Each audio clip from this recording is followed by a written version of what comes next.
Thank you very much. Good morning. I imagine, Hugo, that I can already begin with my presentation. Indeed. Well, by the way, there is simultaneous interpretation. So, Mark, you're not going to be left alone.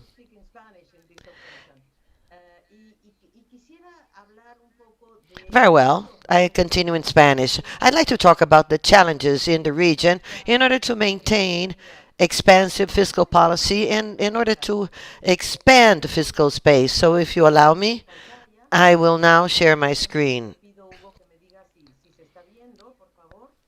Google, is it on? Yes, indeed. Very well. The idea is to talk about the challenges in the region, and we will now take a look at the issues we're facing, especially to face the emergency and also for a transforming recovery. And I'd like to dwell on the problems of mid-income countries, which I'd say are most of our countries. The crisis has indeed deepened the financing gap in Latin America and the Caribbean. Look at the public debt of the central banks in Latin America from 68.4 to 77.7. And we are amongst the emerging economies, we are the most indebted ones. We're not as indebted as the developed economies, but naturally it's different. The developed ones, they have their own currencies, and the debt servicing for developed economies is not as harsh as for ourselves. We pay 5 times debt servicing than the developed nations, but we are located at the high level if we compare with other economies. One of the most important things in our vulnerability is that we have to allocate more than half of our uh, imports of goods and services into the debt servicing. We once more have to pay about 59% of our exports that we receive to service the debt. And that complicates the region, and especially the Caribbean.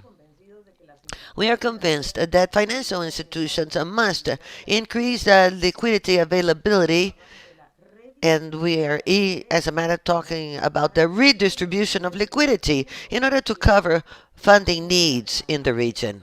It's true that we already have access from loans from the fund. They have granted instruments or with limited conditions or no conditions at all in order to improve our flexibility and capability to respond to the pandemic. But these instruments are only available for a small number of countries. And most of these instruments that are made available only cover between 23 and 32% of the financing needs that the countries had in 2020. And now in 2021, there is a greater need. And loan services, emergency loans from the fund. Aside from the fund, the countries have other options.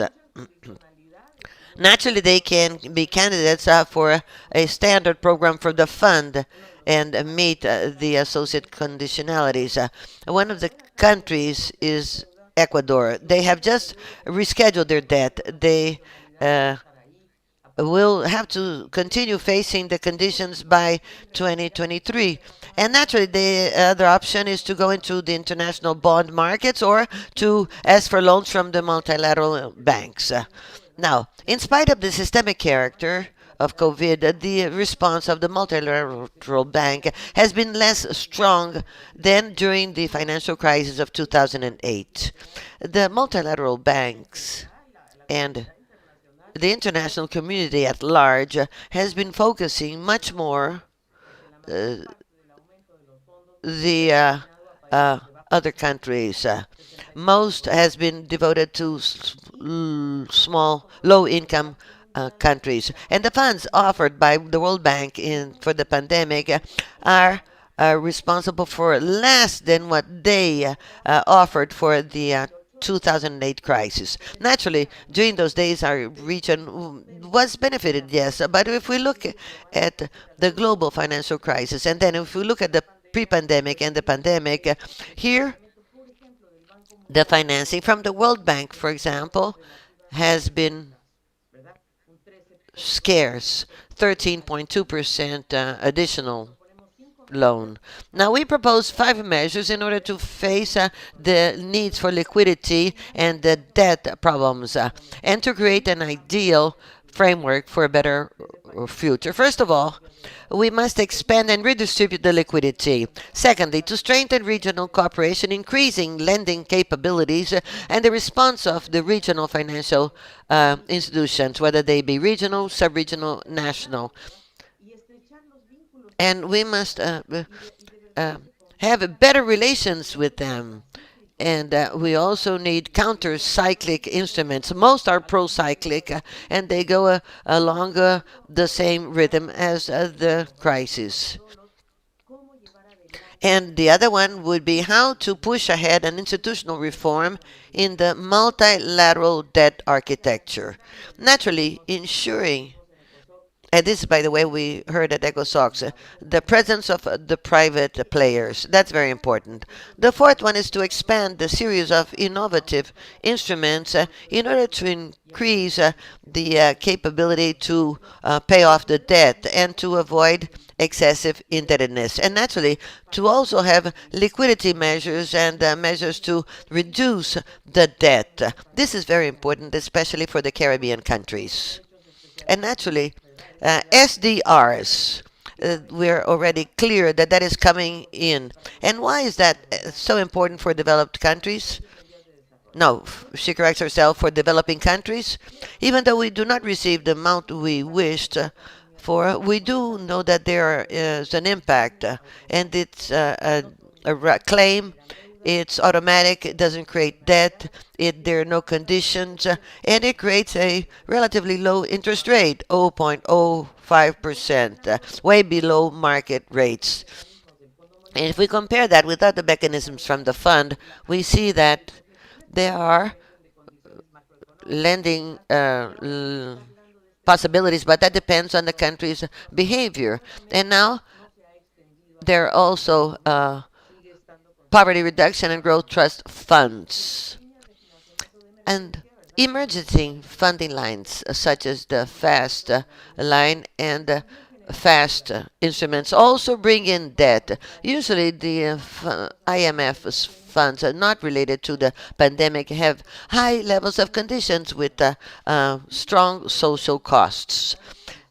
For example, the extension facility from the fund bring in surcharges, and that's very important.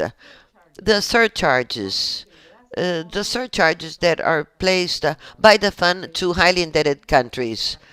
Here we see that Argentina, for example, is paying surcharges that affect 30% of the countries in the region among those that have debt with the fund. And let me say that 50% of the funding from IMF depends on these surcharges. Naturally, we do like the idea. It's welcome. I'm talking about the new issue of SDRs that will strengthen the foreign position of the country in the region and perhaps free resources for SDGs. And besides, we will not go into additional costs, which happens when you want to accumulate provisions, which is the main mechanism to fight foreign shocks. And the new issue will benefit small and highly indebted economies. Now, how much of SDR should be as a share of reserve assets could come to each country with that issue of $600 billion. Naturally, Guyana and the Caribbean countries would benefit. And it would also help to face the share of assets in the countries in the region. A new issue of SDRs should be supplemented with mechanisms for the reallocation of SDRs from developed countries towards developing countries. Using SDRs for financial stability, and the developed countries could reallocate their SDRs to multilateral trust funds or perhaps regional trust funds for the provision of public goods. A new allocation could also be pushed ahead with a parallel agreement in order to distribute reserve assets to all developed countries, not just the low income countries.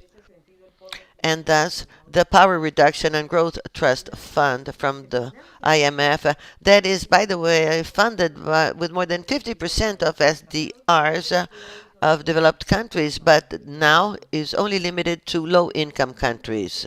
We are studying this, and I do hope that we can make a trust fund for mid-income countries. And naturally, this reallocation will reinforce the financial capabilities of countries in the region. But it would be wonderful if that could reach regional banks or institutions like the Latin American Reserve Fund that could profit from these SDRs and leverage resources and grant concessional funds. We have already said that the fund to alleviate the economy under COVID phase. Why do we mention that? Because it's an instrument, a modest instrument, and it's also a way to redistribute liquidity as of the developed countries into the developing countries. And financially, it is feasible. We're talking about $516 billion. That is 3% of GDPs of low and mid-income countries. It's a modest sized funds that could grant loans without conditions, without structural issues, with a 50-year term, grace period of 5 years, interest rates 0%, and this is very similar in terms of concessions and non-conditions as what the fund is doing. Pero sobre todo para moverse hacia combatir la emergencia y una recuperación sostenible con igualdad.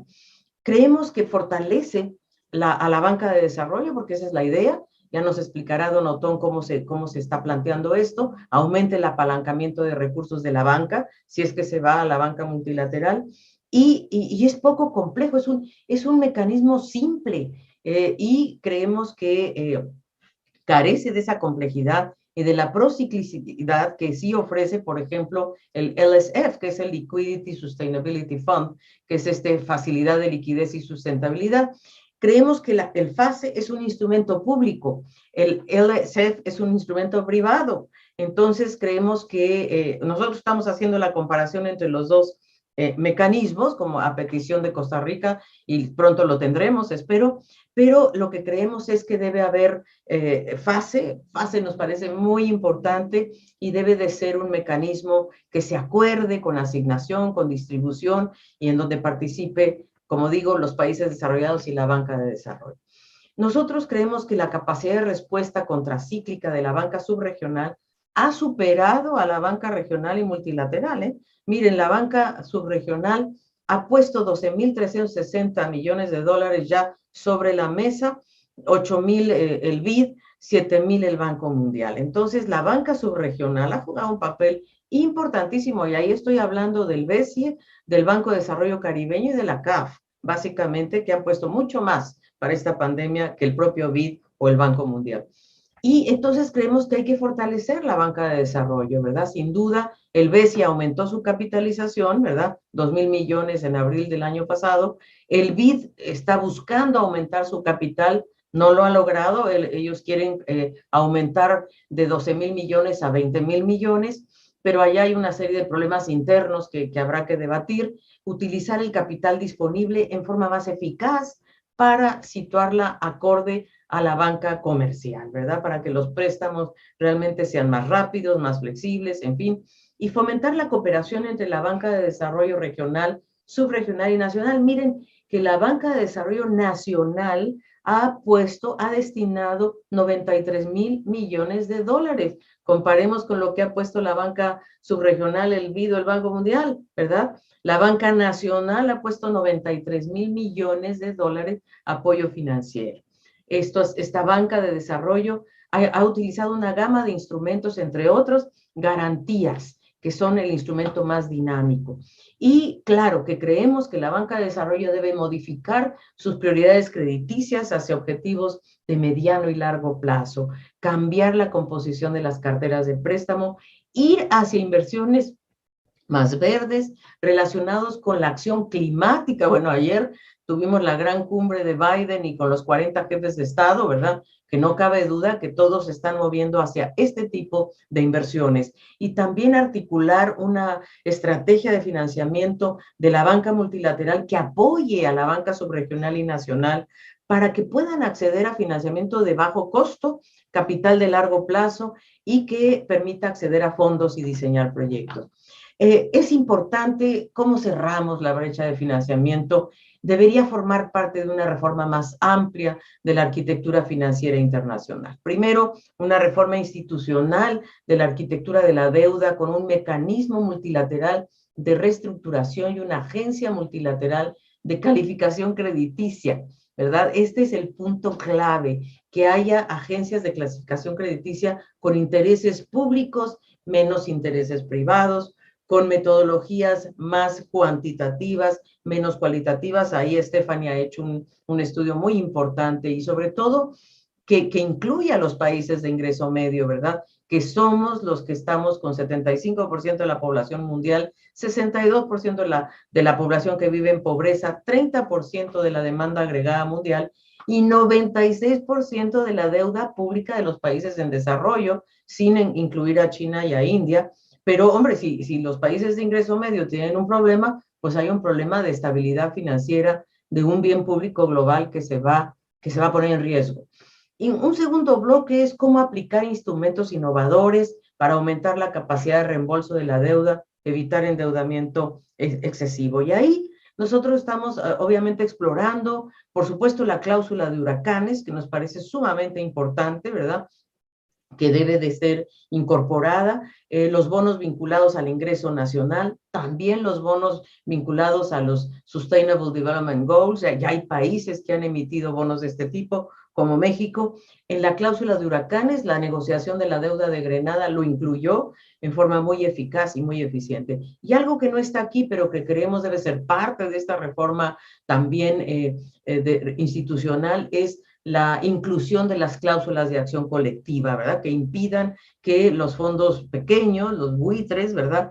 Dominen sobre una renegociación de la deuda y que más bien sean los grandes los que hagan el crowding in.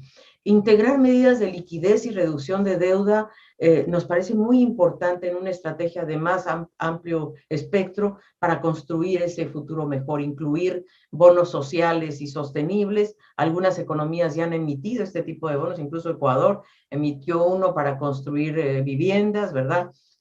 Guatemala también lo hizo, y también, digamos, muestran que las emisiones de bonos sociales aumentaron de 0 a 17,000 millones de dólares y los bonos sostenibles de 300 a 10,800 millones de dólares. O sea, hay posibilidades, hay espacio para estos instrumentos. Así es de que estas son algunas de las propuestas que quisimos poner sobre la mesa, queridos colegas, para iniciar este debate. Así es que gracias por acompañarnos. Siempre un gusto tener la ocasión de compartir este panel con ustedes, los verdaderos expertos. Muchas gracias. Muchas gracias. Experts. Thank you so much, Alicia and Clark. We are fully convinced that investment that we can do today in terms of structural transformation can also help the countries to take a fiscal sustainability road. And for this, is to have a global essential architecture is essential, and a financial architecture which is renewed for this moment required to invest in sustainable development and to be aligned with these changing times. And so with the climatic economic events we are going through, and of course this will provide stability to the international financial system. So I give the floor now to Stephanie Griffith Jones. She doesn't need any presentation. She is very close to ICLAC, and we have all read about uh, her work. And thank you, Stephanie, for being with us. And uh, you are the Financial Market Program Director and Initiative for Policy Dialogue. And so, Stephanie, the floor is yours. Thank you so much, Hugo. It's always a special pleasure for me to talk here at ICLAG. It's a pleasure and an honor to be in this renowned panel. And before my presentation, I can see on the chat that Mark is not listening properly. Yes, no, he's listening. Okay. So I'm going to make my commitment. I'm going to speak in Spanish because we are physically in Chile. And so my PowerPoint is in English. So I wanted first to say that the key point that was stated by Alicia at the beginning, that is the importance of the expansionary fiscal policies in difficult times, and the need to broaden the fiscal space and the development bank with a national, regional, and multilateral level. It plays a key role, essential role in this, in being complementary to fiscal policies, the counter-cyclical fiscal policies, and even in some cases it replaces it, as was the Juncker plan in Europe, where the fiscal policy in Europe after the Eurozone crisis was very shy, I would say, very discreet, too discreet, I would say. And so there was some circumstances that the regional banking was used for counter-cyclical policy, but today it's much better to do both things, to have a greater impact and to keep employment levels and avoid that the problems that we're experiencing today. So please, if you can go to the next slide.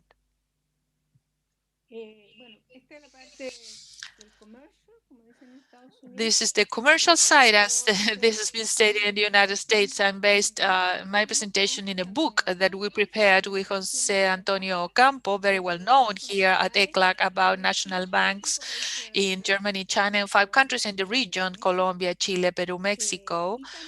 And also based on a research program that we prepared for the Summit of Development Bank at the end of last year's, and I provide you here the link where you can find all that information. And here, this is still kind of ads, but this is the cover of the book. And next one.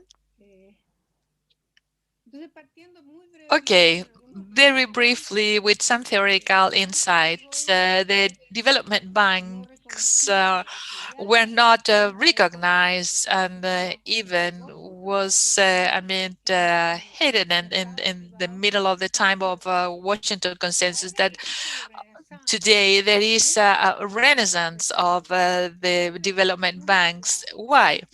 Because the financial crisis of the North Atlantic, and now even more with the COVID pandemic, there is a wide recognition of the different sectors of economists and politicians, whether from the left or the right, that the development banking plays a crucial role, especially contracyclical.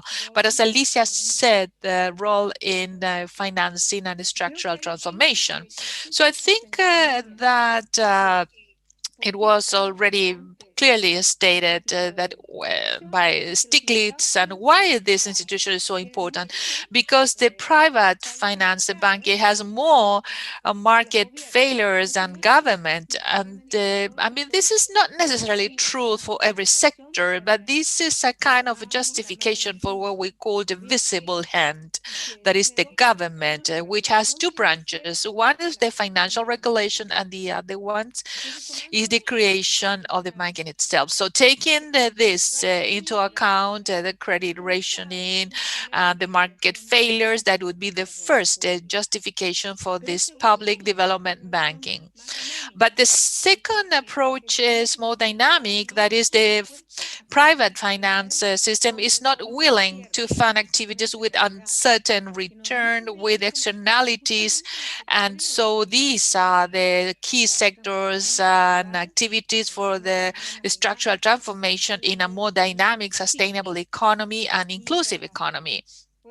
And so we can say that the development banking is part of the development state or the entrepreneurial state, as has been called.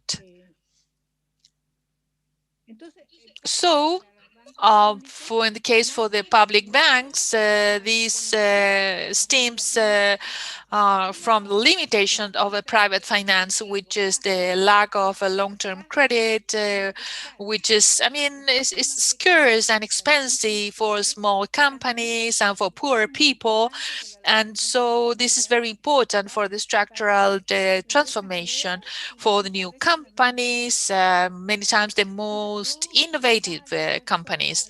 And so they are not willing to fund these kind of key projects where there is a high level of uncertainty. And uncertainty is exactly what is a main feature of the financial crisis, and this is even more true in times of COVID. So uncertainty is so serious that risk cannot be measured, but uncertainty cannot be measured, but this has increased very significantly. So the importance of new mechanisms such as the warranty mechanism that Alicia mentioned is because this reduces uncertainties. And besides, as we said, uh, the no fund investment for structural transformation, especially for the greatest challenge in this era, which is the green economy. It's interesting that in Europe, the European Bank, the so-called climate fund, was issued because 50% of the loans as of 2025 will be geared to places with well-defined conditions, green conditions. Now, during and after the crisis, both financial and COVID, the private institutions have reduced lending in a pro-cyclic way. Next, there are positive cases for development banks. The multilateral and the regional banks, as Lalisa said, as well as national, these are key roles. If we add them all, we're talking about more than 500 banks. They fund 10% of global investment. They're responsible for over 14 trillion assets, and they lend annually about 2.4 trillion. And what's interesting is that domestically, they are equally important in emerging, developing, and low-income countries. There was a conservative idea saying that is for poor countries. And when the countries graduate to higher income levels, they no longer lead development banks. But that's not true. Developed countries such as Germany, France, and now apparently USA, because there's a serious attempt in the Congress pushing on the possibility of creating a bank, whether a green bank or a Scopier development bank, similar to the German one or to others. So it's not true that the developed countries don't need DBs. There was a great impetus from Asia, from the BRICS, and with the creation of AIIB and the new development bank, as well as the increased role of AIB. And I already mentioned the American Investment Bank. Now, this involves some balanced approach, and it combines public and private institutions. And one could wonder, is this a new financial paradigm to fund the development, a mixed system? From a practical standpoint, and that is important for a seminar, this provides valuable leverage for scarce public resources. And it also provides long-term funding. The World Bank, in that survey, verified that more than 50% of the loans of national DBs have more than 10-year terms. That is a long term.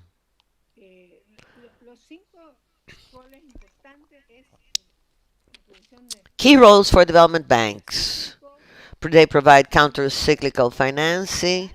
They help provide finance for structural transformation, and they also deepen and improve financial markets with more appropriate instruments for development. They support greater inclusion, and last but not least, they also fund good global public goods. Préstamo contracíclico. Counter-cyclical lending. This is especially important during and after a financial crisis and the COVID crisis. After the financial crisis of 2008, both multilateral as well as natural banks increased lending by 36%. As Alicia well said, it is disappointing that the counter-cyclic response of the multilateral banking has been weak, and it has not increased its capital recently.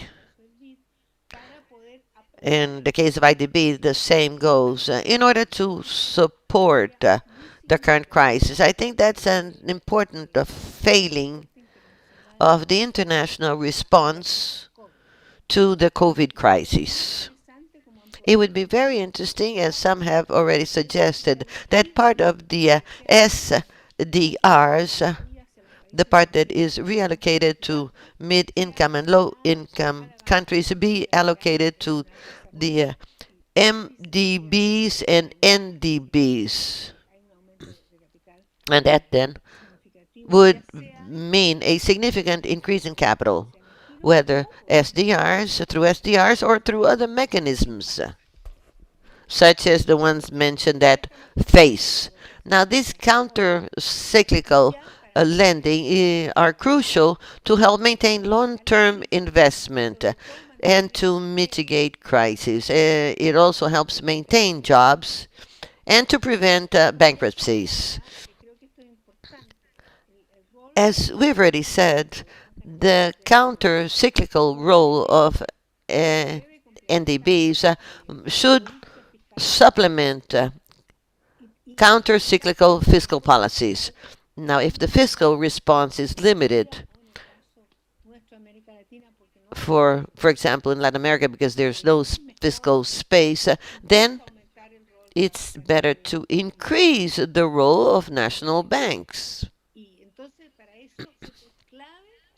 And for here and that, even under normal times, it's important that there is capital enough. So if a crisis shows up, as in 2008 or COVID, there may be immediate response capabilities. Next. Now, there is a key role in structural transformation in supporting innovation and entrepreneurship. And why? Because it provides long-term capital to fund innovation, and this helps to increase productivity and competitiveness. And it is capable of funding new sectors or intrasectorial programs. The green economy is key example. And there are special tools such as, for example, the carbon shadow price. And this is something very interesting. It was created, it's not used in the region. It would be interesting to do so because these are projects that are not yet profitable, but that can be supported from an ecologic standpoint. That means they may receive temporary subsidies, and that is very interesting to disencourage investment in unclean projects. Now, I will be brief here. It may also help improve local financial markets. It develops local markets, and it can also help capture the upside. That is, if the companies are very profitable, then the loans may become equity, and thus the development bank may receive part of the benefits and thus lend more in the future. And there are other instruments. Something interesting is that development bank is a bridge between the governments and the private sector.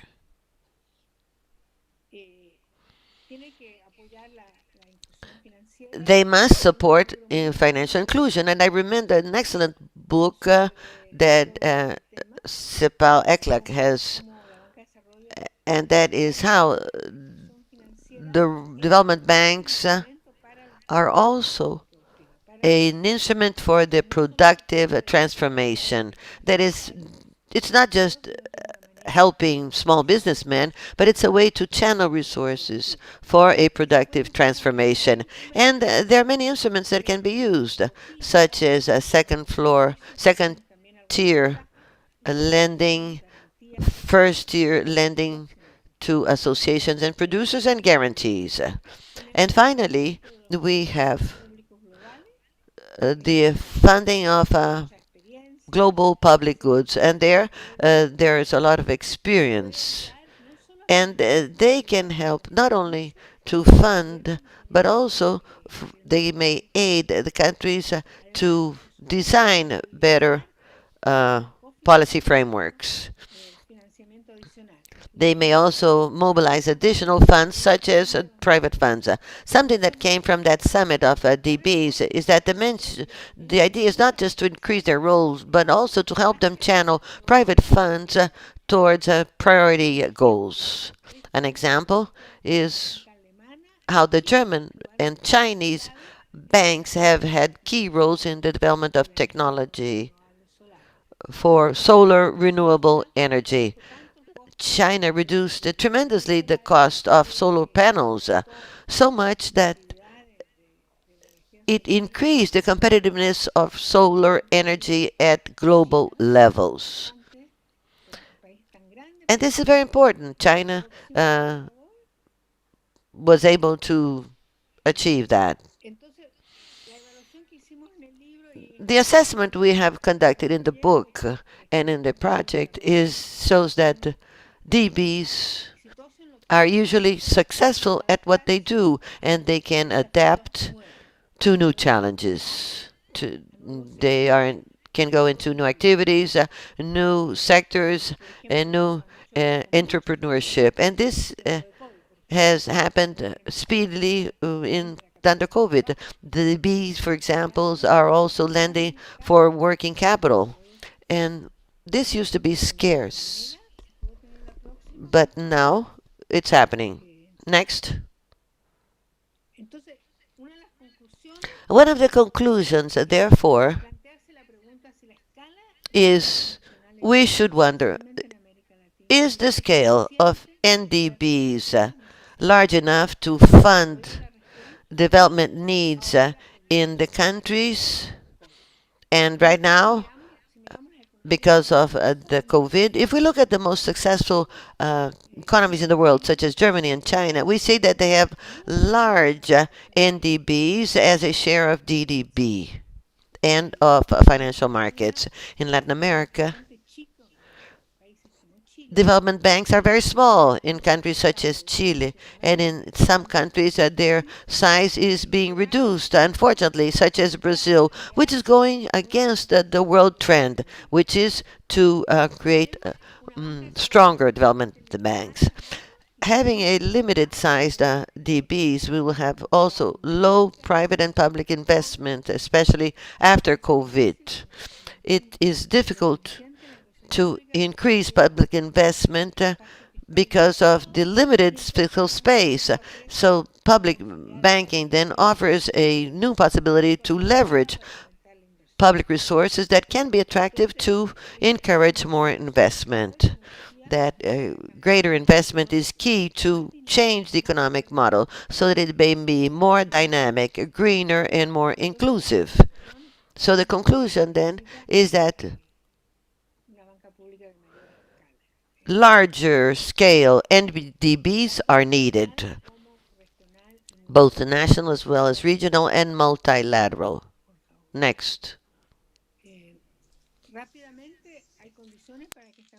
Very quickly, there are conditions for this banking to operate properly with good macroeconomic policies, something that is very important to have a clear development strategy, clearly defined strategy directly connected to an modern industrial policy with clear mandates for the development banking, especially changing according to the country needs and not according to the ideological stance of the government. I think that the case of Germany is a good example.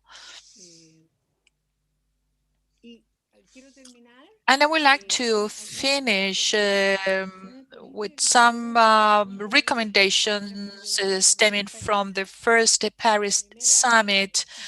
The first one insists on what I have said before, that is to make sure the capital is sufficient. And as I said, and as Alicia said very clearly, there is a current problem where the multilateral banking has not been increasing the capital, and IDB as well.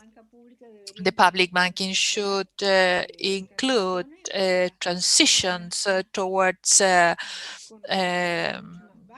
low carbon levels and more equitable the economic models, and that refers to every stage of the project's approval, at every financial stage, and also the cycle of the projects. We should have this priority for transition towards zero carbon economies by 2050, if not before that, and a fair transition as well. Third, it's important also that public resources are combined or mixed with the private resources. The public banking has a strong and independent governance, and also to give preference to the instruments that maximize the development impact. Sometimes there is an emphasis that the development banking should have profit. It's good that the banks have profits, but the main objective is not to maximize profits, but to maximize development impact. So we need to choose instruments of loans or equity or warranties, and to design them in such a way to maximize impact on country development, not only profits or private financial actors or the private companies, but impact on development in terms of employment, in terms of inclusion, efficiency, and above all, impact on a greener economy. Thank you so much for this opportunity to provide you with these ideas in such an important forum. Thank you, Stephanie. It has been a very illustrative presentation, and I cannot resist the temptation to comment on two aspects that you mentioned. One is the change in the paradigm for development funding in a context where we're changing the epoch now, how the private sector is serving consideration of profitability, some failures in the market, SMEs, innovation, etc. But to consider synergy with the public banking and national development banks in conditions of uncertain returns, great positive externalities, the long terms which Para la require transformación estructural. changes in this time, especially for structural transformation. How are we going to bridge structural gaps in terms of quality transition towards the green economies? I think that within that new paradigm, public-private paradigm, there is many responses there. And as you said many times, something that is extremely important, the leverage. Many countries in Latin America has a reduced fiscal space and they have budgetary problems, and the development banking model requires capitalization from the states and a penny capital, which is a minimum fraction of what they do, but the rest is collaborative capital. So there is a very significant potential for leveraging, but these banks also carried out operations with the private sectors, and with that, they leverage the leveraging.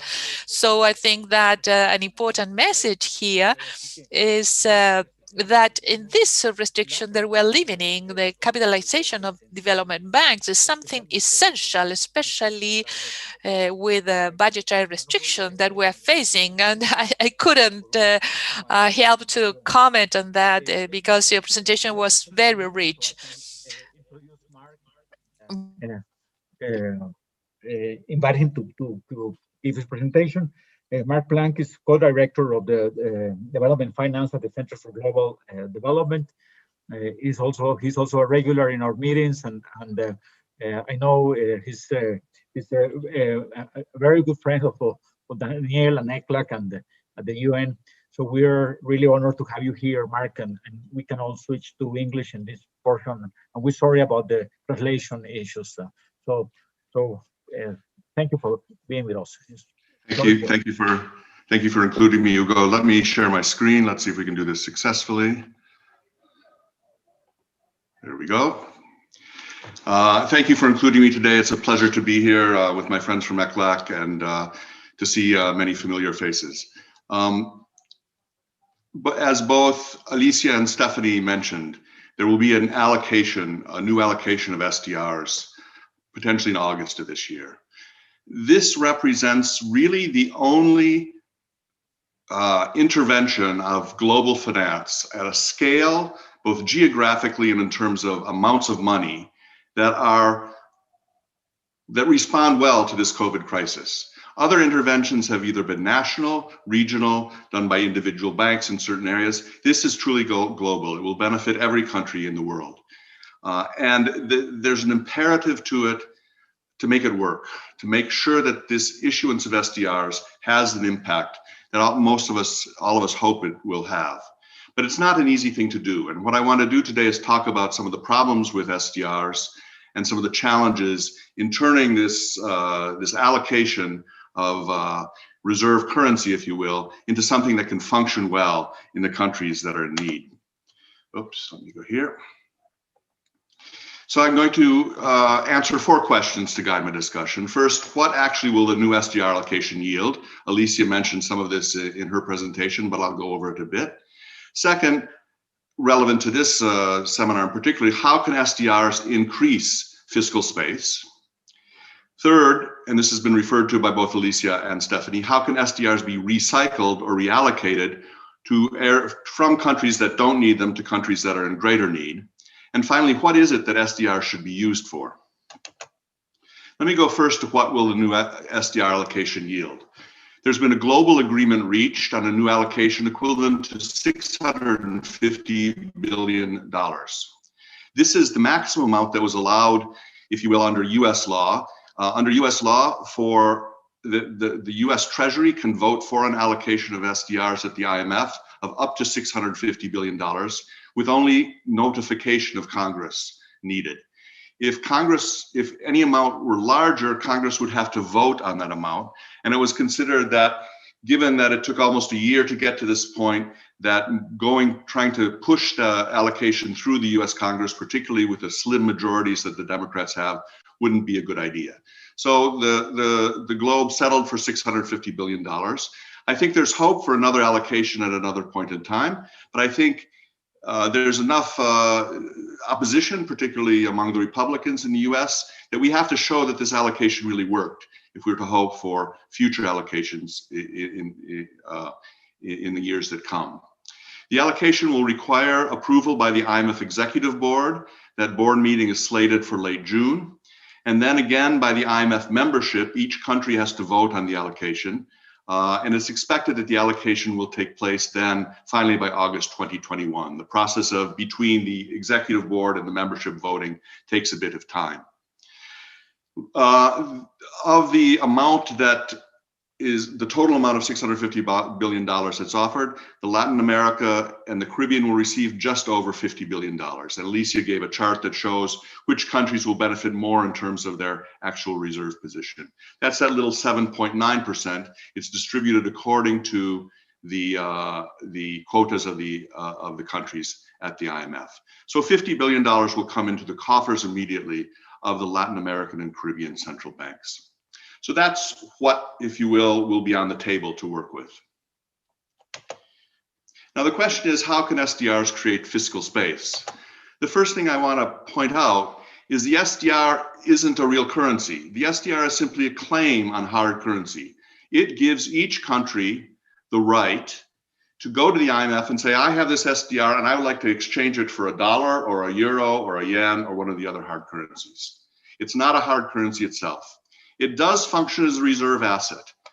The SDRs belong to the country and not to the IMF. So people talk about the IMF doing something with the SDRs. The IMF can't do that. It's the countries that have to decide what they do with their SDRs.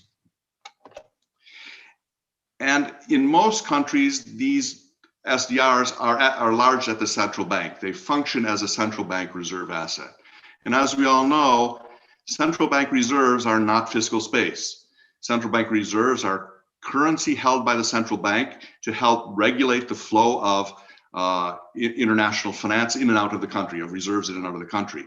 And so you have to use those reserves in a way to create fiscal space within the country. Now, we're all in a situation, most countries are in a situation where their fiscal space is constrained. Because of the COVID crisis, the amount of funds they have to dispense have been constrained, have been lessened. If the fiscal space constraint comes from a lack of foreign exchange, then SDRs are going to help. It's going to give the countries access to more foreign exchange. So you can think of, for example, a country where a infrastructure project is being put into place. It had begun to be financed, and all of a sudden the COVID crisis came along, and you had suddenly a decline in export revenues, so a squeeze at the central bank on foreign reserves. And the central bank goes to the government and says, I'm sorry, we don't have enough foreign reserves for you to both pay your debt and fund the imports that are needed for your infrastructure project. So the government shuts down the infrastructure product while waiting for more foreign exchange. The SDRs will give the central bank more access to foreign exchange and will give them the latitude to open up and spend on more projects that require foreign exchange. Another good example is vaccines. To the extent that countries need to purchase vaccines and they're short on foreign exchange to do that, the issuance of an SDR can open up that space for the central bank, for the government to use the central bank's resources to access the vaccines. So the central banks are really meant as a response to international liquidity of countries. Where it's less clear how fiscal space can be increased by SDRs is when the lack of fiscal space results from a lack of domestic revenue. So in many countries, because of the crisis, economic activity has fallen, export revenues have fallen, therefore tariffs or export taxes have fallen, import tariffs have fallen. You've seen an across the board fall in domestic revenues. When this happens, the result is that the government has to decide whether it's going to fund its current projects by issuing more debt, or whether it's going to do so, or whether it's going to constrain its expenditure. If it issues more debt, and draws on central bank reserves, that's potentially inflationary. In essence, the government is printing money to undertake more activities. Now, this is exactly what's in some sense going on in large economies, the United States and Europe. They have huge fiscal packages that are funded predominantly from central bank funding. They can do this because their currency is not going to float, or their currency is the reserve currencies on the international markets. Developing countries don't have that luxury of printing as much money as they want without a challenge to the value of their money on international markets. To the extent that SDRs can give central banks more room to defend currencies, then it can help the government create fiscal space when there's a lack of domestic revenue. But it's not evident that it's automatic. You have to think about, in some sense, the overall structure of the budget, how the budget is being financed, to what extent that budget financing is relying on or is financing imports and exports and is relying on foreign reserves. So the lesson I take from this is that in some sense, SDRs are very well suited to the type of crisis we're in right now, a short-term liquidity crisis where foreign exchange reserves are squeezed in all these countries. What it may be less suited for is the longer-term types of challenges that countries will face in the years to come. You have to think about the overall fiscal program of the country and the ability of the country to absorb foreign exchange. I would also note that there is a cost of using SDRs. When you convert your SDRs from this mythical SDR, when you convert your SDRs into hard currency, you have to pay, as Alicia mentioned, 0.5% per year. That's a small cost compared to borrowing foreign reserves in other places, but there is a cost there that governments have to be aware of as they go forward. And if they use those SDRs on a permanent basis, if they continue to convert them, that cost will rise over time. And it's artificially low right now because the SDR interest rate is based on world interest rates.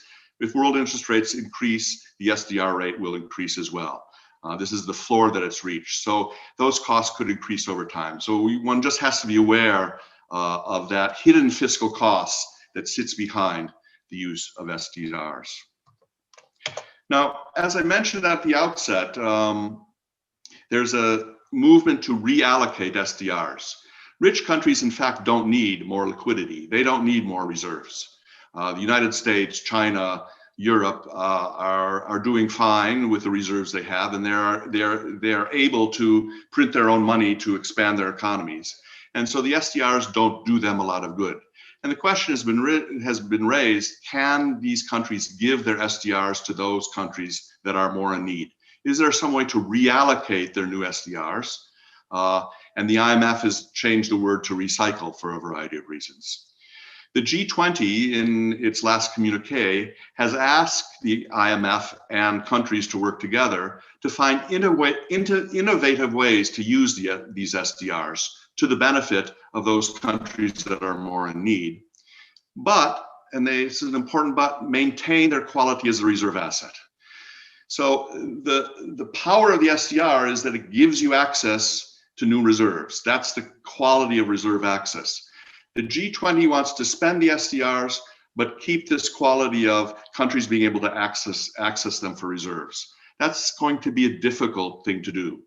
And there are a lot of people who are thinking about ways to do it. It's not simply just moving money from one pot to another. SDRs aren't money. They're a claim on others' money. And the question is, how do you use those claims in a constructive way and redistribute them around the world? And it's important to note that SDRs are governed by local legislation. So in each country has its own legislation about how it can use its foreign reserves. They count as foreign reserves, and who owns the foreign reserves. So for example, in Germany, the Bundesbank is the owner of the SDRs. And the Bundesbank is completely separate from the government of Germany. The government of Germany cannot cannot tell the Bundesbank to do something with its SDRs. There's a firm wall there. In France or England, in order to spend SDRs or reallocate SDRs, it was going to require acts of the legislation. So every country is different. Every country will have to look at its own legislation that governs the SDRs, which makes any reallocation on a global scale a bit more difficult. The IMF also has its own set of rules about when SDRs can be used and how they can be reallocated, which complicates the situation. The easiest way to do a reallocation of SDRs is one that Alicia mentioned, that is to do it within the IMF. If you keep the SDRs within the walls of the IMF, you can loan the SDRs, say, to an IMF facility such as the low income country support facility, the PRGT that Alicia mentioned. And that's a fairly straightforward operation. It's been done 4 or 5 times by 4 or 5 countries in the past. What it can do is give the IMF more lending power to assist low-income countries. But as Alicia rightly pointed out, and many have pointed out, what about middle-income countries? Is there a similar facility for middle-income countries where these SDRs can be devoted to a facility within the IMF to help middle-income countries? There's not at this point. And so some imagination has to be brought to the table to design such a facility. Now, people have talked about, well, how about if we move them outside the IMF? It turns out to be harder to do for various reasons, mostly IMF rules, but also rules governing local legislation. There are restrictions on what institutions can hold SDRs. There are very few in the world. FLAR, the Latin American Reserve Fund, is one of those holders of SDRs. So there is some possibility of moving SDRs to FLAR to then benefit the Latin American community, but there are very few like that in the world. And there's nothing that covers the broad range of middle-income countries. So it's difficult to see exactly how this is going to take place. It's not impossible. You could designate new SDR holders. You could convert your SDRs into foreign reserves and then give them to another institution. But it's not, the mechanics of it are indeed difficult. And in fact, lots of novel ideas have been presented, including by my colleagues at CGD. For example, to fund a vaccine fund, to use SDRs in order to give foreign exchange to countries so they can in turn purchase vaccines from COVAX or the vaccine producers themselves. These are all good ideas, but the complication is these SDRs are an artificial instrument. They're really a claim on foreign exchange. They're not foreign exchange themselves. And how do you move them into a fund where they can then be turned into real money that can be spent? And in fact, much of the discussion, if you boil the logic down, involves the countries really giving reserves instead of giving SDRs. If, for example, we ask France to allocate some of its SDRs to one of the Latin American countries, France gives those SDRs to the Latin American country. The Latin American country then takes those SDRs and turns them into euros. Why didn't France just give the euros instead of the SDRs? France holds a certain amount of reserves. Its reserves are fungible between currencies. It can use its SDRs to turn them into euros when it needs. Why not give the euros directly? Going through the guise of SDRs sometimes makes things more complicated. And really what is needed here is a commitment by the governments of the world to look at their reserve position. Their reserve position will be better because of the SDR. The question is, given that increase in their reserve position, can they use part of their reserves for another purpose? Will they donate some of their reserves to vaccines, to general liquidity support for Latin American countries, to the poorest countries of Africa? That's the real question that underlies this whole thing.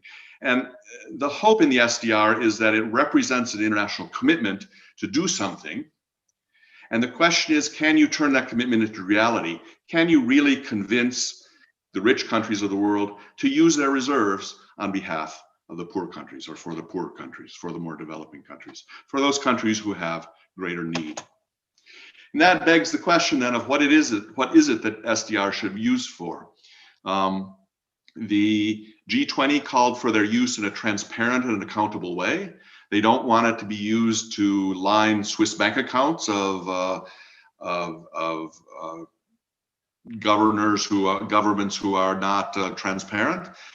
They want to be seen that it's being used for a sustainable recovery. In fact, the world doesn't have any control over the initial allocation of SDRs that will be received by central banks. That's going to be in the hands of each country to decide what they want to do with it. Money's fungible. They can say, well, I'm going to use my SDRs not for this, but for this.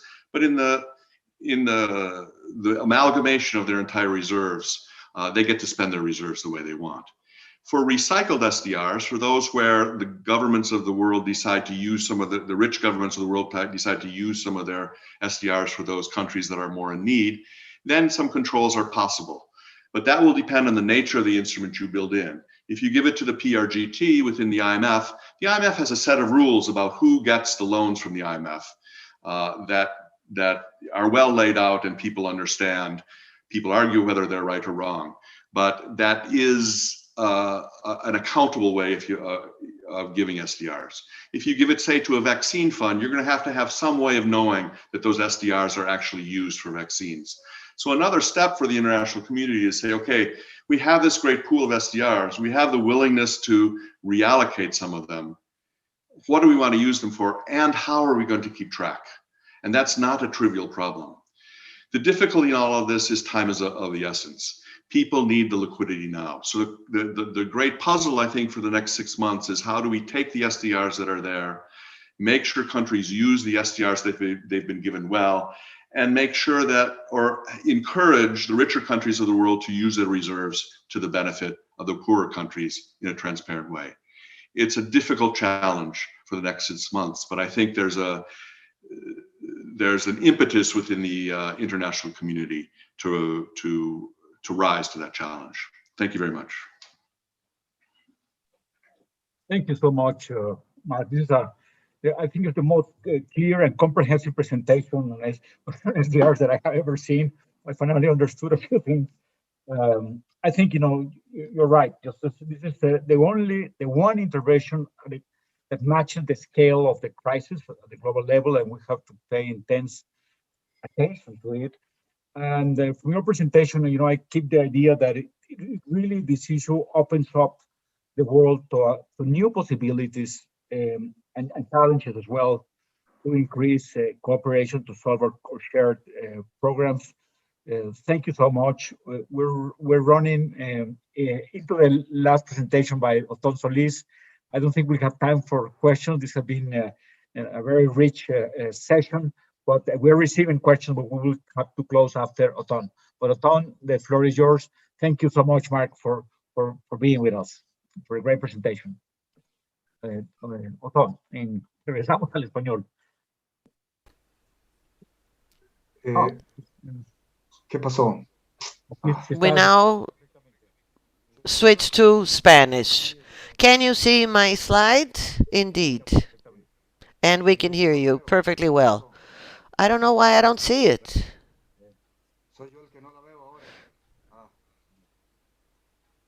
Se ve el título, One Global Financial. We can only see the title. There we see the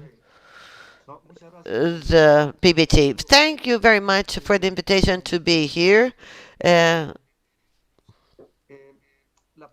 with such illustrious speakers. ECLAC asked me to speak about this because of the following diagnosis. The limits of the measures that have so far been implemented. I don't share the optimism of certain entities.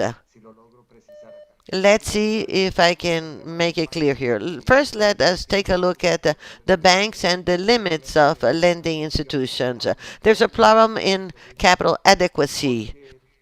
They often cannot increase the loans because they would go against the capital limits, and that means they have a credit rating so they can get cheap funds and lend cheap. We, our clients, would be deteriorated if we didn't confidence on that. And capitalization is difficult because the partners of these regional banks are poor, and the global banks would have to trust the more developed countries to capitalize. And this may bring in a problem. For example, the PACE has capitalize. Korea has a lot of money. They could do so, but they're already at the limit because they could go above the cap for majority receivers in our region, and the poorer countries cannot capitalize. We have limited resources, and the issue of the SDRs, as Mark well said, that is a tool to strengthen the reserve of central banks. COVID crisis has not created an explosion in foreign currencies, foreign exchanges. As a matter of fact, the exchange rates has remained stable because the recession has reduced exports, and the local recession has also caused a problem with the imports. The crisis is a fiscal crisis. More reserves create flexibility for expansive fiscal policy, Keynesian one, and that does not create exchange crisis. But if we do an expansive fiscal policy, then we will see more deterioration of our rating. Fiscal deficit will go down, and we would be badly rated, and the interest rates would go up. Another Well, the multilateral banks have done a great deal. They have lent cheaply, and we have a program with more than $4 billion. But the money from the fund has a pro-cyclic condition, as Ms. Alicia well said, and we understand that. But we at Costa Rica have an adjustment of primary deficit between 4 and 5 points in 3 years. That's more tax and less spending. It's pro-cyclic. So we do have a situation that FACE tries to solve. Despite we're talking about a global financial market, we need to revisit the void that would fill face. And what the countries the high-income countries have with a rich in liquidities such as China, they don't have a per capita income for $30,000, but they have a lot of liquidity. They are triple A country. They have low interest rates. And in fact, during the crisis, they have made a Keynesian monetary enormous expansion to increase the aggregate demand and to offset the social distancing restriction. As they have money, they are vaccinating very quickly now. That will allow them to expand the economy much quicker. And that makes that the debt is sustainable, is going to be reduced very quickly because the economic growth rate is going to be very low, and with the high growth because of the expansionary policies. And what is going on in our case, the high interest rates, because we are in ratings of B and C. The fiscal contraction in the fiscal policy instead of expansion, because we do not want to affect the low ratings that will have impact on interest rates, and because of a lack of money, a slow vaccination that postpone the opening. And so we have a mix of factors that makes very difficult to reach to a point that the economic growth rate is much higher than the interest rate, which is necessary for stabilizing debt. So what is FACE is looking for? FACE wants to benefit from the good rating of rich country, which are transferring part of the benefit as being done the multilateral banks to the poor countries. So FACE proposed a modest fund, as Alicia said, of $115 billion. Let's think only of 5.3 trillion, 10 times more that the United States has awarded this in fiscal area. We're not talking about the currency here. So what FACE proposes is sovereign credit for the high income countries to emerging countries, low-income countries, which is equivalent to 3% of the GDP of recipient countries. This chart, I hope you can see it. What we did in Costa Rica with President Alvarado is we're talking about figures of 2019. The GDP was $37 trillion, $70 trillion which are created by this set of countries, United States, European Union, Japan, Canada, etc. This is order per GDP. These are rich in liquidity, or they have high per capita income, and they are um, accounting for 70 of $73 billion. If we're talking 3% of the GDP, what we need then is this $516 billion.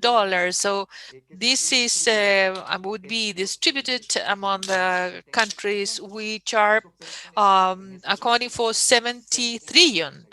And so this 0.74%, and here at the end, this is what each country is accounted for, 58 million, 78 billion, the United States, 138 to the European Union, and so on. This is what FACE is proposing here with, according to the following, that this loan is provided to interest rate which is lower than 1%,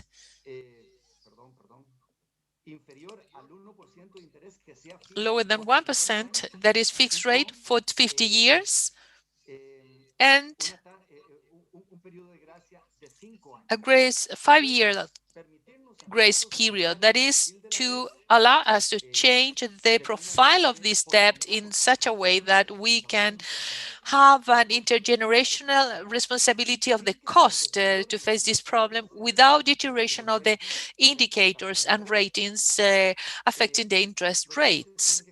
The countries have to commit, I mean, there were no macroeconomic conditions, but the countries should keep their commitments with the fund or with other agencies prior to the crisis. So all in terms of fiscal or monetary adjustments shouldn't be abandoned, but this new money shouldn't be conditioned to that, but only should be conditioned to the commitment of the countries to make headways on the 2030 agenda, the green economies, non-pollution, etc. So the idea is the multilateral banks participate to be the channel through which the resources are transferred from the contributing countries to the beneficiary countries. And what FACE is proposing is that contribution free of charge. Multilateral funds, they have regional structure per country. And the idea is, to create a SPP, is a special purpose vehicle for all of the accounts of the multilateral banks without affecting the capital or the risk ratings. And so for a complicated activity, which is the coordination, how can we know that some country has contributed or has not? They can coordinate, and to say that that multilateral bank can be only one bank, or could be the Chinese bank, say, no, I'm going to take charge of Asia and I take over that area, or other countries of the area, such as Japan or Korea, which are also contributing countries, to coordinate all these benefits. It could be also BESI involved in this scheme. And what are the possibilities that this can succeed? Well, first, the procyclical policy that we are being forced, whether poor and emerging countries, to the limitations that we are facing, that could create poverty. Poverty creates migration, more money laundering, more drug trafficking, more crimes everywhere. And this is not of interest for the developed countries, especially drug trafficking and migration. On the other hand, recession and the emerging economies should mean less trade, less exports from rich countries, and the possibility for default. And I think that it's not necessary to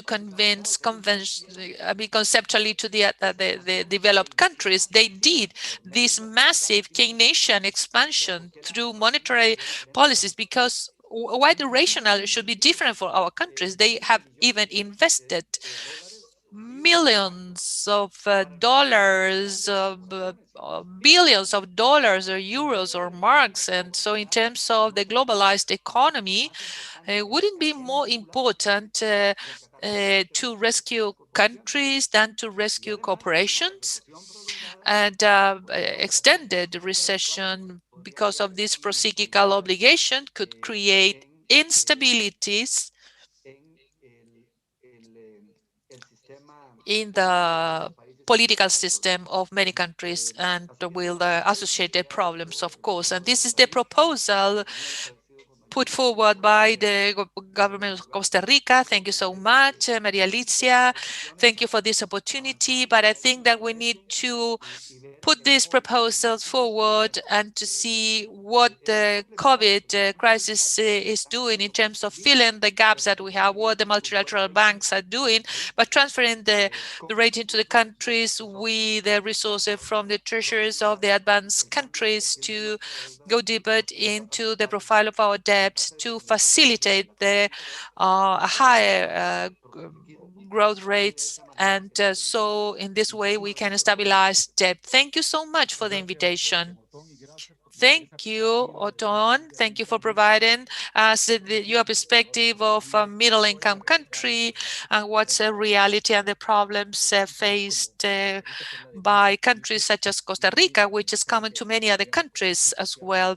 We see very enthusiastically the idea that you have proposed, and we congratulate you for this initiative. We're going to have 1 minute to close this session. We are complicated links with the next meeting, the next webinar, but I would like to give 1 minute to Stephanie, Mark, Oton, and Alicia to close this session. Stephanie, you are recognized. If you can provide brief comments.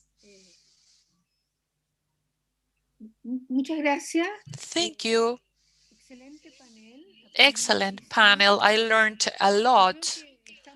I think that we are now looking at the lights and shadows of the international situation here. As said, Oton, this Mark said this, we have to wait until August for these SDRs. And so that's a key problem, especially for the countries which have restriction in their balance of payment. But I think that the funding, long-term funding, will help to maintain investment to this restructure is something key that we need to do because the situation is far more complicated in the case of emerging countries mainly. So I think that it's extremely important to advance in long-term financing schemes through phase initiative or through other direct mechanisms to support a multilateral bank and to make this quickly and audaciously. And it is what done in London in springtime 2009 that was responsive by the SDRs and also multilateral banking. So I think that we need to be more audacious, and as Hugo said after my presentation, if we go through the development banking channel, there is a leverage. advantage that could help to mobilize through different mechanisms these private resources to have a high impact in terms of fiscal resources, which are relatively limited. That's my comment. Thank you. Thank you, Stephanie. The road is lighted by good ideas as always. Thank you. Oh, Mark, you're recognized now. Thank you, Hugo. Stephanie talked about a new development model that's needed. I think that's absolutely right, but I think behind it needs to be a new financing model as well. And the current global financing model, in some sense, is splintered, runs through the big financial institutions, and has focused to a great extent on the poor countries or countries in severe, severe crisis who really need to be bailed out. And in some sense, what we have now is an acute crisis, but that signals a longer chronic crisis that that middle-income countries, low-income countries are going to have to deal with. If we're going to get through the crisis of COVID, and if we're going to get through into a sustainable future for climate, the key to this is going to be, in many ways, the middle-income countries. And I think the world needs to rethink the financing structure of the middle-income countries. I think the FACE is a good idea. It has all the elements of how you, in some sense, mobilize the wealth that sits idle right now to the global benefit. We're going to need lots of those innovative ideas. And we have to accompany, if you will, a new development model with a new financial model. We're just in the early stages. The SDRs give us a chance to have that conversation at the global level. I hope the conversation goes in a positive way. Of course, there's the fear that it becomes a fight between the powers, but I don't see that yet. So it's a lot of work to do. Again, as I said, in the next 6 months, it is work that will continue over the next 6 years. But I think we've made a good start. Thank you. Thank you so much. And I hope all of the conversations proceeded like this that we just had. We will have a much brighter future. Thank you so much, Mark. Don Otón. Muchas gracias otra vez por la invitación. Thank you once more for the invitation. As Mark and Stephanie said, we must see the supplementarity of the proposals, because they do fill in gaps, yes, but some don't solve the problems. Let me take advantage of the 20 seconds to say that FACE is a modest proposal, and for it to be feasible in the countries, the rulers may say this is madness. And secondly, it's not a gift, it's a debt. Long term, yes, with concessions, with a rate below 1%, fixed rate, and with a period of grace. And that, I think, is going to allow for the countries to realize this. And yes, it is a loan. And thank you very much once more for the invitation. Yes, it's a pleasure to have you present here. And we continue fighting for FACE. And I now pass on to Alicia for the closing remarks. Very well. Thank you, Hugo, for your excellent moderation. And thank you for the excellent speakers. I would like to go back to what Mark said. He said something very important. We've been talking about the new development model, and he says, and quite clearly, that we need a new model for international financing. And that must be made up by the instruments, because we have loose instruments. We have to kind of put them all under this umbrella, this international financial system. And the Secretary General is available for that. And this has been discussed at UN. So as to have a wide debate, that we don't always just follow in the discussion of the interest of the large institutions. This is a great opportunity. The IMF, Kristalina at IMF, is a person who understands the problems in development and the climate change issues. And the fund is even thinking about new conditionalities, new means of conditionalities. That could be a problem, yes, but creating, for example, swapping debt for renewable energy, shall we say, to go towards climate sustainability. But we have a short-term liquidity issue that is urgent. I agree. The SDRs are not the panacea. We can't just say, okay, that's the single solution, but it does open the doors so that this international debate on special drawing rights would allow us, and Mark was very clear, to go to developed countries saying, why don't you give us some of your reserves for an initiative such as FACE? For example, that is what we have to put on the table. Hey, France, Germany, whoever, we have $560 billion. You have that. Why don't you? And direct reserves, not SDRs. So I really like that line of action. Certainly, the development banks have an important role to play. And in Latin America, the problem is that our developing banks, and I did like what you say, that the DBs, the Central American DB, doesn't want to lose its majority. And that's right. But how do we get to bring in new instruments to thus grant more liquidity to the development banks without losing the autonomy and the sovereignty of these countries? That's something that we have to think about. Indeed, we must talk about risk rating agencies. We have to rethink of that. We need a rating agency that is public, multilateral. It can't be that we have to be in the hands of three. And Stephanie, you wrote a paper on risk ratings that they're more qualitative rather than quantitative, or the other way around. And finally, the middle income countries. ECLAC, European Commission, and OECD have been working on this new measurement that will go beyond the GDP per capita.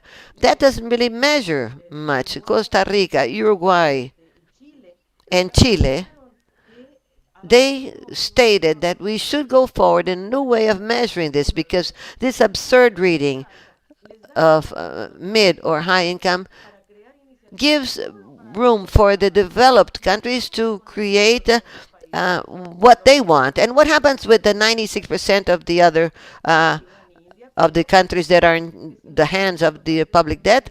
Well, this is a serious systemic crisis.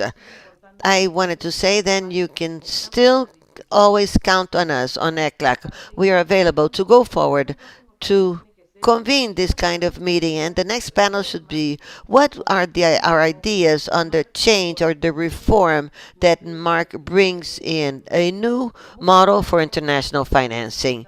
Thank you very much for your company and presence, and you're now invited on the next webinar that is on unlawful funds. Thank you. With that wonderful invitation, we close, and we invite you for the next webinar and also for the aspiration in looking for new instruments and new means for international financing. Thank you all, the speakers, participants, Daniel, for organizing this panel. Thank you. Bye.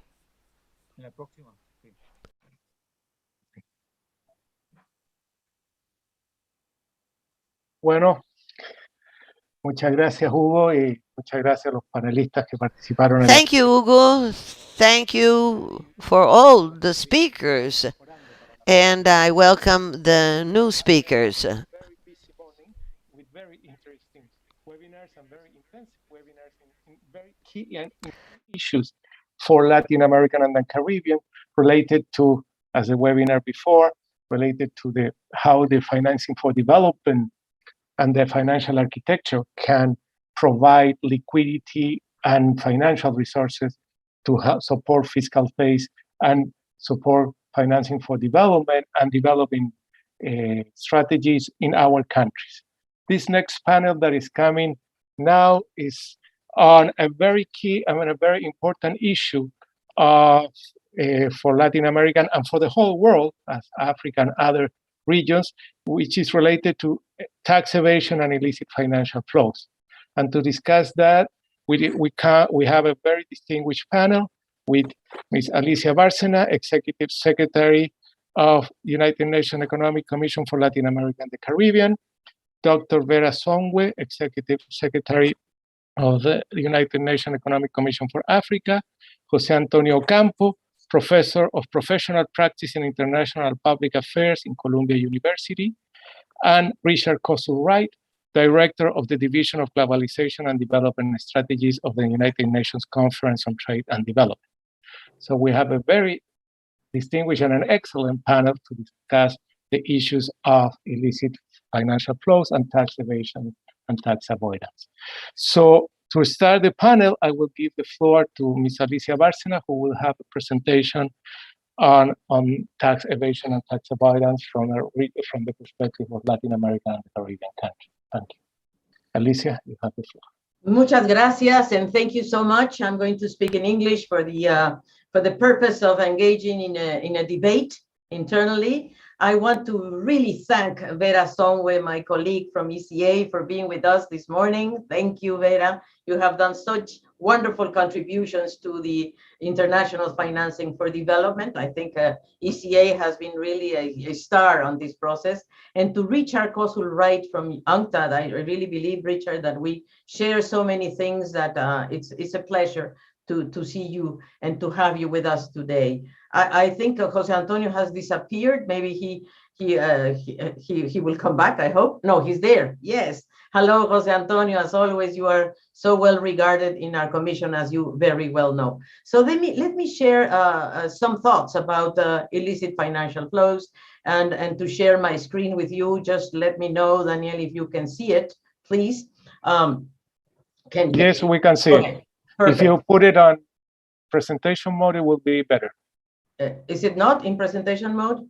I think so. I put it. No, it is okay. Now. Thank you. Yeah, it's a little bit slow, but anyway. Now, let me tell you that why do we talk about tax evasion with illicit financial flows? I think we believe that tax evasion and illicit financial flows are very much connected. And this is a policy imperative for Latin America and the Caribbean. Now, the actors that are sitting here today, and that is ECA, ECLAC, and UNCTAD, and the regional commissions in general, we are in certain way responsible at the global level to bring forward the discussion of illicit financial flows. And ECLAC has made a very important point of including tax evasion as part of the debate. Why do we think this is so important? First of all, because in our region, recovery in 2021 will not offset the contraction of 2020, will be influenced indeed by the unequal access to vaccines and uneven vaccination rollout. Governments have made a tremendous effort, 4.6% of GDP, to mitigate social and economic effects. But given the persistence and the fragility of the economic recovery, there has to be an expansionary fiscal policies and measures that should be maintained at least for 2021, although the capacity of each country is different to sustain these expansionary fiscal and monetary policies. So, and growth is going to be very sluggish, we know that, and it's going to be very difficult to restore employment and address informality and poverty and extreme poverty. So, and of course, what we are looking at now is that there is inequalities that are widening because there's technologically intensive sectors that tend to recover faster. And we are in a region with very low productivity and very fragmented social protection systems. And indeed, women are the most affected. We see a setback of 10 years in terms of participation in the labor market. The recovery is at risk. We have to be very clear. It's going to be uneven, divergent, asynchronous, and it's very uncertain because access and efficacy of the vaccines. We are confronting high levels of debt, particularly in middle-income countries, 96%, excluding China and India. More than half of the region's economies are rated as high risks by the credit rating agencies. And this is coupled with the risk of increasing long-term rates will have an impact on volatility in financial flows. And of course, the global, as we just said in the previous panel, the global debt relief initiatives and even the discussions of more liquidity and so forth, some are excluding the middle-income countries, and basically this is something we need to fight for. Now, we are confronting fiscal deficits that are really very much acute due to the decline in public revenues and the increase in public spending. Public spending has increased to 24.7%, and the overall balance is minus 6.9%. Then we have, of course, all countries have been deteriorating their public deficits are very, very high, and this is a very difficult situation they are confronting. The ratio of public debt to GDP rose across the board, reflecting 10.7 points of GDP went up in terms of the debt ratio versus GDP, of course, also related to the falls in GDP as a denominator. But look at the situation of this region. It's very serious. We are in 56.3% average. So how are we going to deal with this situation? So we think that there are challenges to expand the fiscal space, and how do we do this, and how do we maintain the expansionary fiscal policy in the pandemic? Number one is, how do we strengthen public revenues? And here is where I come with my famous tax evasion. First of all, eliminate tax evasion, reduce tax expenditures, and of course, access to financing for development, and increase tax collection, no question about it. Consolidate the income tax, but also expand the scope of property, capital, and environmental taxes, and improve income distribution. We have to include in the framework, of course, the solidarity tax that everybody's talking about. And we just, my thoughts on that is that this solidarity tax for one single time for the super rich, of course, it's going to be to finance vaccines, which is going to go back to the companies anyway. But we are talking about ways to strengthen the public revenues in a permanent way, not only in a temporary way. Rethinking public expenditure, of course, as an instrument for development, tie the emergency with the transformation to the recovery. We, of course, see the public spending as supporting, as an instrument to support domestic demand, but not only. We have to also see it as an instrument for the future. But of course, we need fiscal governance globally and nationally to reach this. Now, this is the alternatives we see to improve the public revenues and the redistributive capacity of tax policies. Number one, eliminate tax evasion. This is for us essential, and we need to reduce avoidance and evasion by multinationals and individuals through the tax havens and profit shifting. And this is what we believe should be included in the discussion of illicit funds. Multilateral agreements to reduce tax evasion and illicit financial flows. I'm sure Jose Antonio Campos is going to talk about this. And multilateral agreements to set a worldwide minimum rate, corporate tax, the solidarity tax, as I said before, to finance the emergency, to assess the tax expenditure. This is another arena that we need to explore, and that is, in the region, it is around 3.7% of GDP. It's very high. It's what we call the culture of privileges. Who receives these I would say, privileges of tax illusion, if you mean tax, I would say, renuncia tributaria. So, and to extend the scope of taxes on wealth and property. This is something we explore at length in our fiscal panorama we just published this week. Taxes on the digital economy, environmental taxes, and taxes related to public health.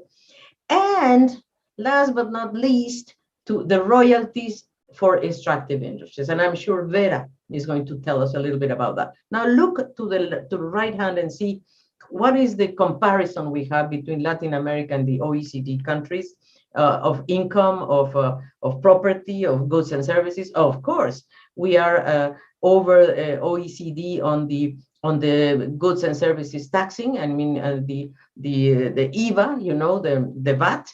So, but not on the income. Look at the income and the property. Of course, they are doubling us on those fronts. Tax evasion presents a key challenge for achieving a successful mobilization of domestic resources. We believe so. Revenue losses that are caused by tax evasion limit the capabilities of countries to undertake expansive fiscal policies. We have we are producing estimates of tax evasion in Latin America with the aim of supporting regional policy discussions. Tax evasion in Latin America represents 6.1% of GDP. Look at the right-hand side. We're talking about 3.8% of tax non-compliance of income tax and 2.3% of tax receipts. This is very high. We're talking about $325 billion. I mean, income tax evasion accounts indeed for a significant share of this amount. We're talking about 3.8% of GDP and 2.3% of GDP on VAT. So this is where we think we have to put a lot of focus in our region. And let me just put an example. Mexico has done a lot on tax evasion, and they have already received a return of 1.7% of GDP just by controlling tax evasion. Revenue losses from evasion of the corporate income taxes are staggering. Look at this. Evasion rates and estimated tax gap of the corporate income taxes. Look at the situation we have. The tax gap, for example, in Argentina, and the evasion rate 49.7%.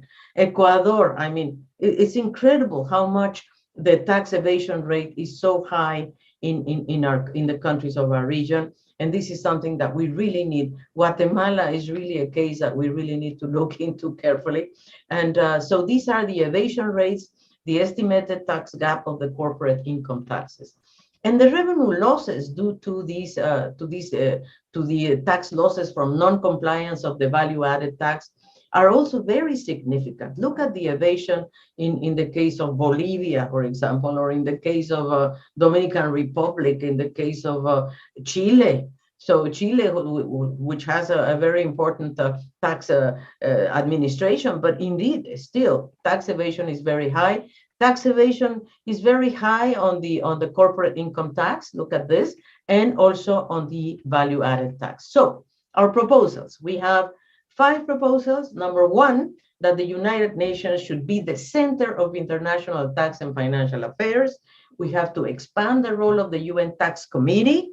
This was something that even when Ocampo was in ECLAC, he was fighting for this. He still did that in UNDES, and I hope he will continue fighting on this to expand the role of the UN Tax Committee to incorporate intergovernmental mechanisms for the discussion and agreement of international tax and financial affairs. Middle and low-income countries have a limited influence in the global tax and financial debates.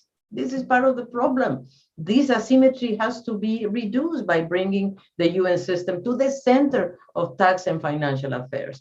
The second set of proposal is how do we strengthen tax and customs administration, a new generation of tools, including investment in technology, staff, to improve compliance and oversight. We know that we have that we are having a vacuum in this ground of customs administrations. Create best practices regionally adapted to standardize information and to adopt international best practices on tax and customs administration, and advocacy for the international community to provide financing and technical assistance, including investment in relation to this topic. Thirdly, how to build regional positions with respect to the international tax debate. Technical assistance to build regional positions in respect to international tax debate. We don't have a common position in Latin America and the Caribbean, and we need it urgently. We really need to understand that the tax debate is an international debate. It's not a national debate only.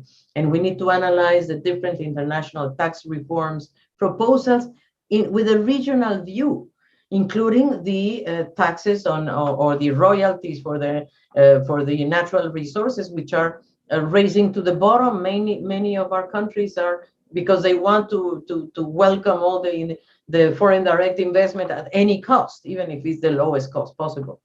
Progressive taxation, the international community agreements, and technical assistance to strengthen domestic tax frameworks. in favor of progressive and environmental taxation. This is, I think, something that we need urgently, and is happening in a way due to this property, solidarity tax and property taxes that is entering into the debate of our region. Ensure the multinational enterprises pay taxes where the value added is created. We, of course, welcome BEPS, no question about it, but we need those multinationals to pay where the value added, where they are making the profits, and the countries they are making the profits. And of course, the tax frameworks that to cover the digital economy, that is the one that has eroded national tax bases, all to this digital revolution. And we need to provide countries with policy research and assistance to move towards a digital taxation measures. These are some of the proposals I wanted to share with you today. And of course, this is part of a more global debate on illicit funding, but we want to make the point that tax evasion has to be in this debate. Thank you so much. Thank you very much, Alicia, for showing us the importance of tax avoidance and its negative effect on fiscal incomes in a time where strengthening the fiscal space is a key element to support the sustainability of expansive fiscal policy. And also for putting on the table a set of policies and strategies to deal with tax avoidance and illicit flows. Now I turn the floor to Dr. Vera Songwe, that will also share a presentation with us. Thank you. Thank you very much. First of all, let me start by thanking Alicia for inviting me to this, very illustrious gathering. I actually listened a little bit, Alicia, to the last presentation before I'm joining this one. And I think this fits very nicely into the whole conversation on liquidity and how we get out of this crisis as a global community, and the importance of vaccines as well. So I just want to underscore those issues and the issuance of all SDRs and the on-lending of SDRs as part of that conversation. But again, of course, on-lending of SDRs will become a little bit of a moot point if the SDRs are on-lent and then they are redirected out of our countries because of illicit financial flows or tax evasion. And so that's, I think, how the two conversations begin to come together. We need, particularly now that we're all looking for additional liquidity, to ensure that we can keep the resources that we have, that we are generating, and then grow some more. So I think, Alicia, this is a very timely time to be discussing and having this conversation, building off, of course, from the work that we've been doing in the UN under the leadership of the Secretary General on financing for development. So my slide, I think, building up on what Alicia has said, will really sort of focus on a few issues. One is, what are the main, the lost opportunities for Africa and the world, really around illicit financial flows? What has been our performance? Alicia has shown a little bit, the issues on the purely sort of macro fiscal side, and those remain important. But I think what we wanted to do as well is complement that presentation with the institutional side. And I tend to think that, at least on the continent, we've talked a lot about, the resources that are going out and what the rest of the world needs to do to ensure that those resources stop going out. But we also need to look at what our country's doing and how we can strengthen internal institutions to ensure that. So what is the cost of illicit financial flows on the continent so far? We have, from the Thabo Mbeki report, over $50 billion a year leaves the continent as tax evasion. The leakages are enormous. We have seen, of course, when we talk about 50 billion compared to 365 billion, it pales in comparison. But in GDP terms, we are almost, it's 3% of our GDP, which is a huge amount. Our country spent about 2.5% of GDP responding to the COVID crisis. So essentially, if you think about it in those terms, you begin to get the sense of what the losses is. It's 10% of our imports, 9% of our exports. It's apparently, what we could use those resources for in terms of the DSSI. We're all sort of trying to get the DSSI to get a debt service suspension, but maybe if our resources were not flowing out as much, we could do that. So I think the opportunity cost of allowing illicit financial flows and this practice to continue is quite damning. It's costing us on achieving our SDGs, of course, the SDGs on health. It's about what we could spend on getting all girls back into school on the continent. We talk a lot about, the digital economy and how we could link the digital economy to the CFTA and the trade legislation that we just passed. But we can't do that because we're, of the problem of illicit financial flow. So I think really when you look at it, it's one thing to just say, oh, we're losing those resources. But when you look also at the opportunity cost of the loss, then you begin to get a sense of, where we're going. When we think that one in every two people that will be getting onto the job market between 2030 and 2050 is going to be African, but none of them is going to school because we're losing 50 billion and in illicit financial flows, and those girls cannot get the digital training that they need to become active members in a productive society, then we begin to see the global economic cost of this.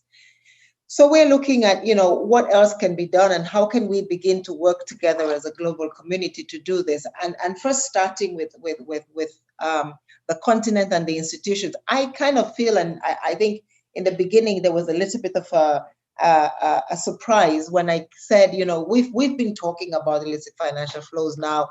As Alicia said, we've been on the front of this battle. We've worked on STAR. When I was at the World Bank, the Stolen Assets Recovery Initiative, we've tried to get resources back. We've succeeded in some cases. In many cases, we know the difficulties that international institutions put, on mutual legal assistance and who has to sign it and when and how. And it could take 3 years. And by the time those things get done, the resources have moved from one jurisdiction to another. And then you have to start again. So you never really get them. And even when you finally identify where the resource is, the countries, the sort of countries where the resources are in, put so many conditionalities on how the resources can go back that I have been in cases where we have actually identified the resources, but we can't get them out because there's so much legislation around how you get it out that it never gets out. And this is true for Southeast Asia and countries that we worked in. It is true for Africa. So we started thinking, what can we do? This year it's 50 billion. Next year when we meet, we'll say 60 billion. And the year after, we'll say 70 billion, which means resources continue to flow out. So we said, what can we do to make sure at least that the national and regional borders, resources stop flowing out? So we looked at, what are the key institutions that are needed to sort of, work against illicit financial flows. And to see what frameworks already exist and how well those frameworks are working to fight illicit financial flows. There are 9 frameworks, and I think, Jose Antonio, you know all of these frameworks and you're very conversant with them.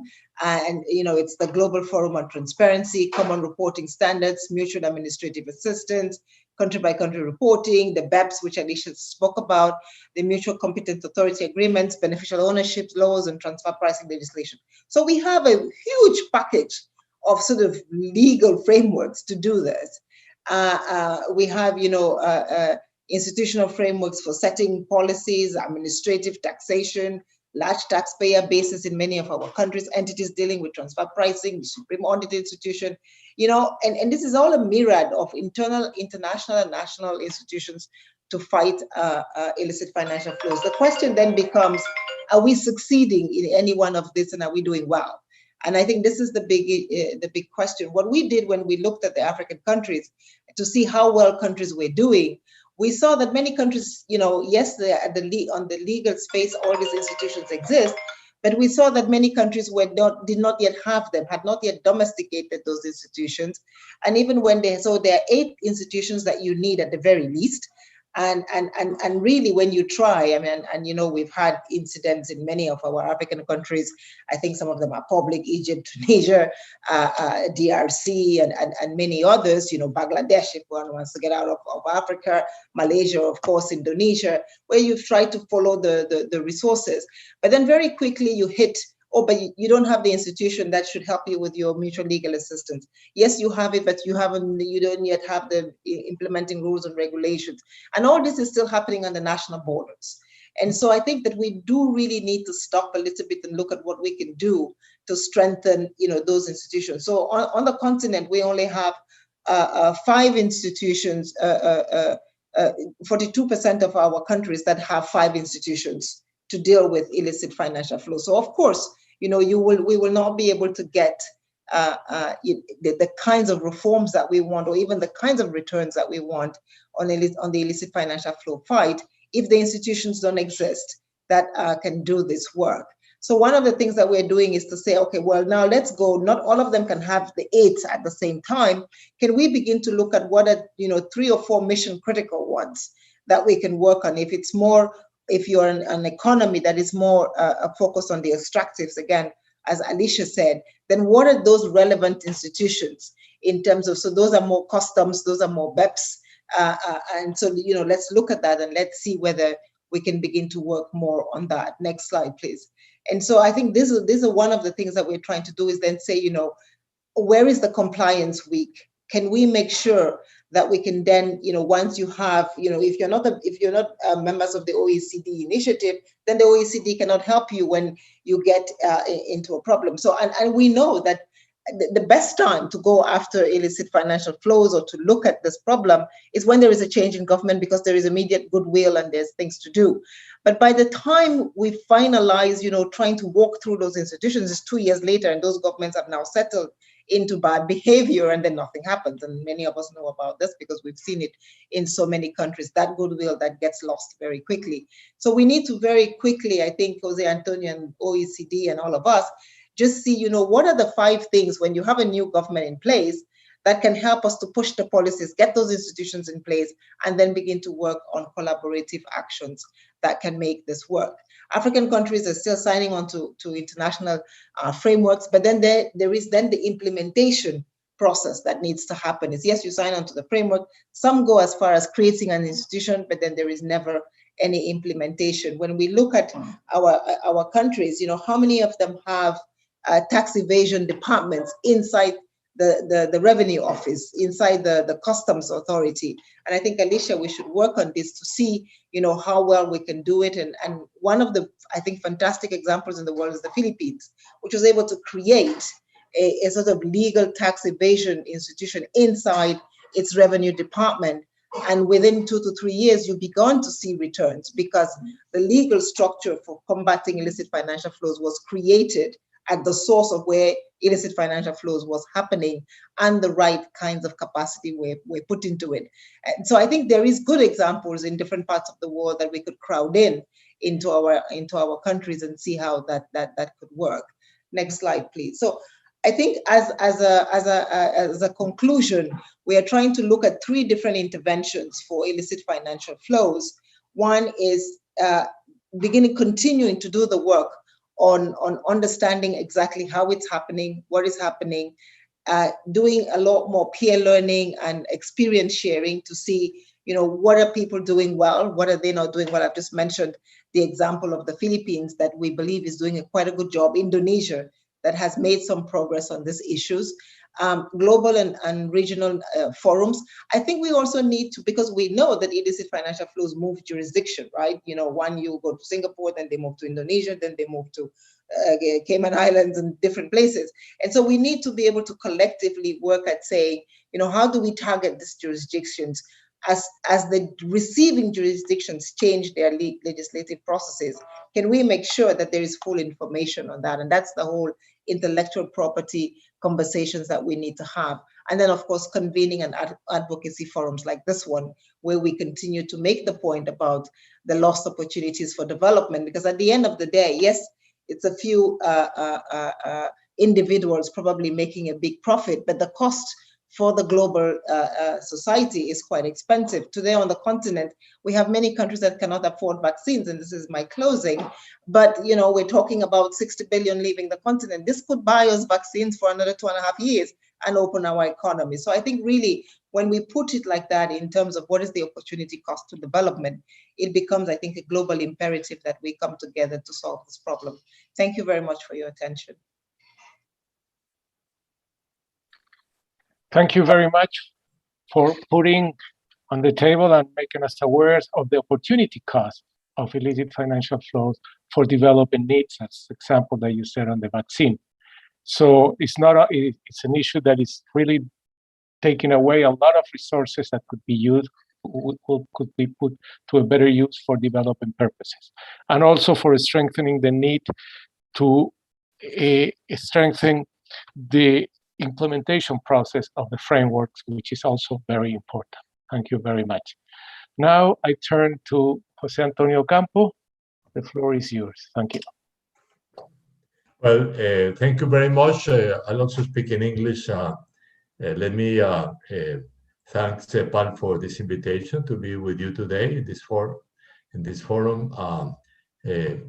I'm nice to follow Alicia and Vera, and before Richard. So I guess you consider me a UN guy because I am in the midst of the other panelists who are UN.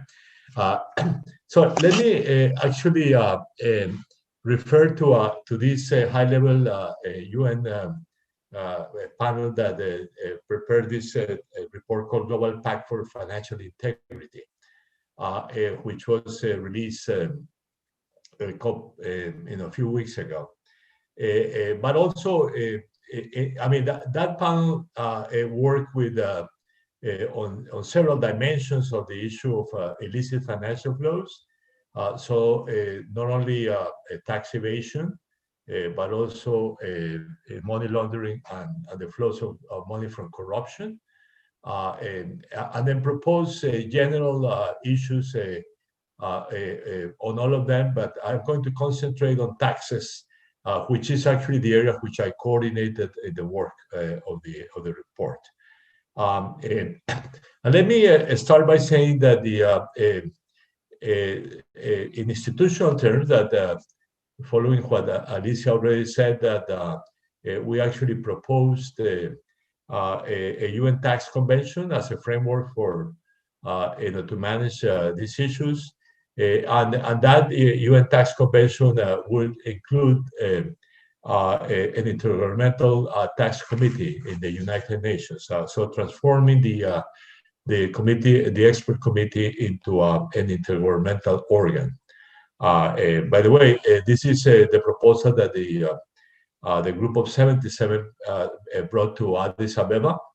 And I must say it's a proposal that I made when I was Under Secretary General of the UN in 2004. And in none of those occasions was it approved. But the logic and I think the discussion that we had is that the developing countries are not very represented in the current OECD process, the work of the OECD inclusive framework. In any case, we supported the end of the current negotiations, on which there are some good and some mixed news. I mean, those negotiations, we should remind, have two pillars. They are called one pillar, which is the taxation of digital transactions, the same. And the second, which is a minimum corporate income tax. The good news is the fact that the United States has endorsed the second proposal, and in fact proposing something similar to what they call the GILTI in the US, which is the corporate tax rate for overseas earnings by US multinationals. Which the current administration, the Biden administration, is proposing to increase to 21%. So that would be the tax rate. Let me say that that tax rate is in the range that we proposed in the panel, which was between 20 and 30%, and it's closer to the one that we proposed in another thing that I actually also coordinated, called the ICRIC, the Independent Commission for the Reform of International Corporate Taxation, in which we proposed 25%. Anyway, now the second issue is the pillar one, which is in broad sense. I mean, broad as is really about digital transaction rather than digital firms, because the increasing number of firms worldwide are doing digital transactions. And not only digital firms. And this process has, of course, accelerated with the COVID-19 crisis. Now, the major issue in that regard, and in this regard, the proposals on the table are not very good for developing countries for several reasons. The first one is that it would only apply to very large multinationals. Now, in some of our countries, first of all, some of those large multinationals are not as important as medium-sized multinationals. This is, for example, particularly the case of Africa. But aside from that, it would not apply to our own multinationals, let's say, which several Latin American countries already have. I mean, some the US, Brazil, Mexico, but also Colombia, Chile have several multinationals now. This is the first point. The second issue is that the OECD has actually proposed that it will only apply to residual profits. So somehow the headquarters of the multinational will be the country that is the headquarters will benefit because then they will have a core, let's say, a tax, and only on top of that core tax is where developing countries will benefit from. So that's also we in ICRIC we have say that's not a very good way forward. It should be on overall profits of the multinationals. And that is related to a third point, which is that the principle that even the U.S. is proposing is what is called let's say the headquarters principle. Let's say another source country principle, which goes back to the old debate on double taxation treaties between the OECD model, which is the one that followed by the U.S. proposal, and the model of the UN, which is the source country. And I think for developing countries, we should clearly go for that. I mean, a good proposal was actually done by the Group of 24, the Group of Developing Countries to the Bretton Woods Institution, which actually proposed a basic framework in which the source country will apply a small tax, which is based the tax rate or principle that will be based on the global profits of that multinational. Now, aside from those issues, there are some other that I want to mention. Finally, in the panel, we were very strong on the issue of capital gains. Capital gains are not being taxed in a significant way, not even in national legislations, but many of the quote-unquote profits or capital gains are actually registered in tax havens. And therefore, the countries where the sale of a firm, for example, took place will not benefit from the capital gains associated to that. So we actually propose a framework that has to be advanced in that regard. The other is withholding taxes. Many of the current treaties, bilateral treaties, don't allow withholding taxes. The UN Tax Committee has actually proposed that the withholding taxes should be essential part of a framework. And finally, the issue, two final issues, the issue of dispute settlement in taxation, in which we oppose the issue of mediation, which is the current system. It's not compulsory, fortunately, but the US actually has in many some developed countries have actually proposed that it should be compulsory.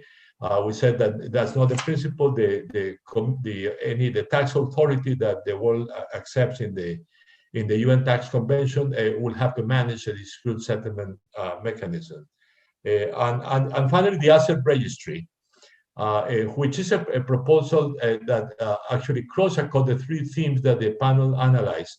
Because it will be information that is also good for to control the flows of corruption money as well as money laundering.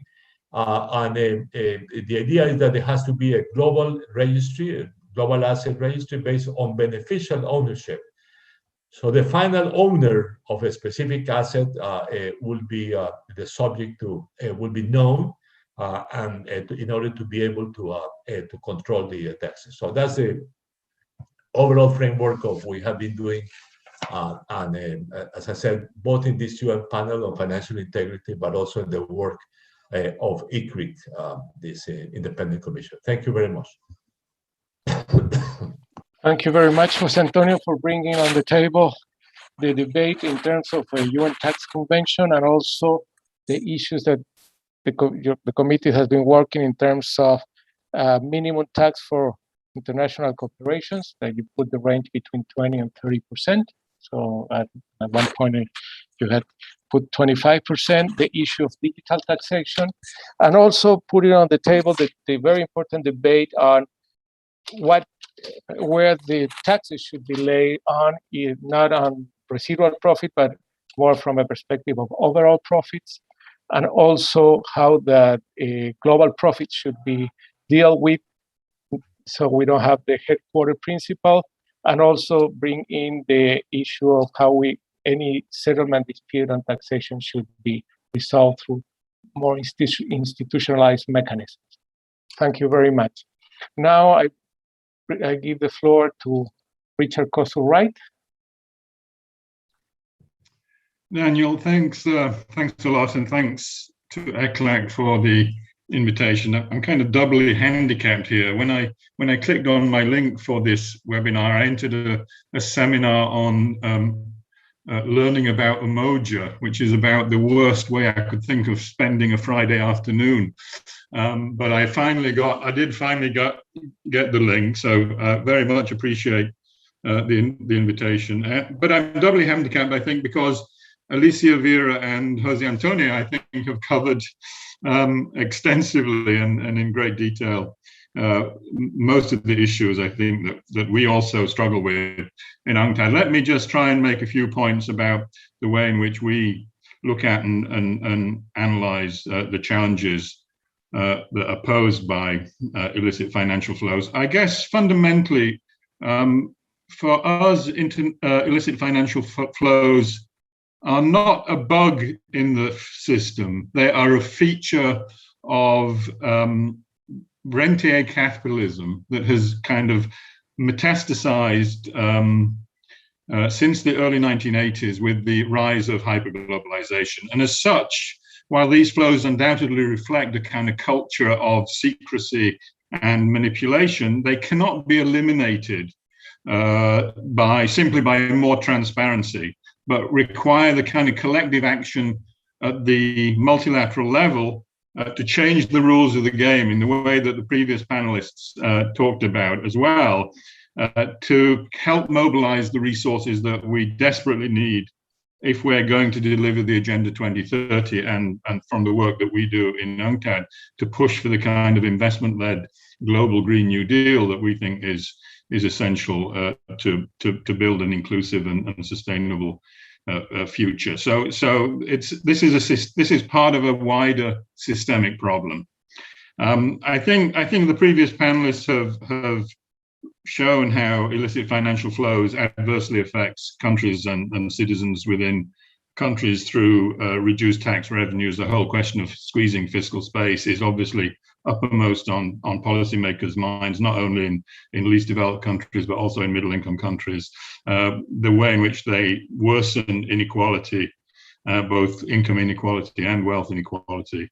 And also, of course, the very pernicious impact that they have on good government through delegitimizing political, regulatory, legal, judiciary systems. I think that's all pretty clear. I just want to say a little bit more about the adverse impact on the investment climate. I mean, and it's pretty obvious that if we're going to deliver the SDGs, we need a massive investment push. We would argue that has to be public investment led, but it depends on crowding in private investment on a significant scale. And it's clear that illicit financial flows undermine both public and private investment. The reduction in obviously the reduced tax revenues makes it all the more difficult for governments to mobilize resources for the kind of public investments that we're talking about as part of the the SDGs. And there's a lot of work about that. I don't want to repeat it. But I think perhaps just as importantly, and a lot of the work that we've done about successful development models has always emphasized that there has to be a very robust link between profits and investment if you're going to get a strong sustainable growth process. And that's true in general. It's particularly true where developing countries have depended upon foreign direct investment as their source of capital formation. There's lots of issues around that. The whole story about FDI needs to be reworked from a development perspective, but it clearly, illicit financial flows undermines that kind of profit investment nexus. And so you get squeezed both on the public side because of the revenue factor and on the private investment side because of the way it does undermine the reinvestment of profits in the kinds of activities that are needed for sustainable and inclusive growth. I think there's a third point here that's very important. Everyone's talked about the importance of sustainable borrowing for both public and private investment. Having a robust tax system is critical, of course, for having a sustainable debt position. And I would argue, and Vera's done very important work on the problems that developing countries face in being charged unduly high interest rates on their lending profiles. But you know, if you're going, one of the things that can guarantee a lower kind of degree of risk aversion from international investors, of course, is if you have a robust tax system. And anything that undermines or threatens that challenge of building a robust tax system is obviously going to have problems when it comes to debt sustainability, both in terms of the volume and the price of debt. So I mean, there's all kinds of reasons from a development point of view, we think, that we need to systematically tackle this kind of the problem of illicit financial flows. In UNCTAD, we have been tasked with the UNODC of constructing a measure of illicit financial flows. This is indicator 16.4.1 of the SDG indicators, and we are working on that. We've insisted that the definition of IFFs be expanded to include not only tax evasion, but other illicit tax and commercial activities, including those undertaken with the objective of concealing revenues and reducing tax burdens through evading controls and regulations. And we are now in the stage of advancing that kind of work to some pilot studies, in our case in Africa, in the case of the UNODC in Latin America, and we hope there'll be some constructive results from that shortly.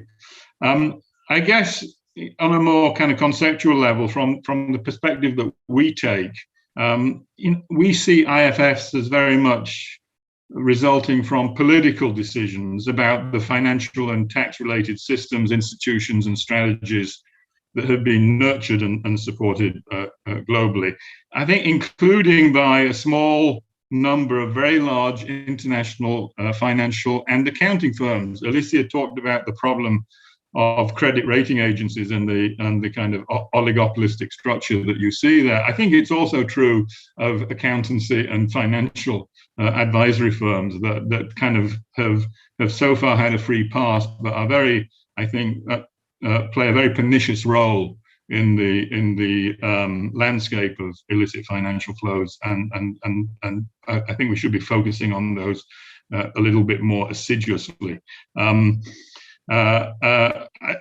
Jose Antonio has talked about the costs in terms of aggressive tax avoidance by multinationals. The numbers in terms of base erosion and profit shifting do vary between 50 billion and $200 billion. Obviously, the fact that they are illicit makes it all the more difficult to come up with a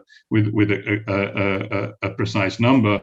But we know that the most effective regions are Africa and Latin America. I mean, we know that, and that Asia, although it's not quite as badly affected, does also suffer significantly in terms of lost revenues as a percentage of GDP. So while the scale of the problem, I mean, there's debate about the size and scale of the problem. I think there are probably general agreement over three issues around IFFs. The first is that a small number of tax jurisdictions receive a disproportionately large volume of profits that are related to economic activity elsewhere. And it's very important in that context to insist that despite the kind of stereotype of tax havens being small island economies, the existence of financial tax centers in developed countries is a major source of the problem, both in Western Europe and in states within the United States. And I think that's incredibly important that we insist on that, because there's a tendency to overlook that. And I think it's those regions that have allowed large multinational corporations to creatively manipulate tax legislation loopholes for the sake of tax avoidance. There's a second point, that the revenue losses are widely distributed across other jurisdictions. In absolute terms, such losses are certainly greater in absolute terms in higher income countries, but as a share of the GDP, as I said, or of total tax revenues, the tax leakages are much more damaging in low income and middle income countries. And I think finally, these flows, although I appreciate what Jose Antonio said just now, but these flows to a very large extent result from the action of very large international corporations. I mean, if you want villains in this story, it is large international corporations. The tax avoidance by multinationals as they shift profits to affiliates in tax havens or exploit tax loopholes in domestic legislation or international tax treaties have, of course, this is in the current context of recovering from COVID and dealing with the challenges around the Agenda 2030. This is, I don't think it's not, I mean, it's an issue that goes back to the new international economic order, of course, where UNCTAD was instrumental, but I don't think it's has been as ever important as it has today. And a unitary taxation of multinational corporation profits, and as recently discussed in the US, as Jose Antonio mentioned, has certainly been a position that we've advocated strongly in the Trade and Development Report, and we've highlighted this in our contribution to the FFD process that was launched by Jamaica and Canada and the SG's office over the course of the last summer. So this is certainly a position. I mean, there are ways of doing this in the most effective way possible, but we see this certainly as a significant step forward in the debate, and would welcome the US initiative. I do think finally that we do need to talk about the institutional context, I think, for this. Obviously we do not think the WTO is an appropriate venue for this. We don't think the OECD, for obvious reasons, given the size of its membership, is. So the call to have the UN intimately involved in this discussion is, I think central to any sort of progressive solution. I would go back a little bit in our own history. UNCTAD back in the 80s designed a set of principles on restrictive business practices, and maybe we should be updating those principles. And they're still on the GA books, of course. They were accepted by the General Assembly. Maybe we should have a set of principles on illicit business practices as to complement that original work that was done and over 30 years ago. And we would probably argue in that context that there's probably a case to be made for some kind of global competition authority that deals with these kinds of issues. The UN tried it with the Center for Transnational Corporations a long time ago. That was eventually disbanded. But I think given the power that large international corporations now hold on the economic prospects of developing countries, I think there's a missing institutional gap when it comes to the monitoring and regulation of international markets that we need to have a serious discussion about. So thanks, Daniel. Thank you very much, Richard, for putting on the table the issue of the need of collective actions to change the rules of the game. It's very important, and also pointing out the negative effect that illicit financial flows have on the process of investment, public and private, due to the way they affect the profit and investment nexus. And also bringing back the idea of the need to rethink the institutional context by updating the principle of illicit business practices, which is also very important when addressing these issues. Well, thank you very much to all the panelists. We still have some minutes, and we have been receiving some questions, so I would like to pose it on the panel, if you allow me. One first question we have received goes as follows. Developing and emerging economies are strongly impacted, perhaps more than developed countries, by illicit financial flows and tax evasion. What do you think are the most important first steps that countries should take to mitigate their revenue losses? I don't know, Alicia, if you want to start the round of answers.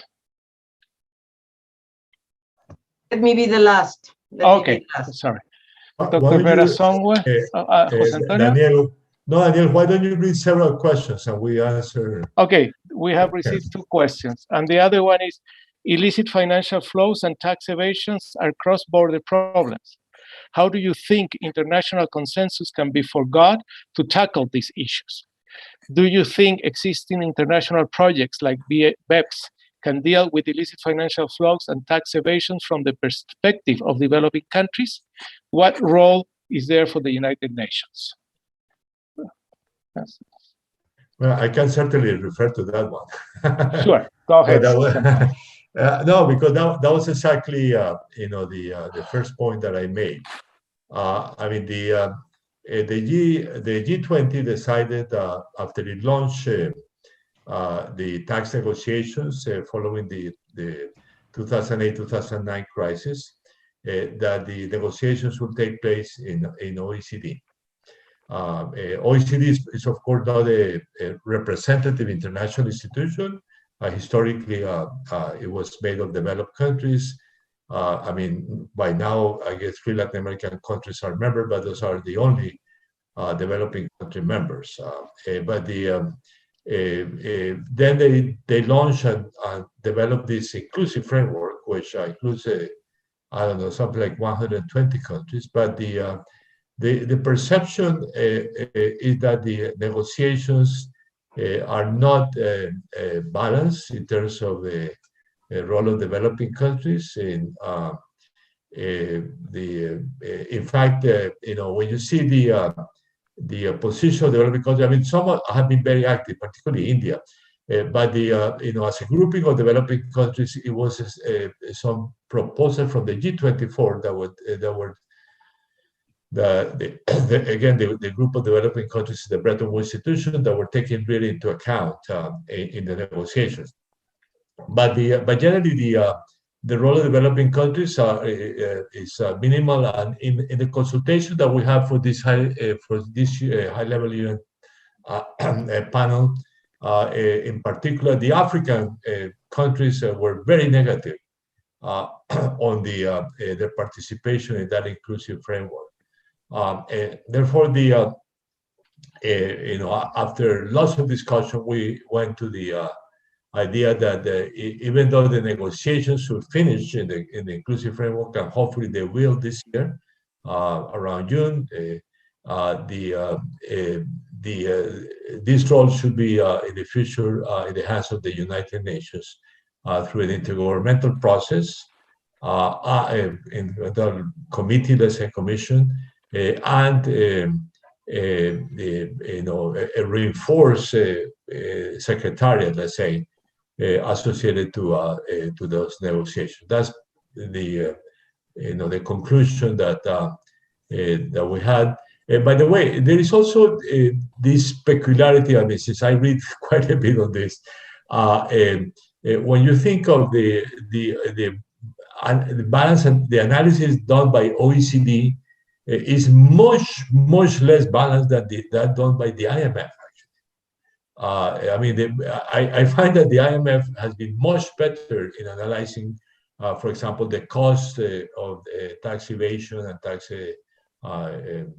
avoidance and the effect they had on developing countries, which I think is associated to the fact that the OECD Secretariat is made of people who have actually think about developed countries. They don't have people thinking about developing countries. So the IMF and the United Nations, of course, is much better placed to have a more balanced approach from the point of view of developing countries. For all those reasons, we came to the recommendation that the UN tax cooperation should be in the hands of the United Nations. Whether there will be political consensus on that is a difficult issue. As I said, that was the proposal in Addis Ababa of the G77, and that was the proposal that actually made back in 2004, of course, endorsed by the then Secretary General Kofi Annan. Thank you very much, Jose Antonio. Dr. Swanwe, do you want to react? No, thank you. Thank you very much. I was just thinking that we have spoken for almost an hour, and I think this is maybe part of the problem is that there's so few good examples. You know, and so we just keep talking. You know, I think if you had taped us 10 years ago, we'll probably be saying the same things now. And I think that is the unfortunate issue. But I want to highlight Angola as a recent case of a country that has succeeded in actually getting some resources back. And my sense is that, you know, what I have noticed is that we've all spoken, we've sort of talked about our little countries quietly, but we've not pointed, you know, even you, Richard, when you talked about, you know, the tax havens in developed countries, you didn't say Delaware. We can just say Delaware. And until we start putting our finger on these issues, then we are not really talking about the problem, right? And so if it was a third world country, we probably would have named it. And so my sense is we should just name those places because they name us anyway on other issues. And until we do that, if we don't even have the courage to name the places where our money is being hidden, then, you know, how do we even begin to enter the problem? And I think that goes to the issue of the OECD, because, you know, if we're sitting around the table with the countries whose businesses and whose firms are, you know, part of the problem, and we know a little bit about voting rights in many of these places, then, you know, I think it becomes a little bit of a difficult conversation. Another good thing that has happened, and I think we do, so in my intervention, I'm trying to sort of stress some of the positives. So Angola was a huge positive, and maybe in our next forum, Alicia, we should actually bring the Angolans to come and tell us how they did it. What did they do well and what didn't they do well, and how can we build on Angola? Because, you know, when Angola was a regime that used to sort of, you know, where there was this, we all criticized Angola. Now Angola is doing the right thing and we speak for 1 hour and we don't mention them. And I think this is part of the issue and we need to change that. I think the second issue is around the Dodd-Frank legislation. You know, Dodd-Frank was, you know, at the time, a cornerstone for a transparency, particularly for mining companies. And you know, when the former administration came in and scrapped that, we didn't hear noise from the OECD, which had become then the custodian of the conversation around illicit financial flows. And again, I think that this is why we have this conversation. So my sense is that the illicit financial flows conversation has almost reached a place where there's a comfortable level of discussion. We can all sort of sit around the table and just talk about how much it costs and what it's doing, but we'd never really go down into, you know, what is that pain point? And until we start pressing on those pain points, and that's, I think, why the UN is a better place to have that conversation, because those who are paining will clearly not hold back on telling us where the pain points are, and we need to do that better. Thank you. Thank you very much. Richard? Sure, yeah, I'm happy to name Switzerland, the Netherlands, and Luxembourg as examples of this kind of behavior. But I think you're right, Vera. I mean, we have to be more honest about some of this, that's for sure. I do think there is a stronger... I'm not running for politics, so I can dare it, but you know... I'm living in Switzerland, so I've got to be careful what I say. Please add Ireland and Netherlands in Europe. I think there is, I mean, I do think, you know, obviously we do feel very strongly that there needs to be stronger multilateral responses to this. I do think, you know, looking at the regional arrangements can offer. I mean, a lot of tax competition takes place between neighboring countries. I mean, that's how many multinationals play off policymakers in the South. So I think looking for regional solutions might actually be, given what we know the difficulty is about changing the multilateral rules. It may be somewhere where both it makes sense to begin there, and also for the regional commissions in the UN, particularly, to share examples of what works in their regions, and whether there are lessons to be shared across the different regions in terms of dealing with this kind of behavior. So I do think that focus. I think there's a case to be made for focusing at the regional level, given the problems that seems to me that tax competition does take place at that level. Thank you, Richard. Now I'll pass the floor to Alicia. Thank you very much. I think this has been a tremendous discussion in many fronts. I want just to I would say that we have to do two types of things. One is what is needed at the national level, and what are the lessons learned, as just Vera said about Angola, for example, or even Mexico. Let me tell you that a striking case is Mexico, where the Tax Administration Service implemented some measures that generated additional resources equivalent to 2.2% of GDP. 2.2% of GDP. So next time we have to bring, as you said very well, Mexico and Angola to find out what they did. But that is at the national level. No, then we have a sub-regional level that I believe one of the actions I would recommend is to invest in tax and customs administration. That's where a lot of money is also going away in the tax and customs administration. Could be sub-regional, but also regional in a way, and to have strong institutions that can provide better oversight of tax and trade systems. I think this is an important space for potential revenue losses. The other thing is, yes, I think we need to have a set of good practices that can help us for countries individually, but also regionally. Very good. Now, but the other problem is that we need collective action. You said it, Richard. Now, the problem I see is that there is a very strong illicit partnership between the elites of our countries and the transnational corporations. So it's not only the international system which is doing the wrong things, it's also our own elites that are also embedded in the corruption and the vicious circle or whatever. So we definitely need to see how best we can deal with this. And for collective solutions, I think we need to move, first of all, the discussion of OECD, of BEPS, has to move to the UN. And you have proposed that, Jose Antonio, yourself. You have said that, or to the IMF. You just said that the IMF is doing it better. But anyway, but the BEPS discussion cannot stay in the OECD framework. Come on. It has to go to a multilateral framework to discuss whether we're going to get the marginal revenues or we have to do it in a more ample way. But I think this is number one. And then, and I think there are some things that you raise in the FACTI report, Jose Antonio, that I would like to bring to the front. First of all, I mean, institutionally, you propose things in the FACTI report that I think we need to elevate to the discussion of the working group of the UN, actually. Yes, a national strategy, yes, a sub-regional strategy, but then we need to have an international proposal, and that is, we need an international ecosystem, which is the way you put it, Jose Antonio, where global standards for financial, legal, and accounting has to be done. And that is where there is persons from different nationalities and very well accounted for that should be monitoring the illicit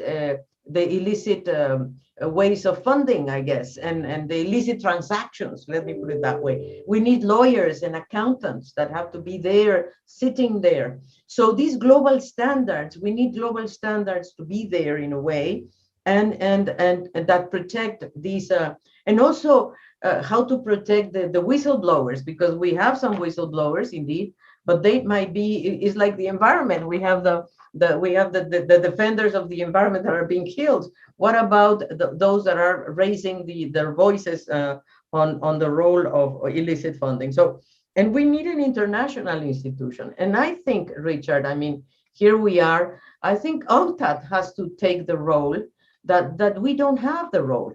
I mean, no, UNCTAD has to be the institution, I guess, that has to set the global standard, the principles.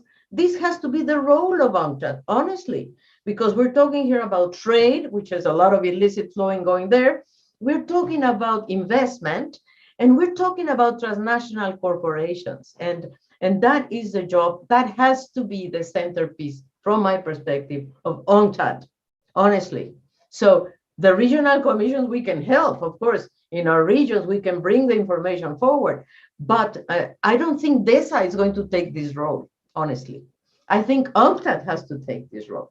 And we have to empower UNCTAD by showing to the developing countries and to the G77, by the way, how much they are losing by not coming up front in an international collective action, and how much their own elites are profiting from this game that is taking us nowhere. So UNCTAD, number one, we need a United Nations Tax Convention. Let me take your words, Jose Antonio. We need BEPS to move to the UN. And we need, of course, to rethink the dispute settlement mechanism on taxes, because I think it is already very charged to the US. And I mean, we're talking here about real power, because we're talking about transnational corporations. We're talking about extractive industries. And so we need the, I would say, the commitment of the World Economic Forum, for example. Let me put it that way. We need to bring these issues to the World Economic Forum, to the big companies, to the big CEOs, so they understand how much they are hurting and damaging development in the world, and how much these asymmetries is going to also cost them, because the demand is going to go down, because as much as they are profiting from us, our natural resources, and what are they going to, I mean, we have to demonstrate that there is a development case here, and that there is something that needs to be done in terms of common international standards. I agree with you, Richard. It's not only about transparency. It is, of course.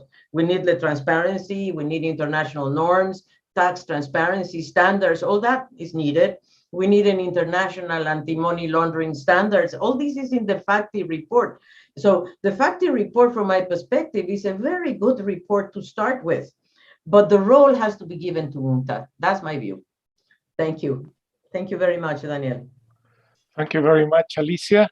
Well, and with this, I just have to thank the panelists for a very enrichment and provocative panel on a very difficult but very important issue when we're thinking how we have to mobilize resources for development. And illicit financial flows is really leaking the capacity to mobilize resources for development. So it's very important to tackle the issue. And as mentioned by all the panelists, and Alicia was putting at the end, the UN has a very important role to play in this fight against illicit financial flows. Thanks again for a very provocative and enriching discussion, and thank you to all. Thank you. Okay, thank you. Thank you very much. Thank you, everybody. Have a good weekend. Thank you. Bye. Bye.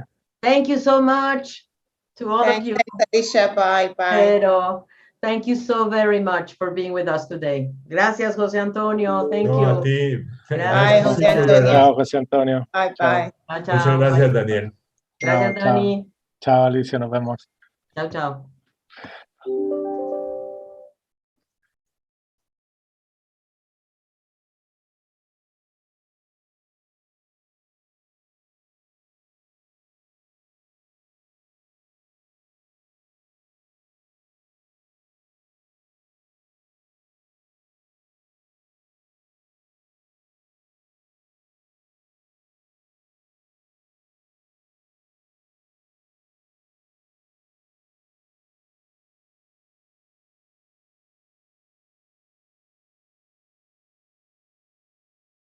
In the very year that the United Nations launched the Decade for Action,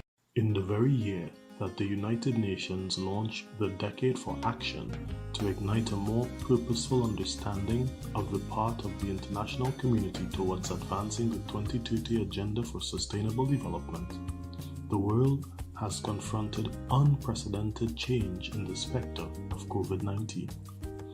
The multi-dimensioned impact of this pandemic has served to dramatize the true scale of the vulnerability of the small, heavily indebted, undiversified economies of the Caribbean, and has forced creative exploration of every opportunity within the reach of our member states to secure urgent relief. The 2020 meetings of the Caribbean Development Roundtable and the Caribbean Development and Cooperation Committee will offer space for taking stock of the progress so far made in persuading the international community to extend this financial support needed, middle income status notwithstanding, and to dialogue on those strategies that will take you from vulnerability to resilient development, from economic peril to recovery and dynamic growth. It is an opportunity to consider how together we strengthen partnerships for action that is responsive to the unique vulnerabilities of the Caribbean, and that assures tangible progress through the application of innovative problem solving in these precarious times. To support countries in the follow-up and monitoring of the medium and long-term progress of the crisis caused by COVID-19, the Economic Commission for Latin America and the Caribbean has produced a series of documents on the evolution and the effects of the pandemic in the region. These publications have been included in the COVID-19 Observatory in Latin America and the Caribbean, which compiles and makes available public policies that the 33 countries of Latin America and Caribbean region are taking to limit the impact of the pandemic, as well as the analysis of the economic and social impacts that these policies will have at the national and sectorial levels. ECLAC studies include a collection of special reports COVID-19 that deal with the economic and social effects of the crisis, as well as sectorial publications on specific topics such as the production of statistics, the right to life and health of older people, people with disabilities, the region's food systems, digitization opportunities, the care system, the 2030 Agenda for Sustainable Development in the new global context, among other topics. This economic and social analysis will be updated as relevant information related to the COVID-19 pandemic emerges. Visit the ECLAC Observatory COVID-19 and access all these reports and updated information on policy measures to face the crisis in the region. The Escazú Agreement is the first regional environmental treaty of Latin America and the Caribbean and offers an unprecedented tool to tackle these challenges. The Escazú Agreement contributes to the right to a healthy environment and to sustainable development of present and future generations, guaranteeing access to environmental information, public participation in environmental decision-making, and access to justice in environmental matters. It is the first treaty in the world to protect human rights defenders in environmental matters.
The Regional Conference on Women in Latin America and the Caribbean is the main intergovernmental forum on women's rights and gender equality in the region. The conference, which was established in 1977 as a subsidiary body of ECLAC, is convened on a regular basis to identify the situation of women's autonomy and rights at the regional and sub-regional levels, present public policy recommendations for gender equality, and undertake periodic assessments of the activities carried out in fulfillment of regional and international plans and agreements on the subject.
The Observatory of Social Development in Latin America and the Caribbean is one of ECLAC's regional knowledge tools. Its creation responds to a mandate of the second meeting of the Regional Conference on Social Development of Latin America and the Caribbean, when the member states requested that ECLAC establish an Observatory of Social Development to support the design and implementation of public policies and allow the monitoring of the trends.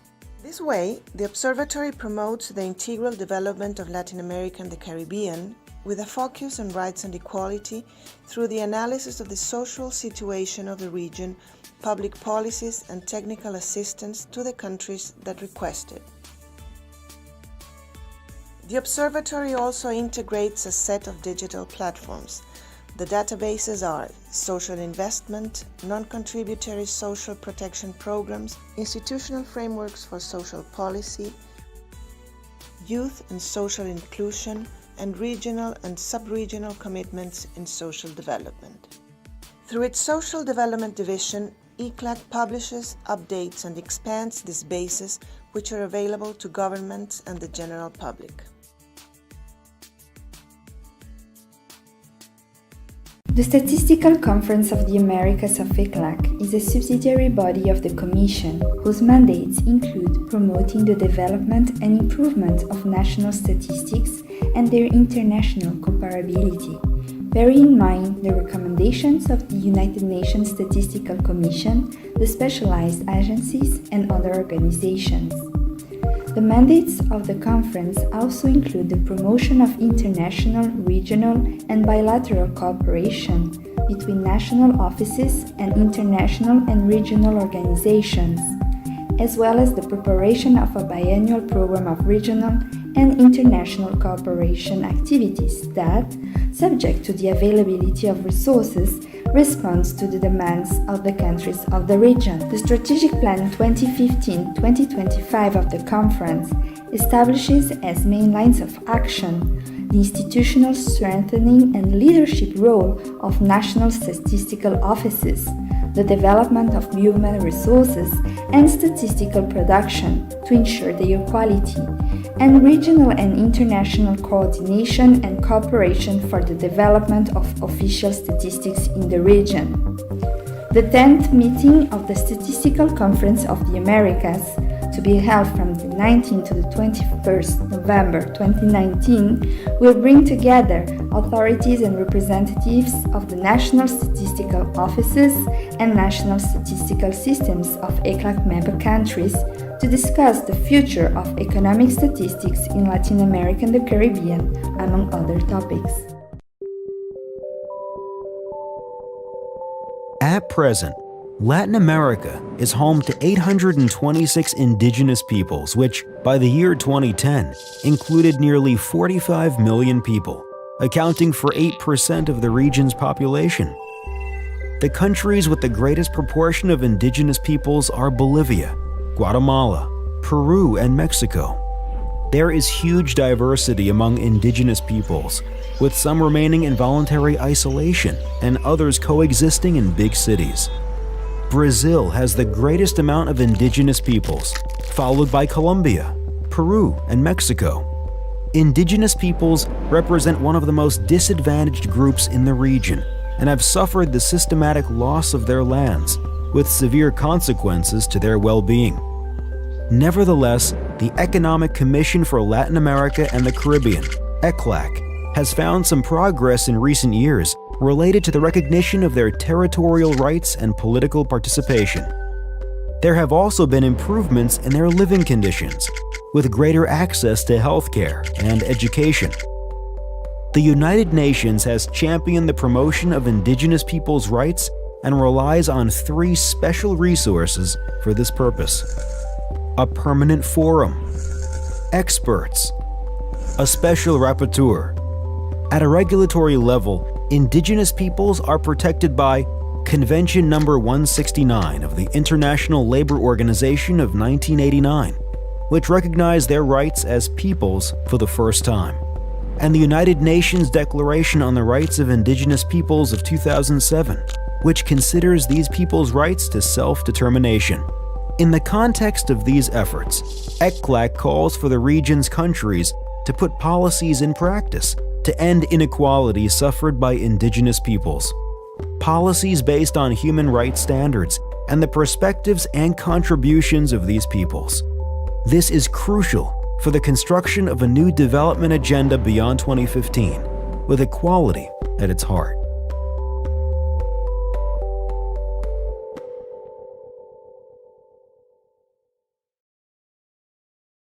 The SDG Gateway is a web platform aiming to become a key factor for coordination and availability of the regional assets of the United Nations system in Latin America and the Caribbean.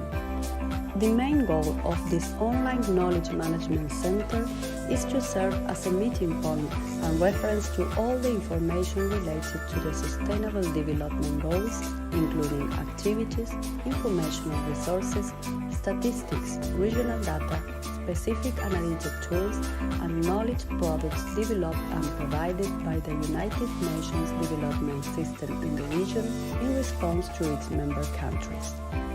Visit this important multi-stakeholder platform and get to know more about this online regional knowledge management center. The COVID-19 Observatory in Latin America and the Caribbean is a platform promoted by ECLAC at the request of the Community of Latin American and Caribbean States, CELAC. The observatory tracks the public policies that Latin American and Caribbean countries are implementing to limit the impact of the COVID-19 pandemic in the region.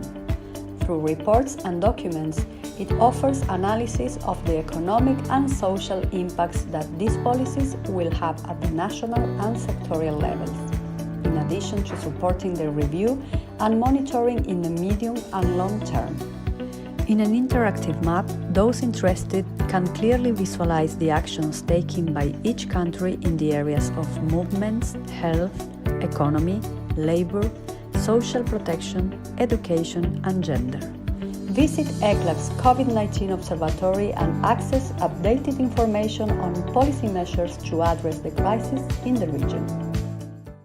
In the very year that the United Nations launched the Decade for Action to ignite a more purposeful understanding of the part of the international community towards advancing the 2030 Agenda for Sustainable Development, the world has confronted unprecedented change in the specter of COVID-19.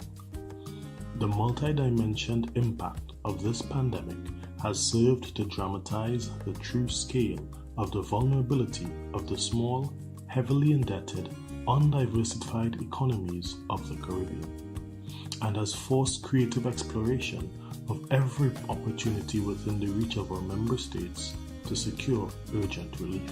The 2020 meetings of the Caribbean Development Roundtable and the Caribbean Development and Cooperation Committee will offer space for taking stock of the progress so far made in persuading the international community to extend this financial support needed, middle income status notwithstanding, and to dialogue on those strategies that will take you from vulnerability to resilient development, from economic peril to recovery and dynamic growth. It is an opportunity to consider how together we strengthen partnerships for action that is responsive to the unique vulnerabilities of the Caribbean, and that assures tangible progress through the application of innovative problem solving in these precarious times. To support countries in the follow-up and monitoring of the medium and long-term progress of the crisis caused by COVID-19, the Economic Commission for Latin America and the Caribbean has produced a series of documents on the evolution and the effects of the pandemic in the region. These publications have been included in the COVID-19 Observatory in Latin America and the Caribbean, which compiles and makes available public policies that the 33 countries of Latin America and Caribbean region are taking to limit the impact of the pandemic, as well as the analysis of the economic and social impacts that these policies will have at the national and sectorial levels. ECLAC studies include a collection of special reports COVID-19 that deal with the economic and social effects of the crisis, as well as sectorial publications on specific topics such as the production of statistics, the right to life and health of older people, people with disabilities, the region's food systems, digitization opportunities, the care system, the 2030 Agenda for Sustainable Development in the New Global Context, among other topics. This economic and social analysis will be updated as relevant information related to the COVID-19 pandemic emerges. Visit the ECLAC Observatory COVID-19 and access all these reports and updated information on policy measures to face the crisis in the region. The Escazú Agreement is the first regional environmental treaty of Latin America and the Caribbean and offers an unprecedented tool to tackle these challenges.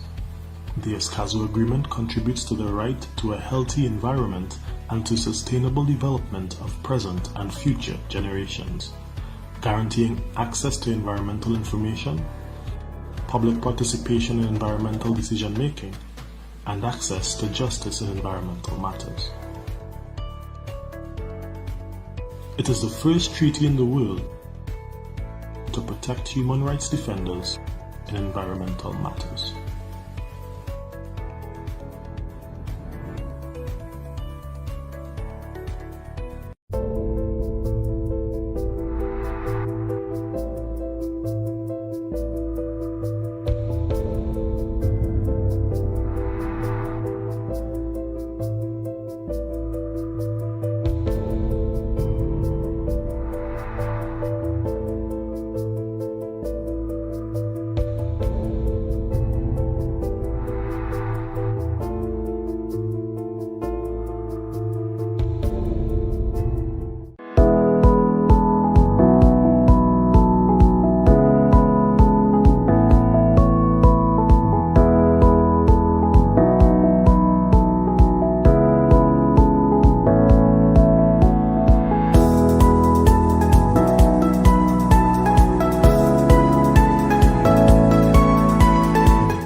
The Regional Conference on Women in Latin America and the Caribbean is the main intergovernmental forum on women's rights and gender equality in the region.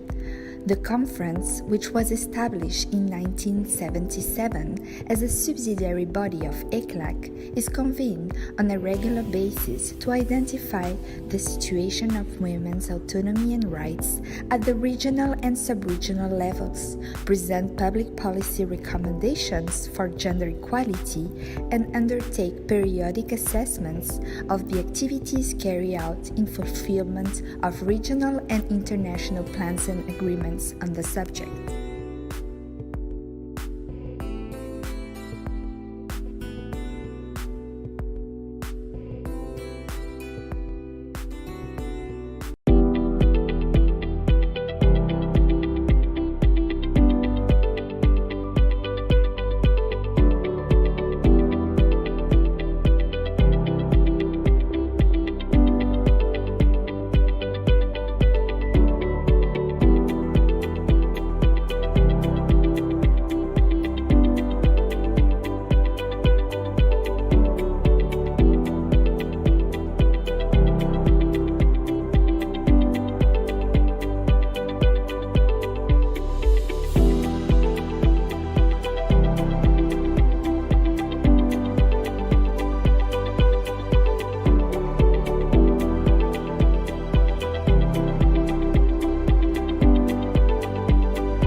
The Observatory of Social Development in Latin America and the Caribbean is one of ICLEC's regional knowledge tools. Its creation responds to a mandate of the second meeting of the Regional Conference on Social Development of Latin America and the Caribbean, when the member states requested that ICLEC establish an Observatory of Social Development to support the design and implementation of public policies and allow the monitoring of the trends. This way, the Observatory promotes the integral development of Latin America and the Caribbean with a focus on rights and equality through the analysis of the social situation of the region, public policies, and technical assistance to the countries that request it. The Observatory also integrates a set of digital platforms. The databases are social investment, non-contributory social protection programs, institutional frameworks for social policy, youth and social inclusion, and regional and sub-regional commitments in social development. Through its Social Development Division, ICLAC publishes, updates, and expands these bases, which are available to governments and the general public.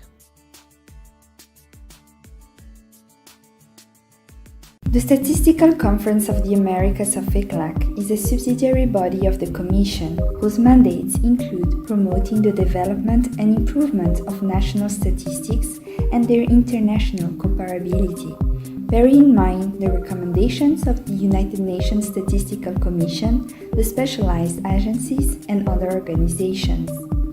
The mandates of the conference also include the promotion of international, regional, and bilateral cooperation between national offices and international and regional organizations, as well as the preparation of a biennial program of regional and international cooperation activities that, subject to the availability of resources, responds to the demands of the countries of the region. The Strategic Plan 2015-2025 of the conference establishes as main lines of action the institutional strengthening and leadership role of national statistical offices, the development of human resources and statistical production to ensure their quality, and regional and international coordination and cooperation for the development of official statistics in the region. The 10th meeting of the Statistical Conference of the Americas, to be held from the 19th to the 21st November 2019, will bring together authorities and representatives of the national statistical offices and national statistical systems of ECLAC member countries to discuss the future of economic statistics in Latin America and the Caribbean, among other topics. At present, Latin America is home to 826 indigenous peoples, which, by the year 2010, included nearly 45 million people, accounting for 8% of the region's population. The countries with the greatest proportion of indigenous peoples are Bolivia, Guatemala, Peru, and Mexico. There is huge diversity among indigenous peoples, with some remaining in voluntary isolation and others coexisting in big cities.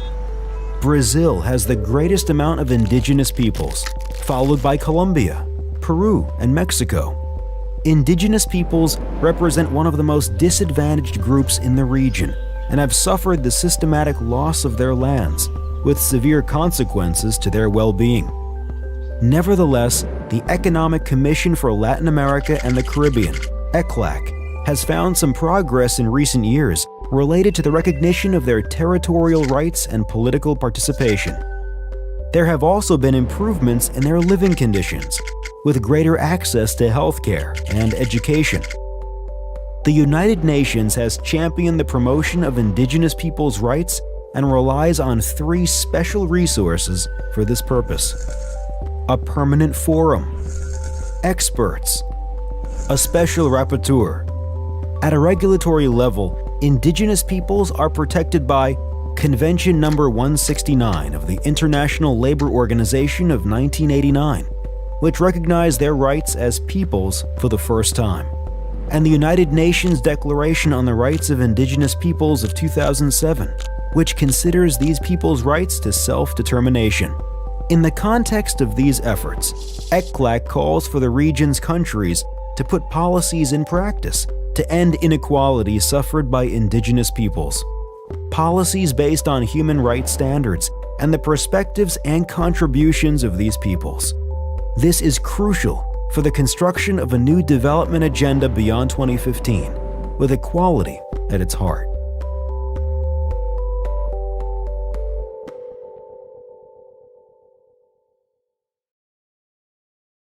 The SDG Gateway is a web platform aiming to become a key factor for coordination and availability of the regional assets of the United Nations system in Latin America and the Caribbean.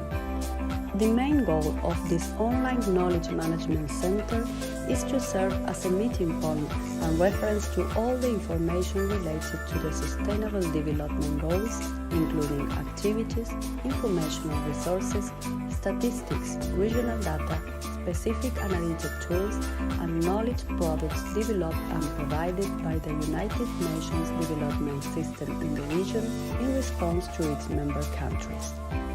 Visit this important multi-stakeholder platform and get to know more about this online regional knowledge management center. The COVID-19 Observatory in Latin America and the Caribbean is a platform promoted by ECLAC at the request of the Community of Latin American and Caribbean States, CELAC. The observatory tracks the public policies that Latin American and Caribbean countries are implementing to limit the impact of the COVID-19 pandemic in the region. Through reports and documents, it offers analysis of the economic and social impacts that these policies will have at the national and sectorial levels, in addition to supporting the review and monitoring in the medium and long term. In an interactive map, those interested can clearly visualize the actions taken by each country in the areas of movements, health, economy, labor, social protection, education, and gender. Visit ECLAC's COVID-19 Observatory and access updated information on policy measures to address the crisis in the region. In the very year that the United Nations launched the Decade for Action to ignite a more purposeful understanding of the part of the international community towards advancing the 2030 Agenda for Sustainable Development, the world has confronted unprecedented change in the specter of COVID-19. The multi-dimensioned impact of this pandemic has served to dramatize the true scale of the vulnerability of the small, heavily indebted, undiversified economies of the Caribbean, and has forced creative exploration of every opportunity within the reach of our member states to secure urgent relief. The 2020 meetings of the Caribbean Development Roundtable and the Caribbean Development and Cooperation Committee will offer space for taking stock of the progress so far made in persuading the international community to extend this financial support needed, middle income status notwithstanding, and to dialogue on those strategies that will take you from vulnerability to resilient development, from economic peril to recovery and dynamic growth. It is an opportunity to consider how together we strengthen partnerships for action that is responsive to the unique vulnerabilities of the Caribbean, and that assures tangible progress through the application of innovative problem solving in these precarious times. To support countries in the follow-up and monitoring of the medium and long-term progress of the crisis caused by COVID-19, the Economic Commission for Latin America and the Caribbean has produced a series of documents on the evolution and the effects of the pandemic in the region. These publications have been included in the COVID-19 Observatory in Latin America and the Caribbean, which compiles and makes available public policies that the 33 countries of Latin America and Caribbean region are taking to limit the impact of the pandemic, as well as the analysis of the economic and social impacts that these policies will have at the national and sectorial levels. ECLAC studies include a collection of special reports COVID-19 that deal with the economic and social effects of the crisis, as well as sectorial publications on specific topics such as the production of statistics, the right to life and health of older people, people with disabilities, the region's food systems, digitization opportunities, the care system, the 2030 Agenda for Sustainable Development in the New Global Context, among other topics. This economic and social analysis will be updated as relevant information related to the COVID-19 pandemic emerges. Visit the ECLAC Observatory COVID-19 and access all these reports and updated information on policy measures to face the crisis in the region. The Escazú Agreement is the first regional environmental treaty of Latin America and the Caribbean and offers an unprecedented tool to tackle these challenges. The Escazú Agreement contributes to the right to a healthy environment and to sustainable development of present and future generations, guaranteeing access to environmental information, public participation in environmental decision-making, and access to justice in environmental matters. It is the first treaty in the world to protect human rights defenders in environmental matters.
The Regional Conference on Women in Latin America and the Caribbean is the main intergovernmental forum on women's rights and gender equality in the region.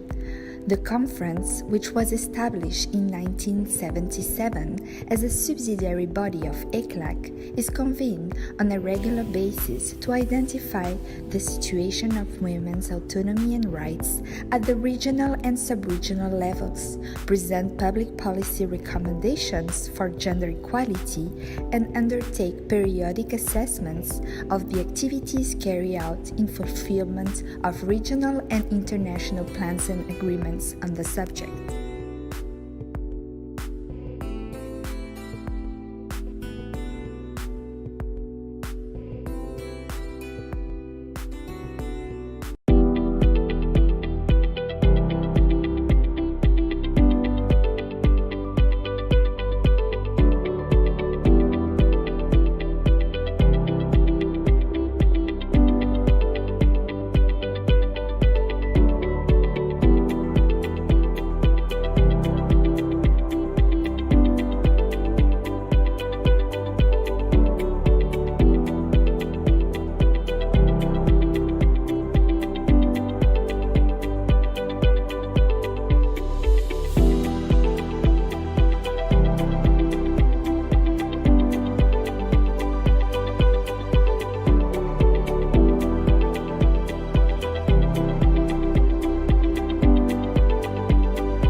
The Observatory of Social Development in Latin America and the Caribbean is one of ICLEC's regional knowledge tools. Its creation responds to a mandate of the second meeting of the Regional Conference on Social Development of Latin America and the Caribbean, when the member states requested that ICLEC establish an Observatory of Social Development to support the design and implementation of public policies and allow the monitoring of the trends. This way, the Observatory promotes the integral development of Latin America and the Caribbean with a focus on rights and equality through the analysis of the social situation of the region, public policies, and technical assistance to the countries that request it. The Observatory also integrates a set of digital platforms. The databases are social investment, non-contributory social protection programs, institutional frameworks for social policy, youth and social inclusion, and regional and sub-regional commitments in social development. Through its Social Development Division, ICLAC publishes, updates, and expands these bases, which are available to governments and the general public. The Statistical Conference of the Americas of ECLAC is a subsidiary body of the Commission, whose mandates include promoting the development and improvement of national statistics and their international comparability. Bear in mind the recommendations of the United Nations Statistical Commission, the specialized agencies, and other organizations. The mandates of the conference also include the promotion of international, regional, and bilateral cooperation between national offices and international and regional organizations, as well as the preparation of a biennial program of regional and international cooperation activities that, subject to the availability of resources, responds to the demands of the countries of the region. The Strategic Plan 2015-2025 of the conference establishes as main lines of action the institutional strengthening and leadership role of national statistical offices, the development of human resources and statistical production to ensure their quality, and regional and international coordination and cooperation for the development of official statistics in the region. The 10th meeting of the Statistical Conference of the Americas, to be held from the 19th to the 21st November 2019, will bring together authorities and representatives of the national statistical offices and national statistical systems of ECLAC member countries to discuss the future of economic statistics in Latin America and the Caribbean, among other topics. At present, Latin America is home to 826 indigenous peoples, which, by the year 2010, included nearly 45 million people, accounting for 8% of the region's population. The countries with the greatest proportion of indigenous peoples are Bolivia, Guatemala, Peru, and Mexico. There is huge diversity among indigenous peoples, with some remaining in voluntary isolation and others coexisting in big cities. Brazil has the greatest amount of indigenous peoples, followed by Colombia, Peru, and Mexico. Indigenous peoples represent one of the most disadvantaged groups in the region and have suffered the systematic loss of their lands, with severe consequences to their well-being. Nevertheless, the Economic Commission for Latin America and the Caribbean, ECLAC, has found some progress in recent years related to the recognition of their territorial rights and political participation. There have also been improvements in their living conditions, with greater access to healthcare and education. The United Nations has championed the promotion of indigenous peoples' rights and relies on 3 special resources for this purpose: a permanent forum, experts, a special rapporteur. At a regulatory level, indigenous peoples are protected by Convention number 169 of the International Labor Organization of 1989, which recognized their rights as peoples for the first time, and the United Nations Declaration on the Rights of Indigenous Peoples of 2007, which considers these peoples' rights to self-determination. In the context of these efforts, ECLAC calls for the region's countries to put policies in practice to end inequality suffered by indigenous peoples. Policies based on human rights standards and the perspectives and contributions of these peoples. This is crucial for the construction of a new development agenda beyond 2015, with equality at its heart.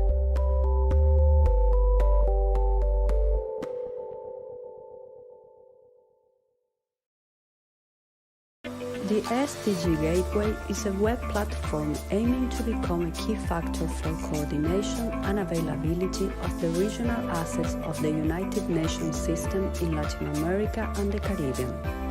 The main goal of this online knowledge management center is to serve as a meeting point and reference to all the information related to the Sustainable Development Goals, including activities, informational resources, statistics, regional data, specific analytic tools, and knowledge products developed and provided by the United Nations Development System in the region in response to its member countries. Visit this important multi-stakeholder platform and get to know more about this online regional knowledge management center. The COVID-19 Observatory in Latin America and the Caribbean is a platform promoted by ECLAC at the request of the Community of Latin American and Caribbean States, CELAC. The observatory tracks the public policies that Latin American and Caribbean countries are implementing to limit the impact of the COVID-19 pandemic in the region. Through reports and documents, it offers analysis of the economic and social impacts that these policies will have at the national and sectorial levels, in addition to supporting the review and monitoring in the medium and long term. In an interactive map, those interested can clearly visualize the actions taken by each country in the areas of movements, health, economy, labor, social protection, education, and gender. Visit ECLAC's COVID-19 Observatory and access updated information on policy measures to address the crisis in the region. In the very year that the United Nations launched the Decade for Action to ignite a more purposeful understanding of the part of the international community towards advancing the 2030 Agenda for Sustainable Development, the world has confronted unprecedented change in the specter of COVID-19. The multi-dimensioned impact of this pandemic has served to dramatize the true scale of the vulnerability of the small, heavily indebted, undiversified economies of the Caribbean, and has forced creative exploration of every opportunity within the reach of our member states to secure urgent relief. The 2020 meetings of the Caribbean Development Roundtable and the Caribbean Development and Cooperation Committee will offer space for taking stock of the progress so far made in persuading the international community to extend this financial support needed, middle income status notwithstanding, and to dialogue on those strategies that will take you from vulnerability to resilient development, from economic peril to recovery and dynamic growth. It is an opportunity to consider how together we strengthen partnerships for action that is responsive to the unique vulnerabilities of the Caribbean, and that assures tangible progress through the application of innovative problem solving in these precarious times. To support countries in the follow-up and monitoring of the medium and long-term progress of the crisis caused by COVID-19, ¿me escuchas? the Economic Commission for Latin America and the Caribbean has produced a series of documents on the evolution and the effects of the pandemic in the region. These publications have been included in the COVID-19 Observatory in Latin America and the Caribbean, which compiles and makes available public policies that the 33 countries of Latin America and Caribbean region are taking to limit the impact of the pandemic, as well as the analysis of the economic and social impacts that these policies will have at the national and sectorial levels. ECLAC studies include a collection of special reports COVID-19 that deal with the economic and social Marco effects of the Santander, crisis, as well as ¿cómo estás por ahí para realizar las pruebas con los intérpretes y asignarlas y todo such as the esto? production of statistics, the right to life and health of older people with disabilities, Hello, Rafael. the region's food Hola, Marco. systems, ¿Cómo the estás? opportunities, Ajá. the care system, the ¿Me estaba 2030 llamando? for sustainable Sí, development las in the intérpretes a new qué hora se van a context, conectar, among other topics. o si ya están conectadas para Economic and saber cuáles social son. analysis En Que realidad, queda ya as relevant 18 minutos ya. information related to the no COVID-19 las tengo pandemic aquí. emerges. Visit Voy a the buscarlas. ECLAC Observatory COVID-19 and No las access veo. all these reports and updated information on policy measures No to las face veo the conectadas. crisis in the region. The Escazú Agreement is the first regional environmental treaty of Latin America and the Caribbean and offers ¿A an qué hora comienza? unprecedented tool to A las tackle 2. these challenges. 2. The Escazú Agreement contributes Ya to voy a the ver si right me puedo to a comunicar con healthy ella. environment Te and aviso. to Vale. sustainable Vale. development of present Ya. and future generations, guaranteeing access to environmental information, public participation in environmental decision-making, and access to justice in environmental matters. It is the first treaty in the world to protect human rights defenders in environmental matters.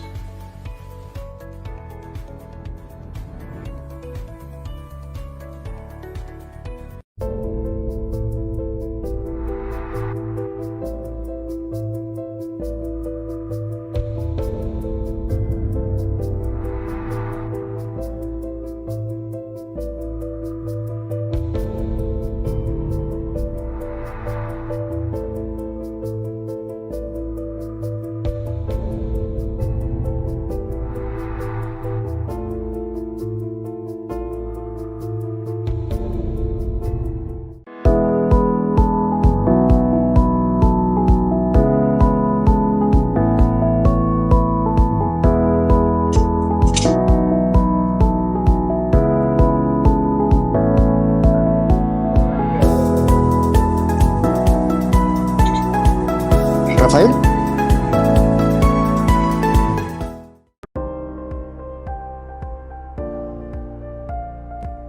Rafael. ¿Me escuchas? Sí, sí, te escucho, Marco. ¿Qué pasa? Ya, la señora Lucía me acaba de comunicar que va a comenzar a las 2:30. Entonces yo creo que por conectarse tipo 2 van a estar conectándose los intérpretes. A las 2:30 va a comenzar el webinar. Que según programa, dice que a las 2:30. Ya. Ok.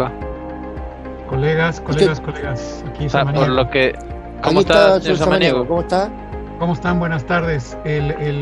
Este seminario empieza a las 2. Cierto. Ah, ya. Por eso Perfecto. te comento, Marcos, que la hora que yo tengo es a las 2, así que comunícate con las intérpretes. Sí, lo que pasa es que estaba hablando con la señora Lucía y ella me había comunicado que era a las 2:30, pero ella iba a comunicarse inmediatamente con los intérpretes. Ya, The ok. Regional Conference on Listo, Sí, para que te gracias. conecten. in Latin Dale. America and the Te aviso Caribbean cualquier cosa. is the main Ok. Yo aquí intergovernmental estoy. La señora Cecilia Cecilia está Martínez. conectada, muy gender bien. equality in the region. The Cecilia conference, Martínez. which was established Martínez. in 1977 ¿Lista? as a subsidiary body of ECLAC, is Kimberly convened Celis, on a conectada. regular basis to Muy bien. identify Muy and buenas tardes, establish Portugal. women's autonomy and rights at the regional and sub-regional levels. Sí. Buenas tardes present a public ambos. policy Los vemos y los escuchamos recommendations bastante for bien. gender equality and undertake Perfecto. periodic ¿Hacemos la prueba de assessments compartir on pantalla? activities carried out in Sí, fulfillment deme un of segundito regional que and international voy a plans and agreements ¿Los on the intérpretes subject. también? cortar acá. Ok, si quiere, señor Samaniego, puede intentar probar la Probamos. proyección.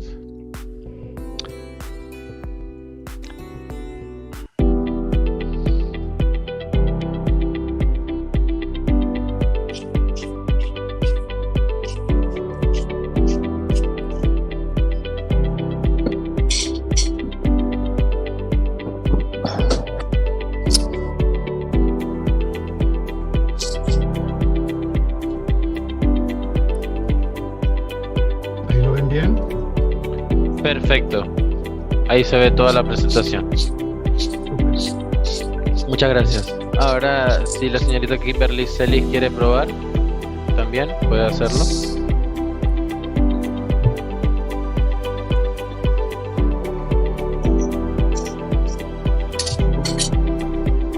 Excelente, se ve toda la confirma? presentación. Sí, se ve. Si quiere pasar algunas diapositivas un segundito para probar que no haya ningún problema. Excelente.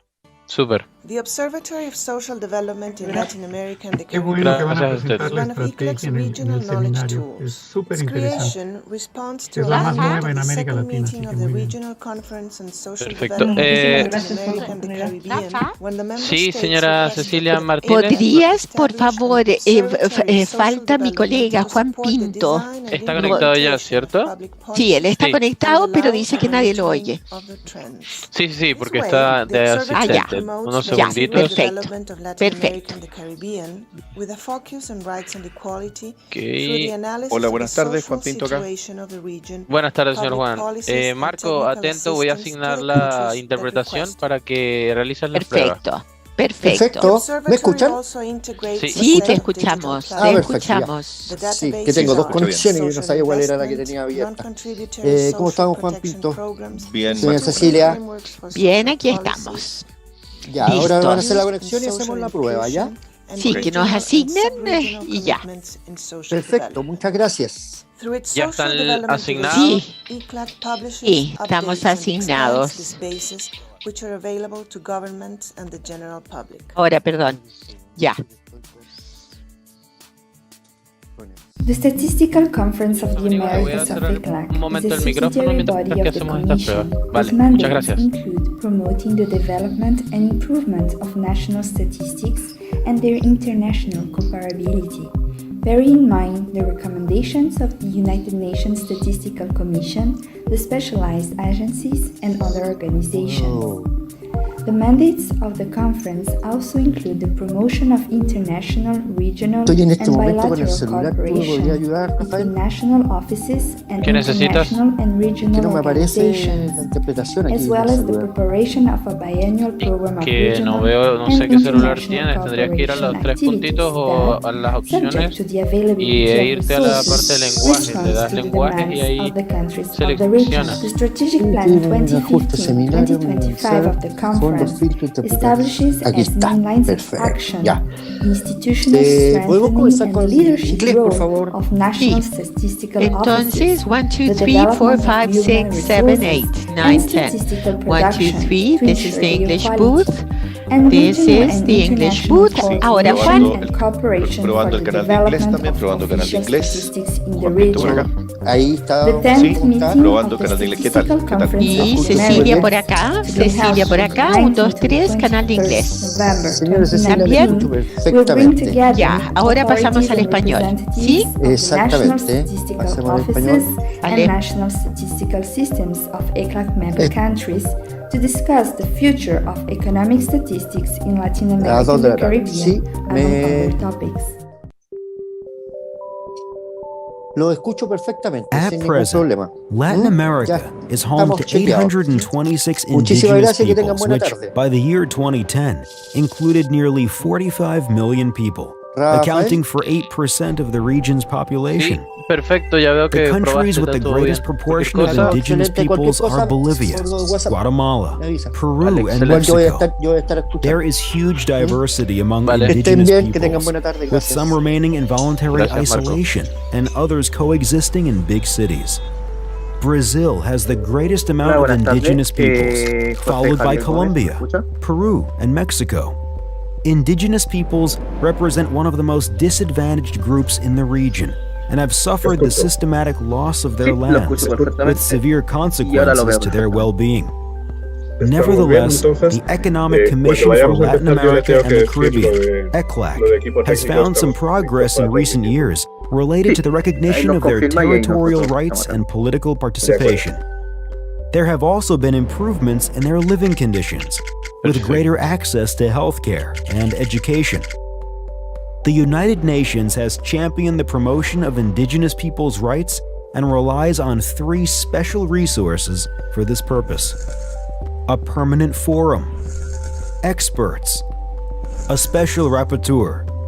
At a regulatory level, indigenous peoples are protected by Convention number 169 of the International Labor Organization of 1989, which recognized their rights as peoples for the first time, and the United Nations Declaration on the Rights of Indigenous Peoples of 2007, which considers these peoples' rights to self-determination. In the context of these efforts, ECLAC calls for the region's countries to put policies in practice to end inequality suffered by indigenous peoples. Policies based on human rights standards and the perspectives and contributions of these peoples. This is crucial for the construction of a new development agenda beyond 2015, with equality at its heart.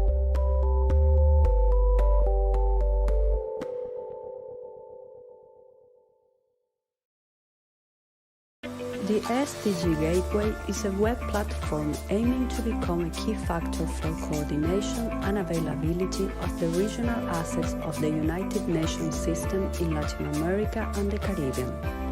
The main goal of this online knowledge management center is to serve as a meeting point and reference to all the information related to the Sustainable Development Goals, including activities, informational resources, statistics, regional data, specific analytic tools, and knowledge products developed and provided by the United Nations Development System in the region in response to its member countries.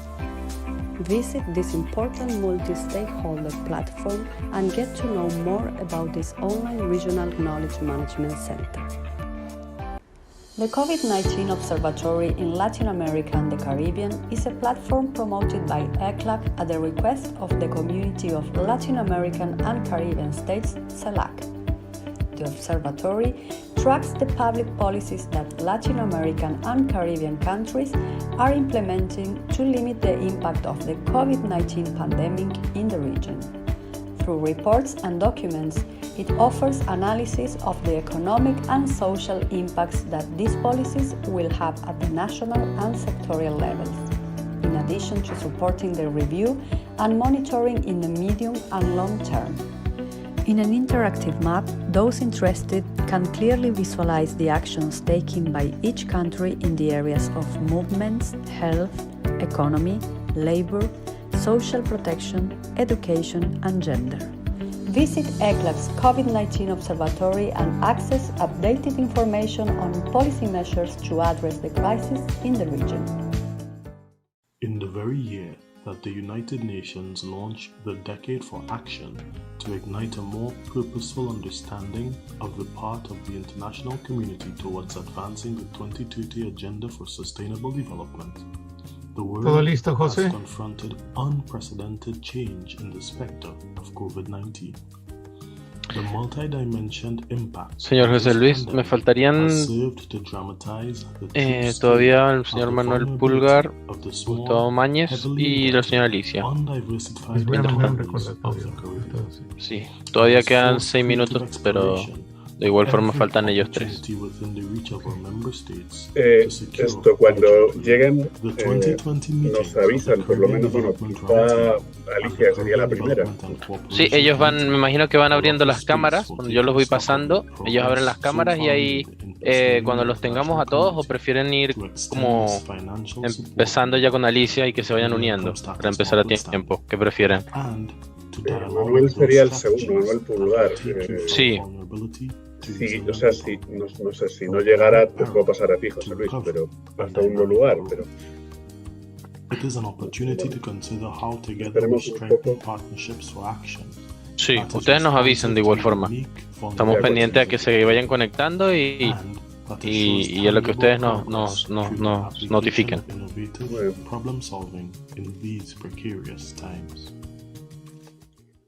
To support countries in the follow-up and monitoring of the medium and long-term progress of the crisis caused by COVID-19, the Economic Commission for Latin America and the Caribbean has produced a series of Buenas tardes, señor Huáscar.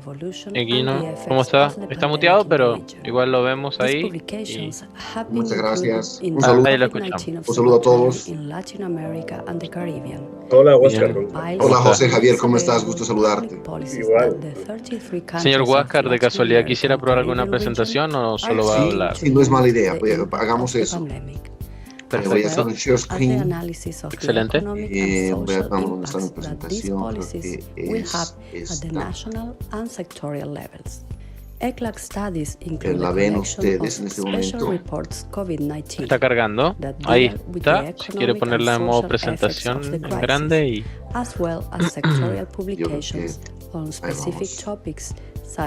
¿La ven ustedes? Sí, excelente, se ve perfecta. Perfecto, gracias entonces. Muchas gracias a usted.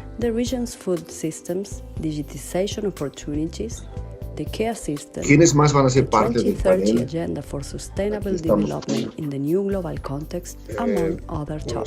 Alicia Árcena, Manuel Pulgar Vidal, José Luis, Gustavo Mañez, Visit the ECLAC Observatory COVID-19 and access all these reports and updated information on policy measures to face the crisis in the region. Y la idea del segmento es que tengamos una visión global que nos daría Manuel Pulgar sobre cómo se está portando el financiamiento climático a nivel global. Yo hablaría sobre los flujos en América Latina. Gustavo Mañez hablaría de las operaciones relevadas durante el año de la pandemia del todo el sistema financiero hacia América Latina, la decisión del BID y después el programa ecuatoriano, la estrategia financiera del gobierno de Ecuador. Ya, muy bien. ¿Tú vas a estar moderando, José? ¿José Luis? No, José Javier Gómez. Javier. José Javier. En mi caso, lo que voy a ver es el tema de gestión fiscal y financiamiento climático.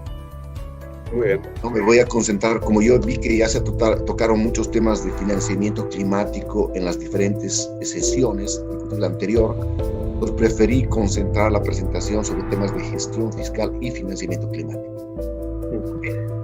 Van a ser como 12 minutos. Sí, es bastante corto. La he preparado Perfecto. Para que sea corta. Sí, y Kimberly no he hablado con ella, la vi antes. También para avisarle. Hola, Kimberly. ¿Qué Buenas tal? tardes, ¿cómo está? Mucho gusto. Hola.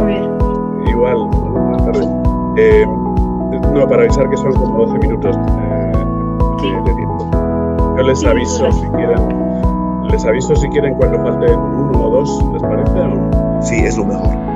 Sí, les aviso en voz alta. Con su permiso, ya tenemos conectado al señor Manuel Pulgar Vidal. Hola, ¿cómo están? ¿Me escuchan bien? Sí, muy buenas Perfecto, tardes, lo Manuel, escuchamos bienvenido. perfecto. Hola, Si quiere abrir su cámara también para probar. Sí, lo abro en un minuto. Sí, estoy usando mi teléfono porque mi computadora anda no sé por qué lenta, pero a ver. Ahí ando. ¿Se me ve bien? ¿Se escucha bien? Sí, súper. ¿Va a realizar alguna presentación o solo va a hablar? No, solo voy a hablar. Excelente. Vale, entonces lo escuchamos y lo vemos bastante bien. Excelente. Muchas gracias.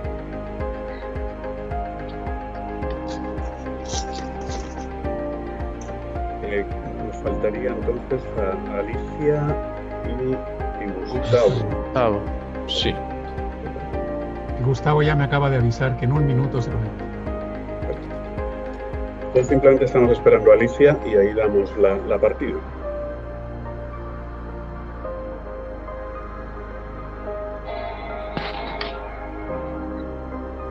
The Regional Conference on Women Bueno, si quieren, los panelistas si pueden ponerse, se pueden mutear, pueden dejar la cámara encendida para que ya esté listo, pero mantenerse muteado para no tener ruido dentro de las presentaciones. Which was Gracias. established in 1977 as a subsidiary body of ECLAC, is convened on a regular basis to identify the situation of women's autonomy and rights at the regional and sub-regional levels, present public policy recommendations for gender equality, and undertake periodic assessments of the activities carried out in fulfillment of regional and international plans and agreements on the subject.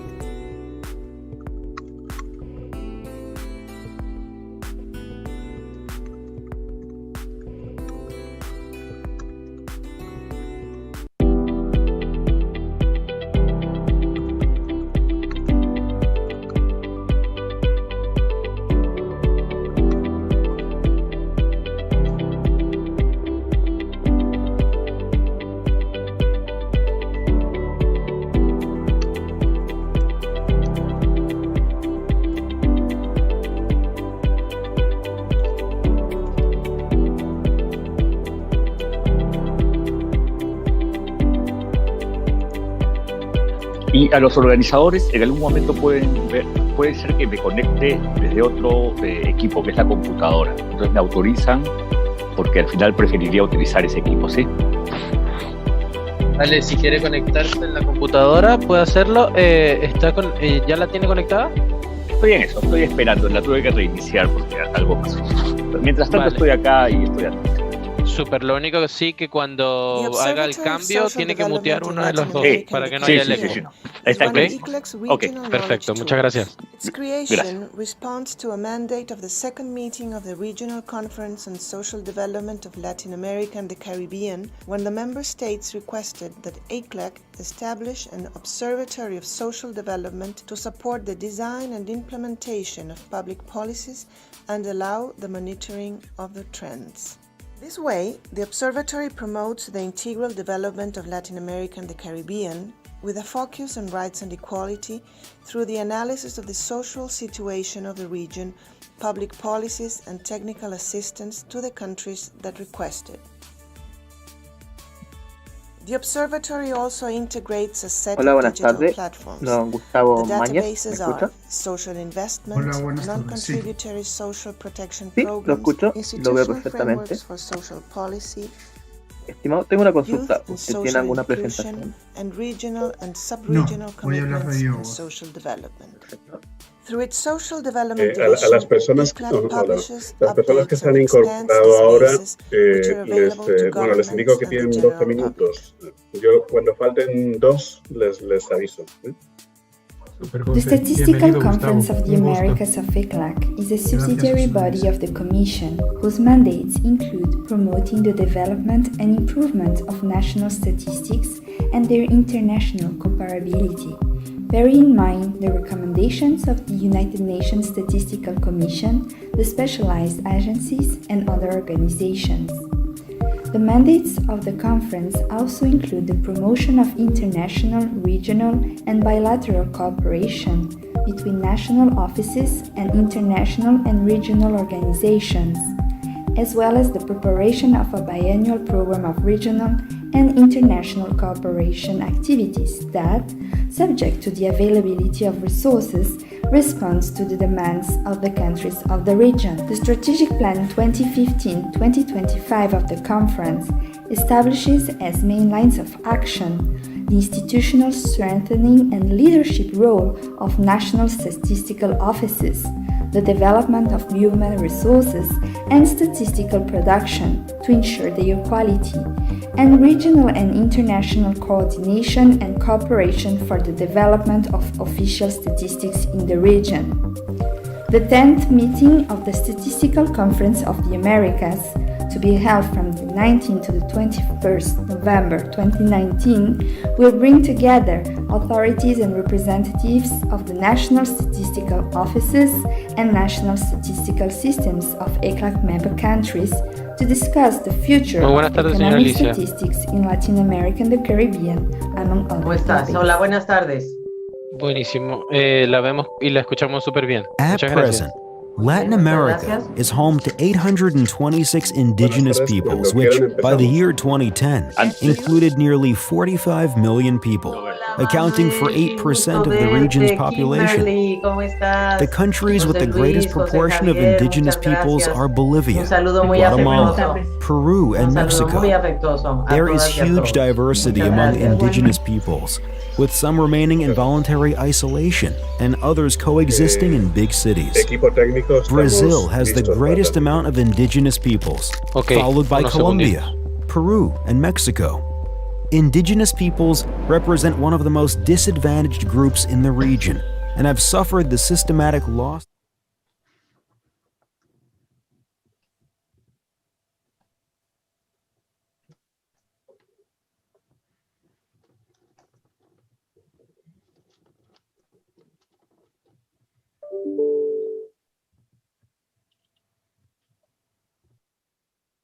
Listo. A continuación, les damos la bienvenida al webinario. We welcome you to the webinar on the financing of Latin America and the Caribbean. This shows the importance of the webinar we are going to have. This climate agenda that is ambitious will only be possible if they have, the investments have the necessary financing, given the climate emergency that involves a mobilization of financial, internal, and external resources. For that, to speak and discuss this subject, we have a group, an outstanding group of experts in order to move forward in this matter. We will begin with Alicia Bárcena, Executive Secretary of ECLAC. Each participant will have 12 minutes, and there will be time for Q&A after all the presentations. Well, thank you. Good. Can you hear me? Yes, you can hear me all right. Thank you very much, and good afternoon, everyone. It is a true pleasure to cordially welcome you to this 5th webinar. We use this word in Spanish, webinario, and especially this is the last, I would say, the last part of the fiscal seminar that has been very good with major contributions insofar as fiscal policies, and I welcome Daniel Titelman, our Director of Economic Development, who organized this, José Luis Samaniego, and our dear moderator, José Javier Gomez, we have with us, and I think it's important that this is the last meeting of the whole meeting, the last meeting of the whole session or seminar. It will coincide with the closing of the seminar.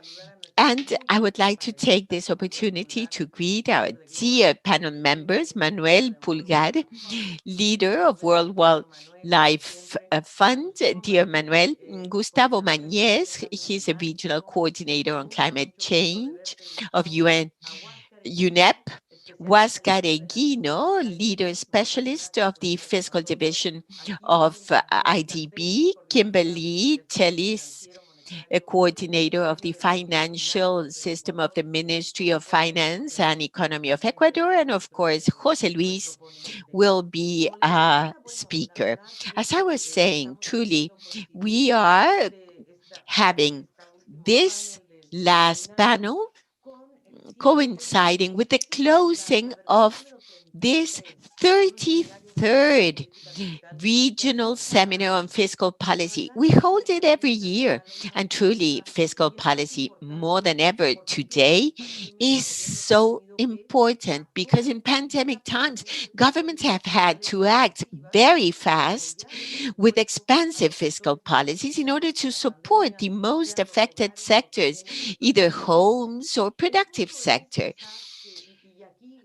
The issue is, and before getting into the subject, I would like to take the opportunity to thank the Spanish cooperation for the great support and Ambassador Enrique Ojeda Vila, Ambassador of Spain in Chile, who is with us as well.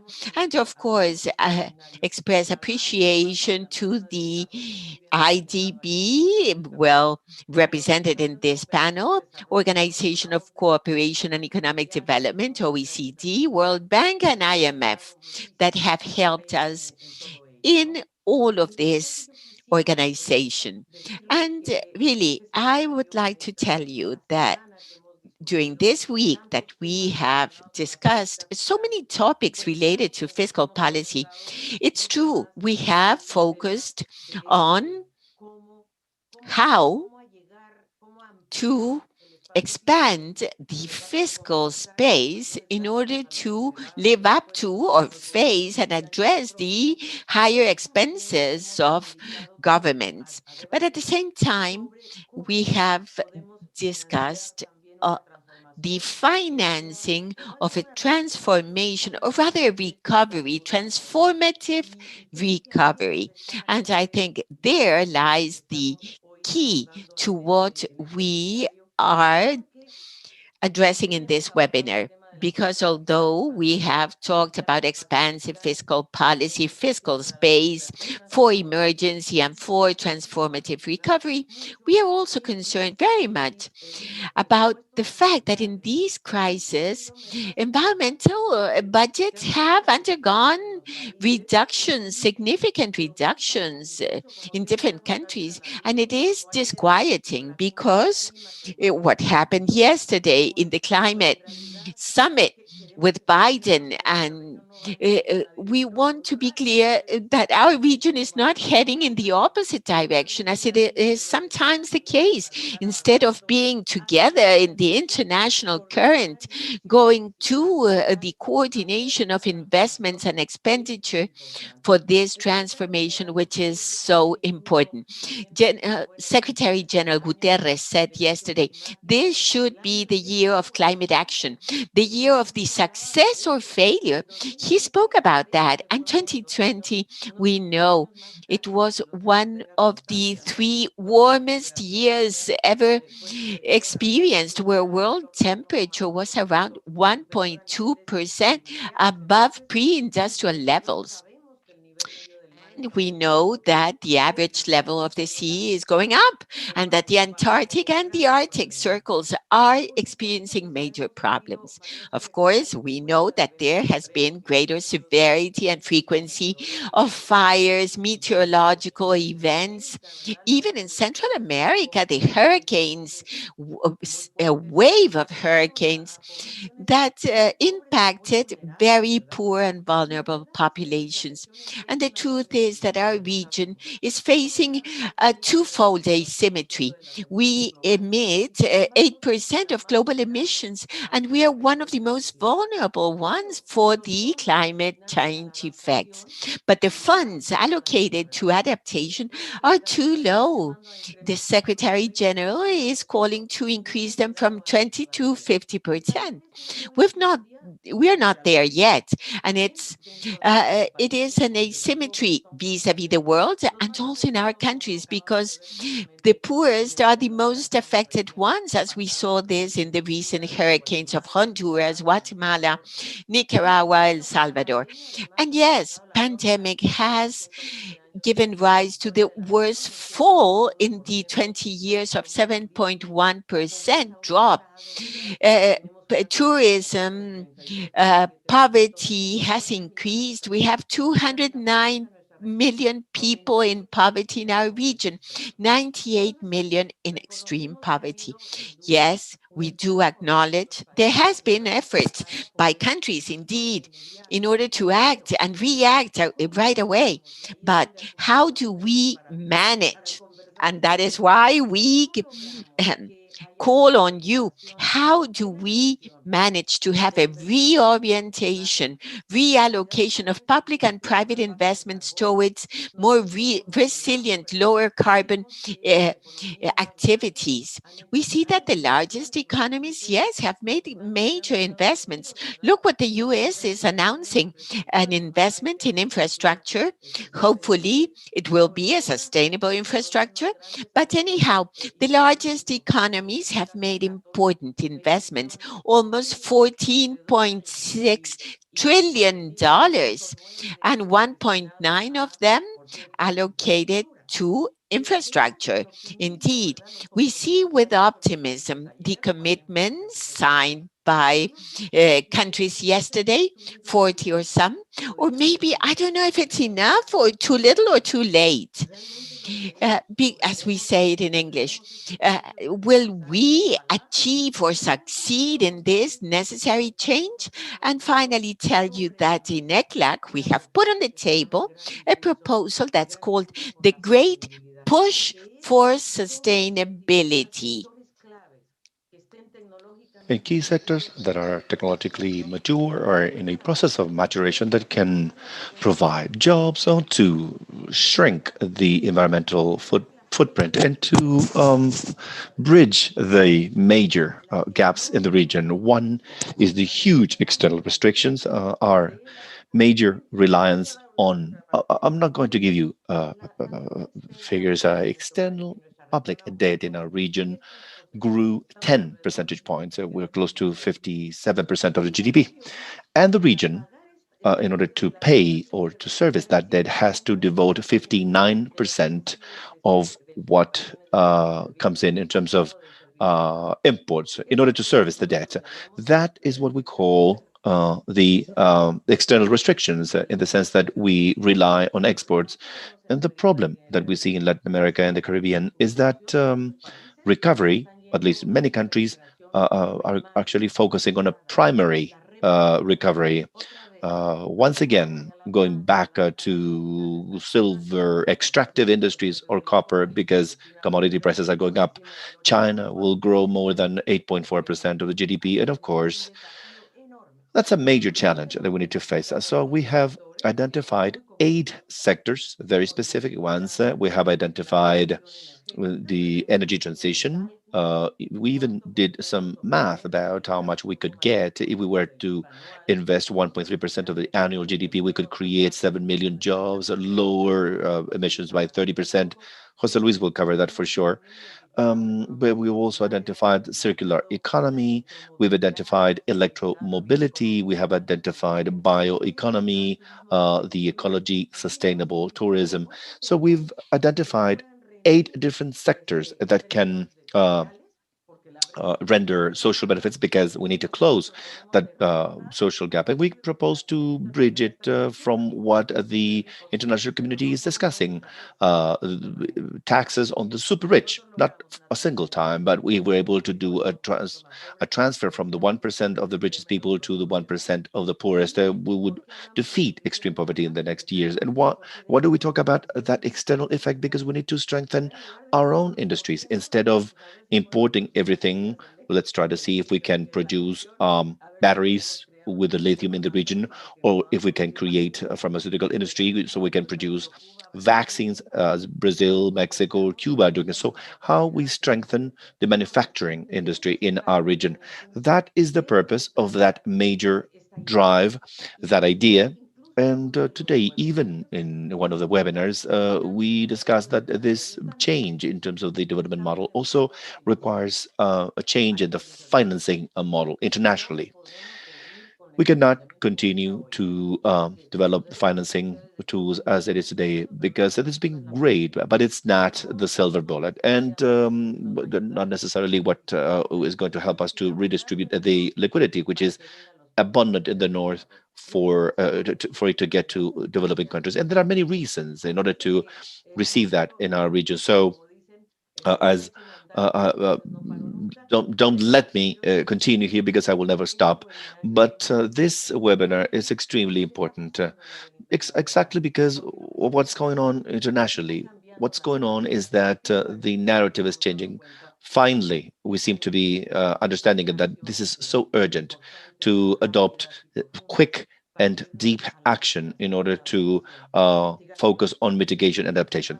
Of course, mitigation, those who emit more should mitigate, but adaptation, it must be something fundamental to us because it is. And I'd like to tell you that yesterday as well, we held a major event, and with that I'd like to close, which was the Earth's Day commemoration with the opening of Escazú agreement. This agreement that we've been promoting for so many years, that deals with access to information, environmental justice, and citizens' engagement. That is a matter, a source of pride, because this is part of a new generation agreements in which governments do not negotiate by themselves, but society at large with the governments negotiate. And if we do not reach a new national, local, or global pact, we will never be able to develop a new development model and a new financing model. So you have the task now. I will be very interested in listening to you. I've asked Daniel, if you believe so, that at the end he can actually close the whole seminar. I will have to leave you in a while, but I will stay here for a while to listen to you, and then I'll leave you with Jose Luis Samaniego. Thank you very much, Jose Javier. You're the chair. And please be welcome, all of you. Thank you, Alicia. Well, the logic of this event is that now we're going to see what have been the financing flows worldwide, and then we're going to connect that to Latin America and the Caribbean to then close with a look at the situation of a specific case, a specific country. Now I have the pleasure of introducing Manuel Pulgar Vidal. He's the global leader of climate and energy at the WWF. And of course, we must remember the environment, as a representative of Peru in COP, which was the one that opened up the doors for the later COP summits, the one in Paris, that opened up the door to the construction of the international agreement, which is the one that is giving rise to the whole process that we're going through now.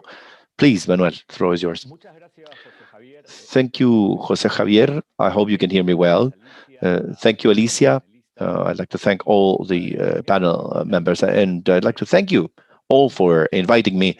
I've been listening to the remarks by Alicia, and of course I agree.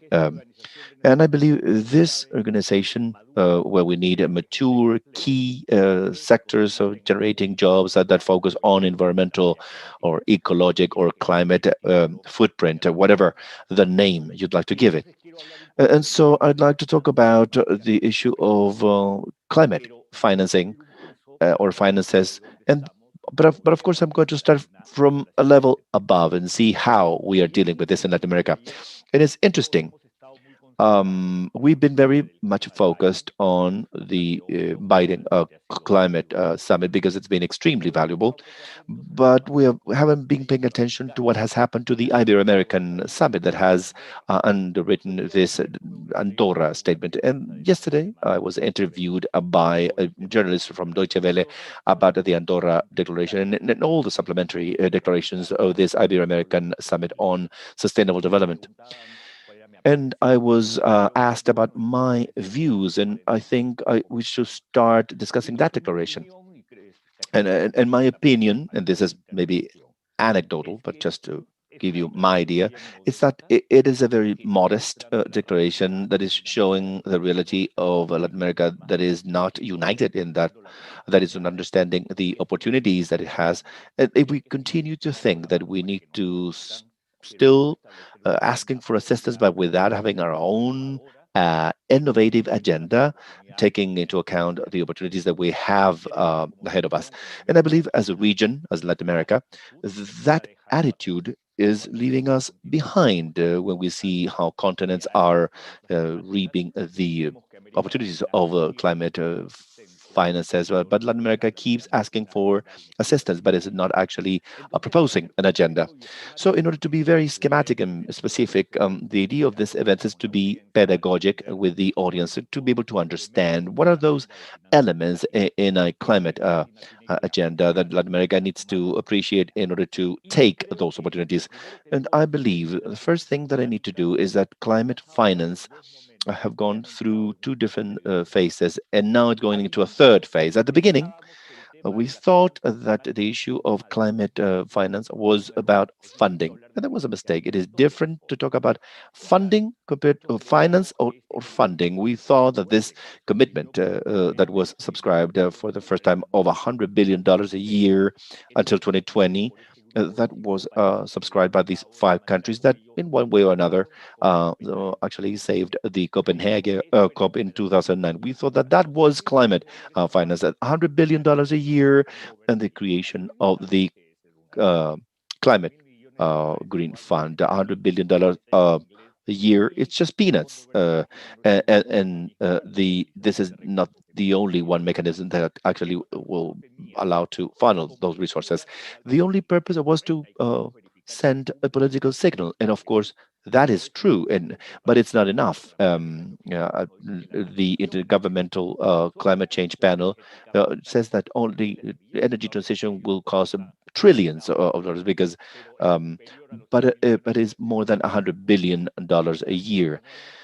That will cost only one out of the four transitions recommended by science. But we thought it was about funding. Then it evolved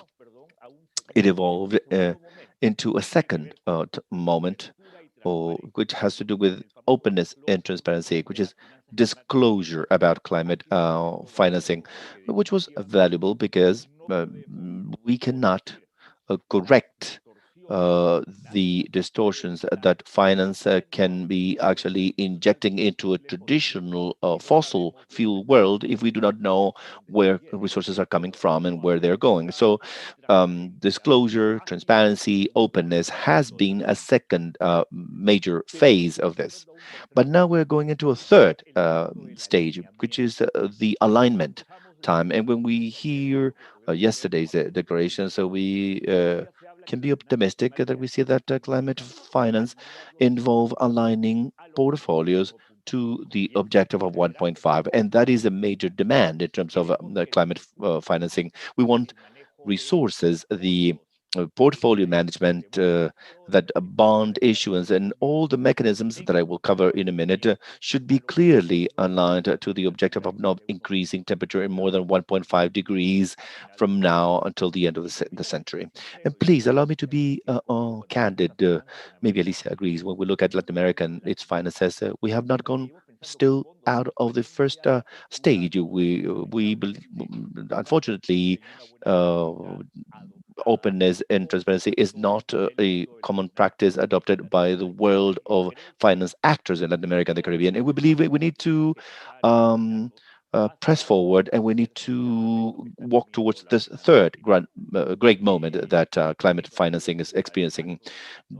Declarations such as the one from BlackRock or the large investment funds, even for quite a while, the Norwegian pension fund withdrawing their investment from coal-fired facilities is the way in which this alignment must take place. But at the same time, we know it's an alignment that should be strongly supported by science. So it's not only about becoming aligned, which means to establish a certain goal, but that this goal must be supported by science, allowing me to measure progress, because that's the full package. It's not only a mere declaration out in the air. It's like I'm going to be carbon neutral, because there's a whole lot of debate in the world, which seems to be extremely interesting.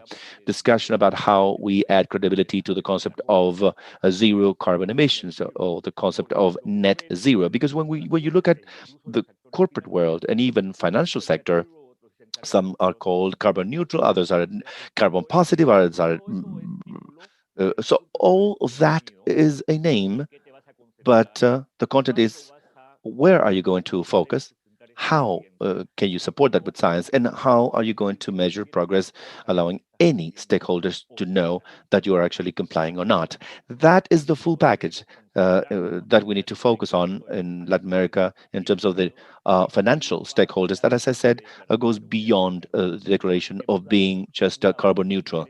We have made significant progress, and it's interesting to have the champion of climate action, Gonzalo Munoz, or Great Britain, Nigel Cokin, talking with the world investors or economic stakeholders, not only finance stakeholders, telling them, you know what is your goal? We are at that moment. What is your goal? Are you going to meet it? Because in the Peruvian case, we're far of because involving a set of stakeholders. This is a first reaction. Please let me know when I'm running out of time. Please, when they give me a microphone, I never stop. So I need you have 5 minutes. You have 5 minutes. Now, why this? I believe this is something that in which ICLA can play a significant role.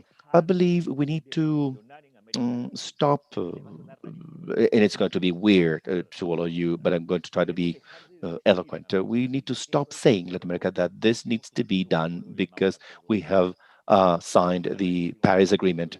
It sounds weird because I was one of the first to support that, but it seems that message is not being understood, and we need to tell the stakeholders, you need to do it because this is the new economy. This is the new economy. That's why it's so valuable to see Jose Luis and Alicia's publication on the topic. And this new economy has a new vision, has new elements in order to modify productive processes with new elements in finance, which is what we're discussing now.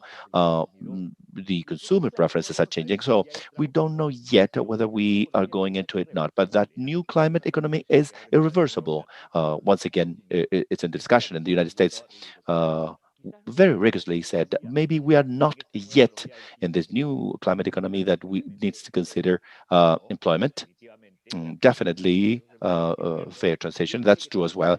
And he believes that we are at a time in which stakeholders are still analyzing the risk and adjustment. It's great, but that risk adjustment is the previous step to come into this new economy. And this is so interesting that not even President Trump, the leader of world economy, could comply with his promise of carbon emissions. It didn't happen because the new economy did not allow for it, and it doesn't allow for negation because immediately it reorients you, and it is strongly marked by the European Green Deal, the new commitment of the US, 52%, that of Colombia, 51%, that of Chile, 45%. All that is changing the elements and conditions of economy. And today we recognize, Jose Javier, we are there in 3 moments. We are clear in what is it that we want from here to the end of the century, not to go beyond 1 degree in temperature. And we know clearly that for 2050, it must be 50% ambition from here to 2030.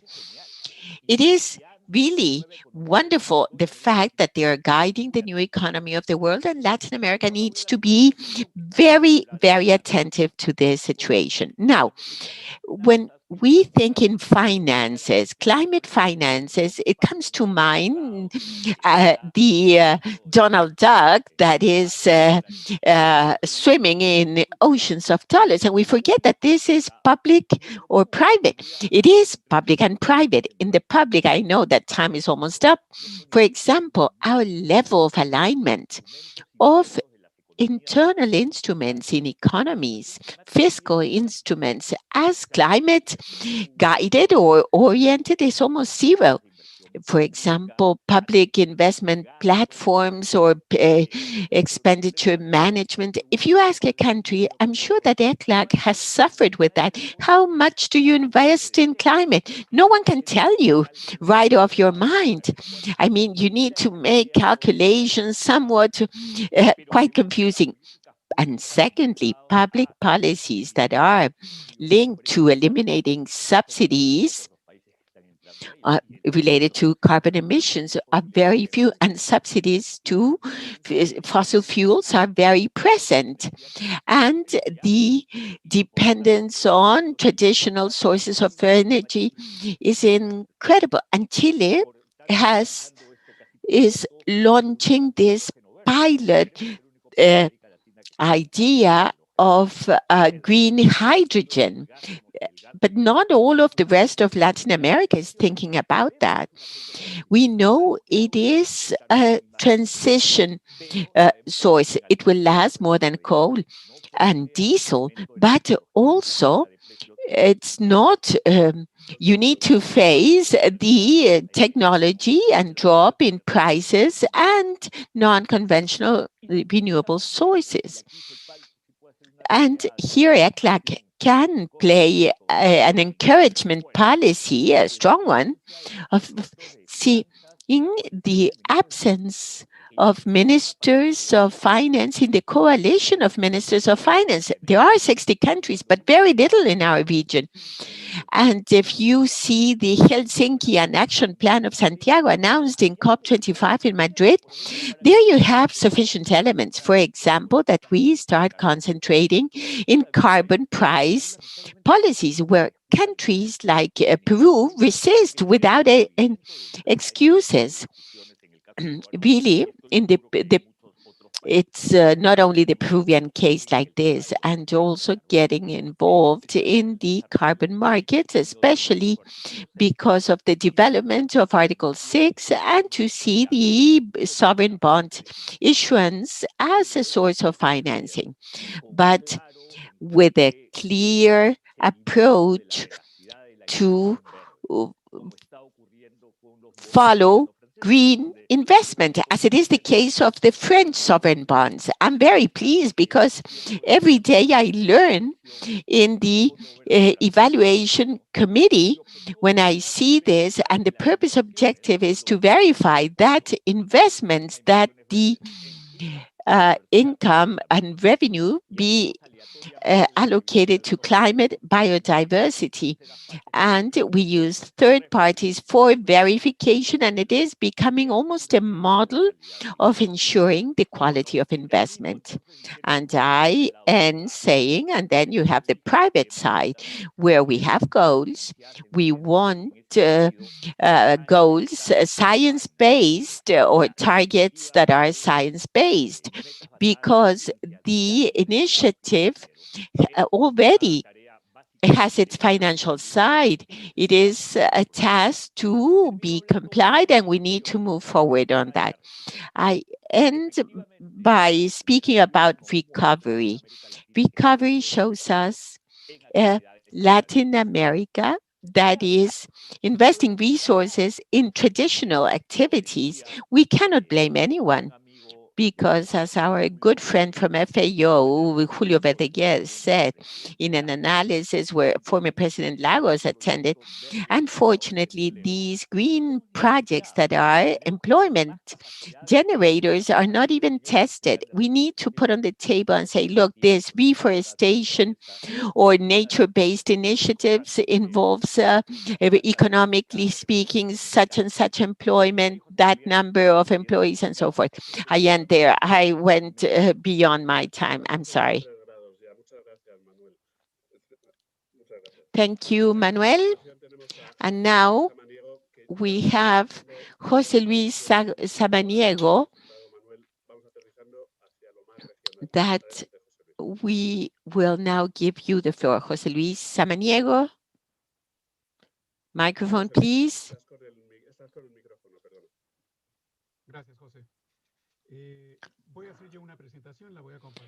I will share my screen. I will make a presentation, but I would like to underscore the importance of the 3 stages raised by Manuel and Alicia, where we need to promote an alternative economy, what Manuel called new economy, climate change aligned, and the very important role to be played by all the financial system.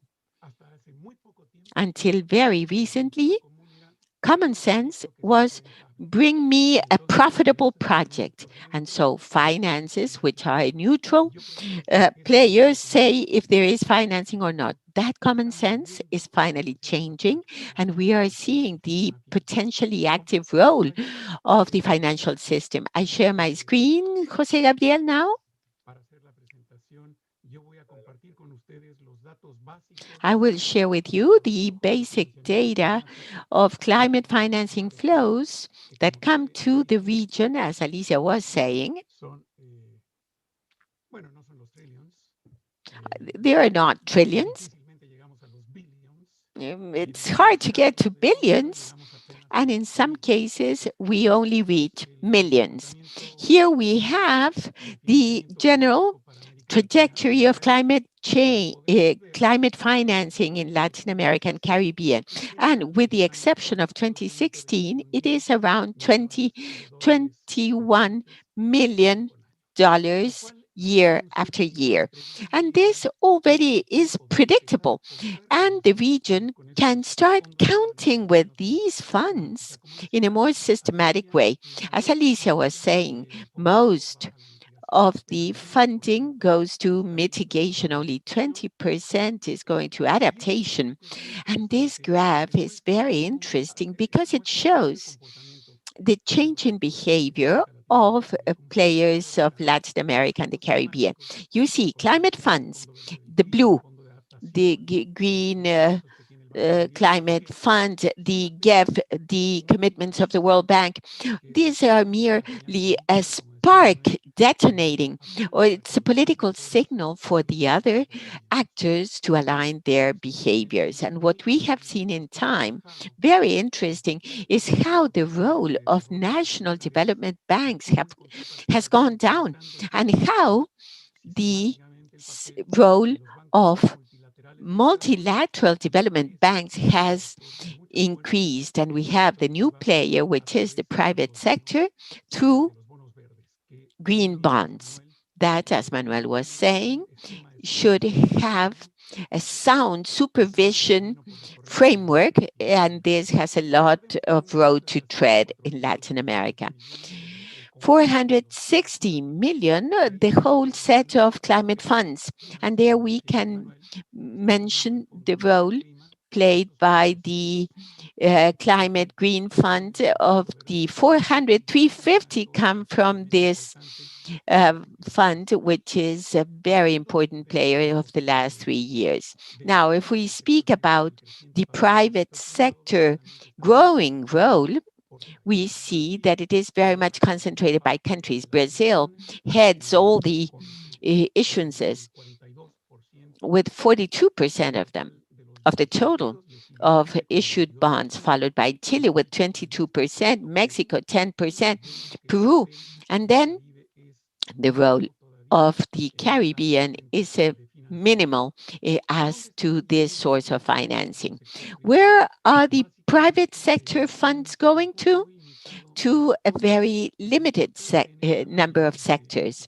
What's important to point out here is to say how the issuance of bonds has accelerated.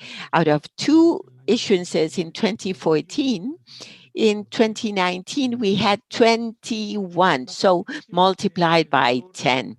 The participation of the public sector has been a minority one vis-a-vis the private sector, except in 2019, where the public sector played the more important role than the private sector. Most of the funds are being allocated to 2 sectors, both from the multilateral bank, national banks, and green bonds. It's basically allocated to energy, agriculture, and a smaller part to transportation. And very few countries of the region have a national strategy for climate change. Only 4 of the 33 countries have a national strategy to address international funds and to target also the logical supplement, which is the national funding, and this pillar, which is fiscal national policy.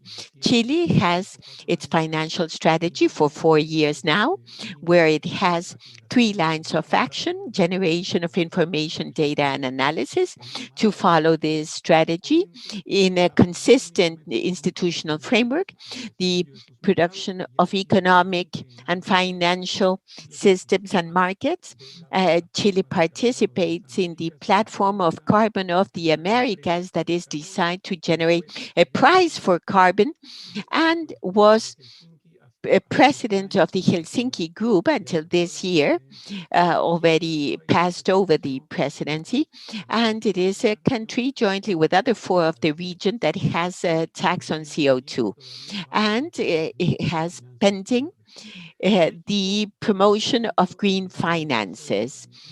Mexico has an attachment that's called Annex 16, where it sets in the record all the funds that are allocated to climate action. 2021 is where the highest allocation was made. Of course, all this is concentrated in the National Electricity Company, a public utility, and it has really undergone difficult times. Colombia also has a national strategy for climate financing. The target was reduction of 20% of emissions, and calculated the gap between investment requirements for transition, that there's 57 billion pesos, which is annually 3.1, and from there it derives the gap of what it needs every year, or 0.8, that is this 2.3 billion a year. In terms of the climate publishing, it has 3 major lines, but Ecuador will submit it in further detail. I'm just saying that of all the region, only 4 countries have a climate financing strategies. Only 4 countries, different ones, have a tax on CO2. Argentina is one of the countries that has tax, and Ecuador. And I'd like to close with a thought, just saying something that already Manuel mentioned. In order to achieve the target, you need to have a clear idea about the methodology you're going to follow. And in this field, there's significant discrepancy. Climate change has main sub-definitions. IPCC has one. The Sustainable Financing Group has another definition. LAC and OECD, the Association of Development Banking, and CPI, that does the accounting of climate financing worldwide, has a different definition, and the work group of the European Union has yet another definition. There's a significant piece of news, I believe from Wednesday, and based on the work of the Technical Expert Group of Sustainable Finance. They published an economic sustainable, harmonized for all Europe. Well, sustainable financing taxonomy that will provide, not as I presented it here, what it is related to climate or only what's green, which is not the same, but also it would progress to doing a net accounting, because that is the weakness of all recording systems we have globally. All consider climate or green action, but they do not match what's green and what is not green, because it conspires against the green, which is green against brown, I would say.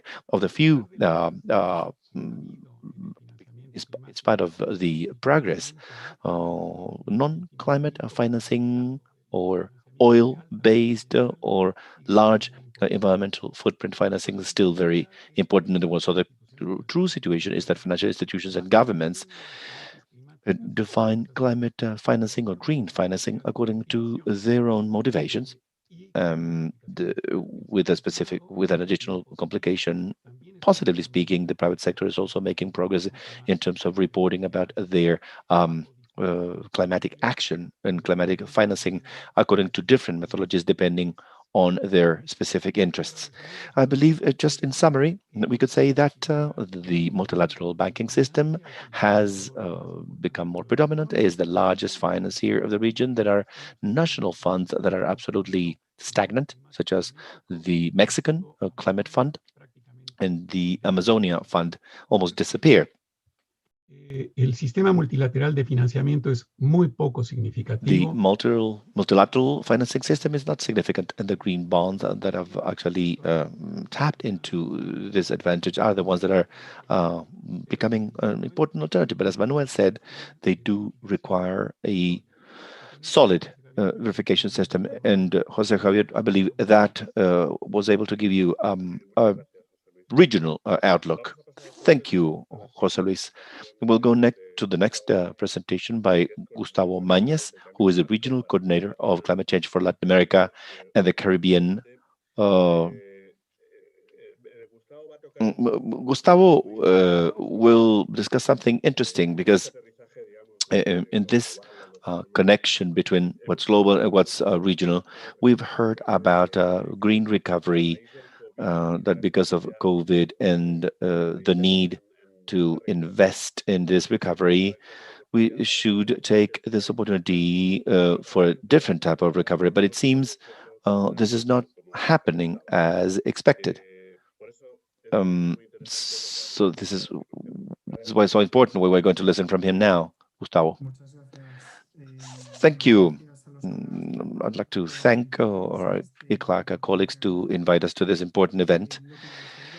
What I'd like to provide you with is some preliminary results of a survey that we've been conducting for several months already, within the framework of what it's known as the Green Fiscal Policy Network, that introduces the IMF, GTZ, NUMA, and together with the University of Oxford,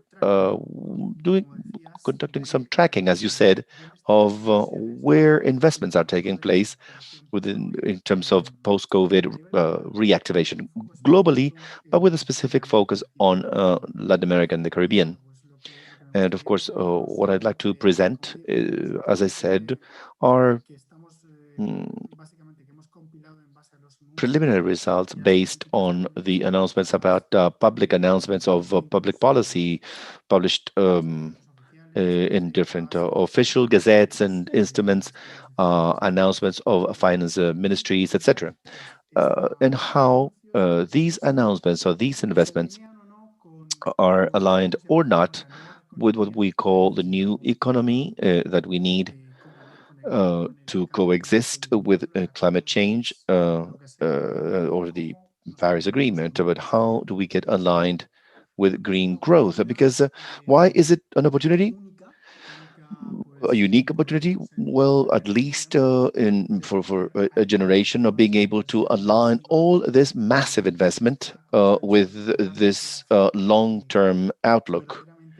that can actually create green growth, but at the same time, equitable growth in terms of economic contraction that has been covered in other events. Unemployment has increased as well. And what's important is to verify that Latin American and Caribbean economies, as you know, have a significant dependence on energy sector, especially exporting fossil fuels, for example, but also on raw materials or agricultural commodities, mostly tourism industry that is highly impacted not only because of the COVID pandemic, but also because of climate change as well. So this significant dependency of the region on these sectors makes it quite vulnerable, not only to climate itself, but to the transition costs of actually transition to a new model. Definitely, this significant vulnerability increases the financial risk of those countries, which turns climate phenomena into the biggest threat to long-term development in Latin America and the Caribbean. So definitely, I agree with what the different speakers mentioned before. Economic recovery is an opportunity, critical opportunity, to align with the coming out of this pandemic, socially, economically, with these new objectives, the creation of this new economy. So, what is the direction of this recovery, and how should it be? According to our calculation, out of 33 countries in the region, they announced close to $221 billion have been announced as a response to the pandemic. This is close to 5.5% of the GDP for 2020. Of that, 224 billion, that is to say 4.2%, are sort of short-term rescue funding, support, and aid for medium and small enterprises, healthcare, and 46 billion, almost 1% of that GDP, is focused on reactivation, but in the long term. That is to say,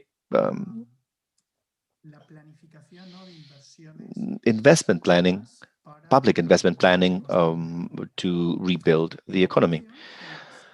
Now, compared to developed economies, these have spent so far close to 22.5% of the GDP. Of that, almost 3% is focused on reactivation, and 17% relates to immediate rescue measures. This, of course, reflects the situation that Alicia Bárcena mentioned before in terms of indebtedness in the region and the constraints that exist in order to devote resources in order to respond immediately to pandemic. But it's interesting to see, though, that if we look at this spending, but on a per capita basis, the disparity between advanced or developed economies and Latin American economies is almost unbelievable. It is significant.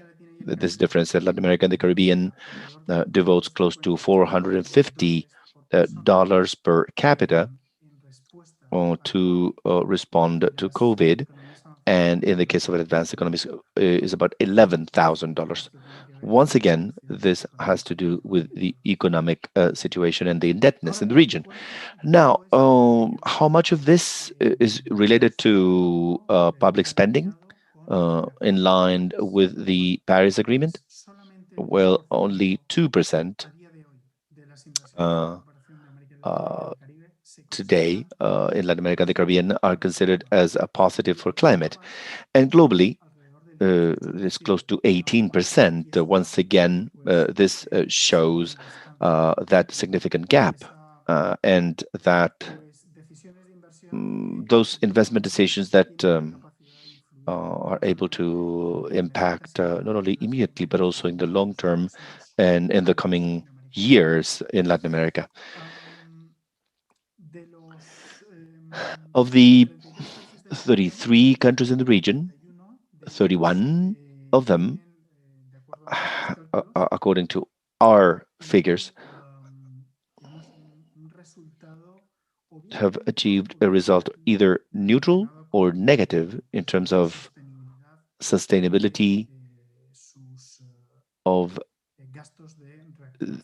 their reactivation spending. The exception to this is Colombia and Jamaica. Both of them have positive results. And the fact of having minimum spending aligned with this new economy or with the Paris Agreement is not the only case in Latin America and the Caribbean. Unfortunately, it's quite common in most of the developing countries, which have production modes that are highly dependent on fossil fuels.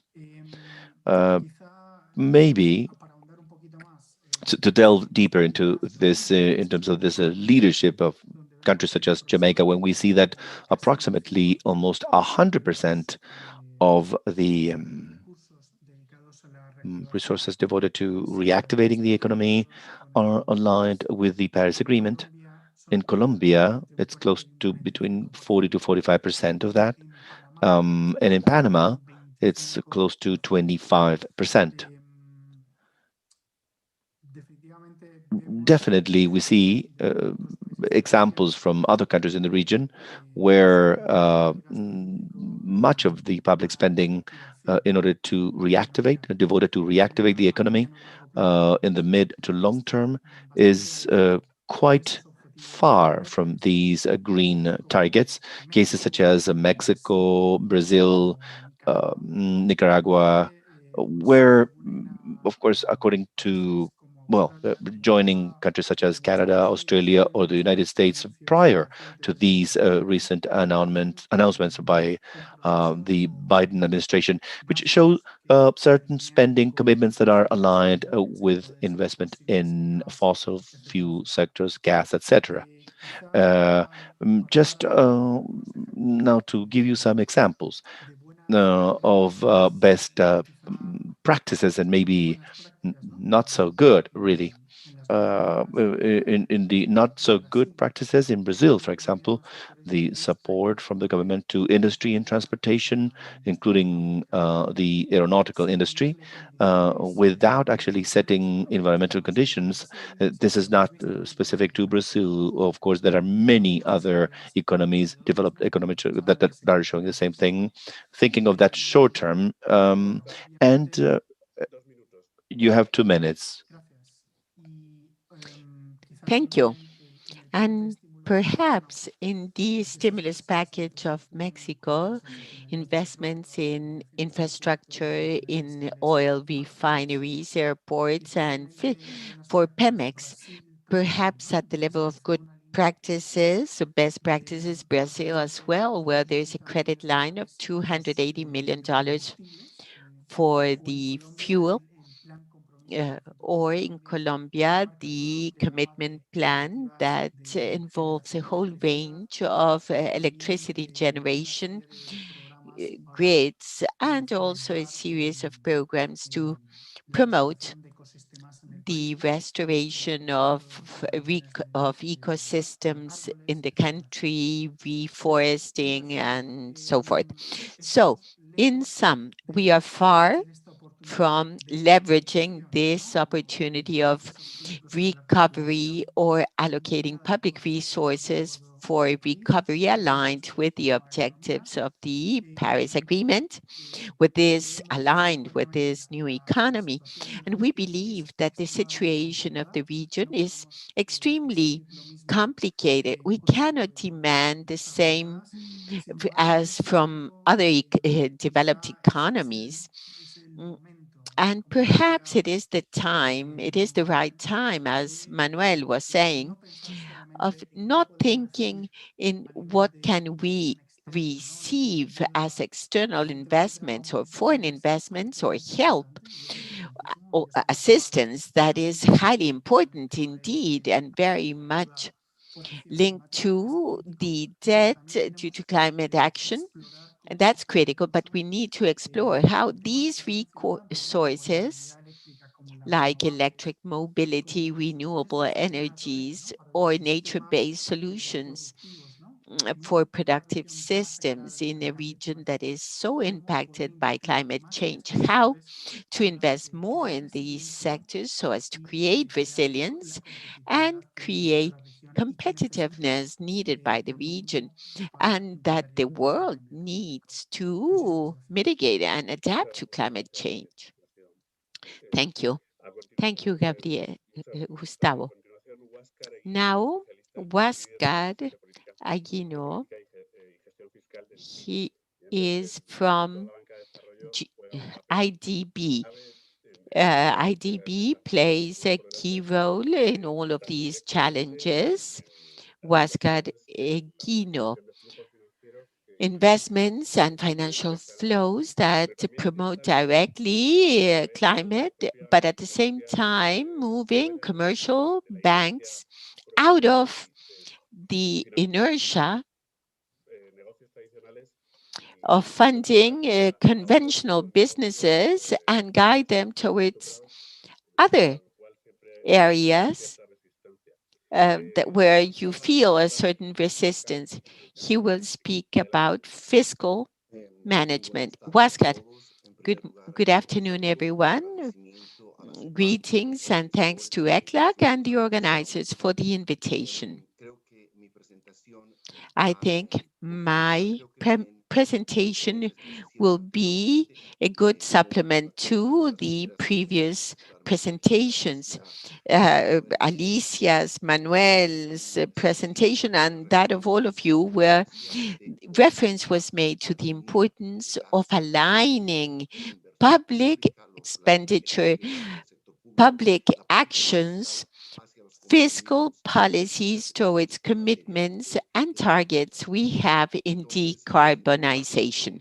So I think the event, we congratulate you for this very important and complete event this morning. Several financing topics were addressed. And here I will tell you how are we supporting countries in some topics we deem critical in order to guide resources towards the targets of decarbonization. I will share my screen now.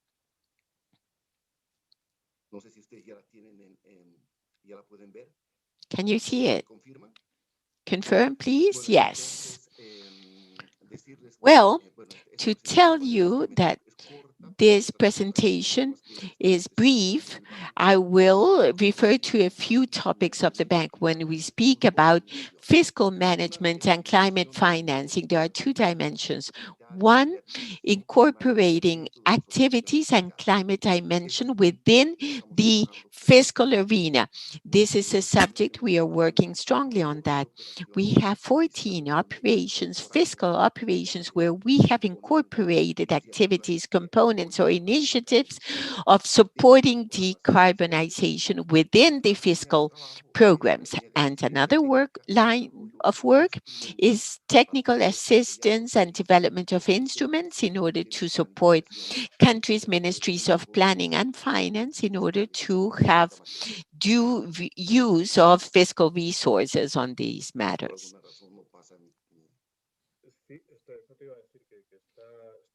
My presentation does not move forward. It's only the first slide. It doesn't work. Maybe you can try and share again. Sorry. Technical issue, maybe this other one is better. Yes, now yes, yes. Sorry for this technical issue. Well, we were saying fiscal management and climate financing, several topics. You have referred to them. Definition of goals, targets of decarbonization, consistent with macroeconomic fiscal policy. Also, the subject of climate financing to be consistent with macro fiscal policies and establishing a regulatory framework that will be a catalyst for private investment. Those elements have been discussed by you, but what I wanted to underscore is two initiatives we are implementing in the bank, and that is identifying the spending assets and eligible projects of climate financing, and what we are doing to strengthen mechanisms and instruments to evaluate and select, choose these eligible projects. Much is said about climate financing. Many resources are available. There are large numbers. We refer to what is happening in our countries and we see the capacity of each one. And sometimes we don't know how much we are spending in climate change. We don't have the instruments to guide or orient private investment to strategic sectors with an impact on climate change. So we think that the work we are doing is quite significant because the public sector will continue to be important in decarbonization. There are some tools available. For example, budget marking. This is known to you all. How do we identify, quantitate, and evaluate public expenditure in climate change?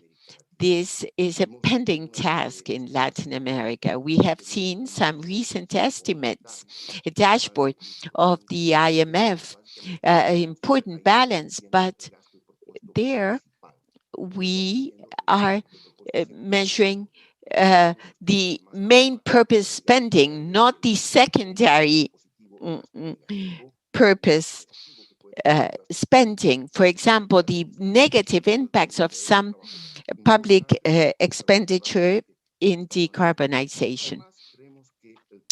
Also, we believe public investment or investment as a whole should be managed in a common framework of conceptualization of sustainable infrastructure.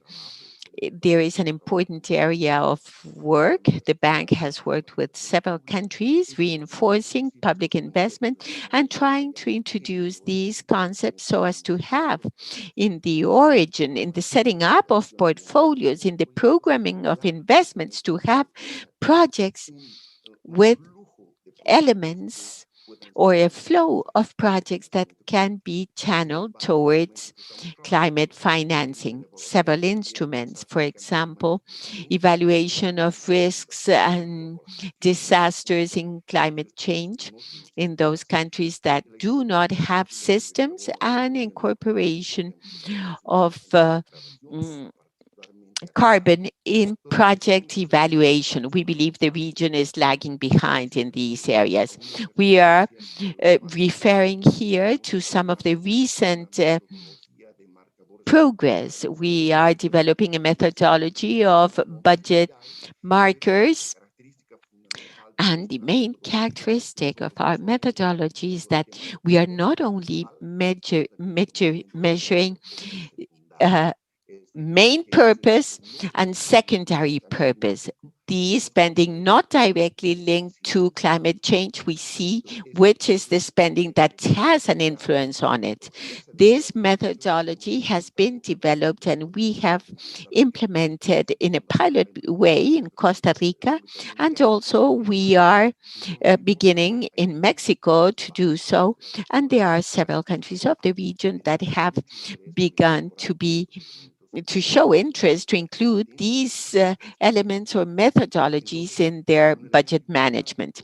So an important element when we speak of climate financing, at least we have the ability to say what is the amount of climate financing we have available, and we can, it is quite surprising that sometimes we speak about great amounts of financing, but in reality, what is really implemented through the budget is very different.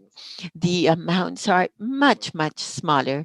Of course, there are problems and significant methodological challenges, public companies, autonomous ones, that this is also a pending task. I was referring to the sustainable infrastructure framework. The bank has worked developing a common framework in consultation with the countries of what is it that we understand by sustainable infrastructure. I will share my presentation with everyone, where the definition of sustainable infrastructure has 4 pillars: economic and financial sustainability, environmental and climate resilience, social sustainability, and institutional sustainability. This approach allows us to support the countries to allocate investment resources in critical investments. In Mexico, we have worked in a taxonomy of public investment, which is an input for their national infrastructure plan and national development plans. In Costa Rica, we are working in a prioritizing of projects consistent with the concept of sustainable infrastructure and consistency with the record of the decarbonization strategy. Another element in this effort is methodology applied by multilateral development banks in order to classify or what is it that we understand by climate finance. This is important. And here we have some examples, but basically we multilateral agencies have a positive list, and that positive list is sometimes unknown by countries or do not know how to invest in projects of this kind.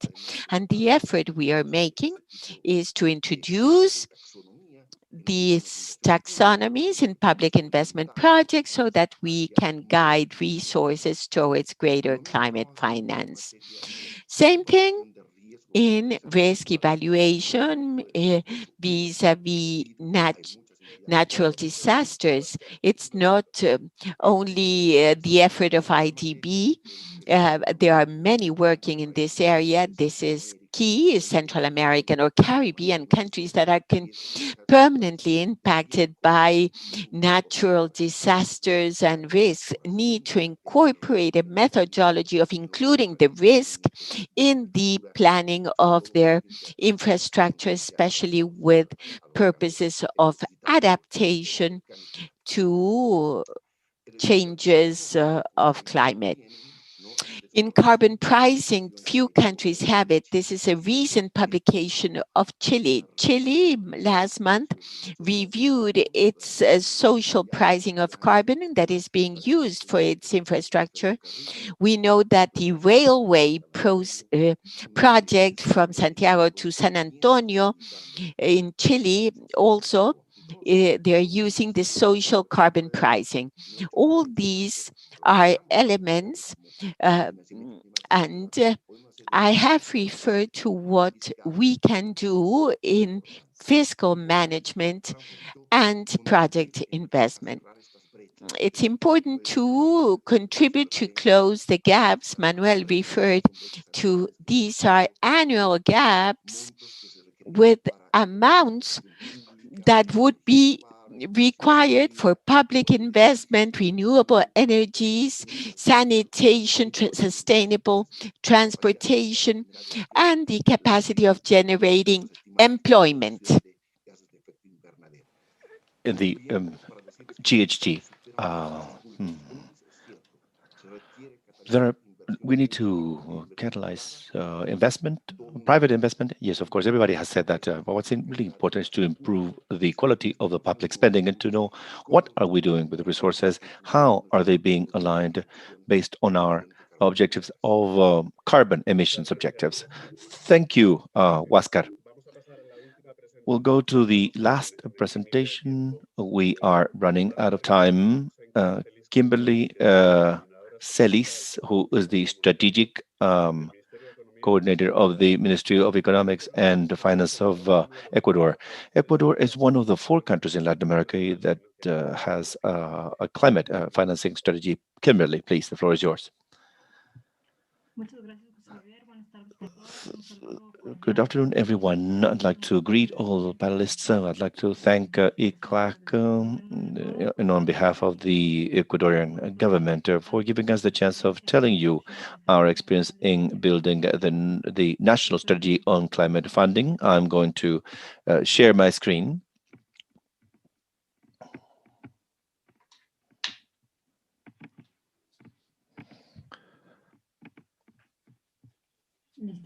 The national strategy on climate financing is the result of an institutional effort between the Finance Ministry and the Water Ministry of Ecuador, which is a milestone for the country, not only because of being the first strategy, but also being a convergence between these 2 state ministries that have very well-defined tasks and that sometimes seem to be so distant in their everyday work. The strategy, or EFI, as we call it, has the objective of guiding the access, management, allocation, and mobilization of climate financing from different sources, both national, international, private, and public, to strengthen the compliance of national and international objectives taken on by Ecuador. We have 6 specific objectives, and they intend to help the country make progress on a low carbon path in line with the planning instruments and the agreements or international agreements, as you mentioned, the Paris Agreement, especially as a roadmap in order to become aligned towards this new economy that has been mentioned by the previous speakers. As I said at the beginning, this effort was conducted jointly between the 2 ministries. We have the support and technical support of German cooperation and the GFLAC, and this we were able to. The whole construction process was supported through the Alliance for Sustainable Urban Development because civil society organizations allowed us to guarantee that this construction process be a participatory process involving, including the needs and the opportunities for the different sectors of the economy. The participatory construction process took place through 4 different instances. First, sectoral dialogues took place and also bilateral interviews with authorities of some institutions. There was also a process of public reviewing of this strategy once it was already written and checked by the government. A process of public review took place providing access to this strategy through the web pages of the different ministries to be viewed by the citizens. And also there was a review in the Interinstitutional Climate Change Committee, which is a national instance, a high-level panel that designs and provides a follow-up to climate change. policies. Why the participatory construction process? The objective of this approach was to have the involvement of key stakeholders in this field that are able to identify what is the current situation of the country in terms of climate financing, and most of all, to identify what are the main gaps in existing challenges that had to be addressed in this strategy. And at the same time, the idea was to collect, receive recommendations in order to hasten resource mobilization and to address climate change management needs. Very briefly, this process was started in the country in May 2020. Was precisely the strategy was officially presented in February 2021. The stakeholders that were involved in building this instrument were the central government, the subnational governments, the financial sector, the private sector, civil society through civil society organizations, cooperation agencies, as well as academia and the indigenous peoples and nationalities. So this sectoral dialogues entailed took place in a period of 3 months in order to collect all this information. And as I said, in the final stage of the development of the strategy, once the contributions of the different sectors had been received, the public review instance took place, where we received lots of feedback and input from the citizens about the document itself. And as I said, this was introduced in February officially by the government through, actually, during an event that was organized. The EFIC states a vision of the country towards 2030 in order to mobilize and funnel national resources, international, public, and private resources for climate change management. This strategy has a national scope because, as I said before, it is the contribution of all sectors is included, and at the same time, it will cover 10 years from 2021 until 2030.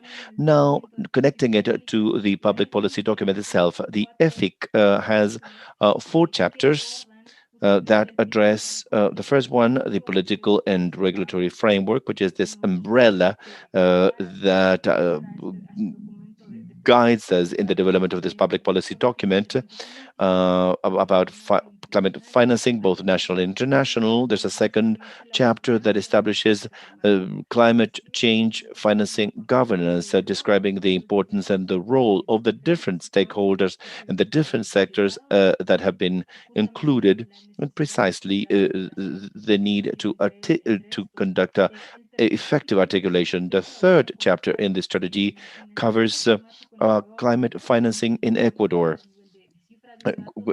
in terms of data and figures, in terms of the evolution of that in the country, both from international and national sources. And the fourth chapter is about climate financing with a participatory approach, which is the description of the process itself, the different strategic work lines that were identified in order to make progress in this field. Important elements that are included in the strategy, there are 4 addenda. One of them is the activity catalog for climate change. These addenda are the first efforts. The catalog identifies what have been the amounts invested on climate change and being able to facilitate the quantification of these very important aspects that have been mentioned by the previous speakers as well. Another element that was part of addendum number 2 is a recommendation and methodology guideline to have a project pipeline on climate change. And of course, they have made progress nationally. The strategy also considers a directory of the main financing sources, both domestic and international, available to the country, and of course, a mapping of different stakeholders that took part in the participatory process. Now, going into the strategic elements for a moment, the EFIC breaks down into three main strategies. The first one is clear and effective governance of the climate financing. The second one, consolidation of a financial system that integrates the climate approach, what you mentioned about social risks, for example, and strategy line number three, in terms of access, management, allocation, and effective mobilization to climate financing. And also, in order to be able to achieve the goal of these strategy lines, there are four conditions. One of them is the adaptation of the legal framework and regulatory framework. Second condition is the creation and strengthening of capacity building in the different sectors, and also multi-level and multi-sector link about of climate financing, which underscores the importance of participation of the academia, citizens, and other organizations. And final condition, which is generation and dissemination of data and information about climate financing and their impact. These strategic lines these strategic lines of enabling conditions considers 83 action lines classified according to different timing in the short term until 2023, mid term until 2026, to have 2 more minutes, and in the long term by 2030. These action lines consider what will be the coordinating and implementing agents. The coordinators will play a more deliberate role in the follow-up of these action lines, and the implementing agents that will provide support in the achievement of these targets. Very briefly, just to mention the strategic lines number one, for example, first one, now delving deeper into these strategic lines. Very briefly, first one has 7 action lines in order to guarantee the governance, what are the roles and responsibilities, effective articulation among the different levels, and participation of non-state stakeholders as an approach of EFIC, which is a participatory approach, as well as for the implementation of the strategy.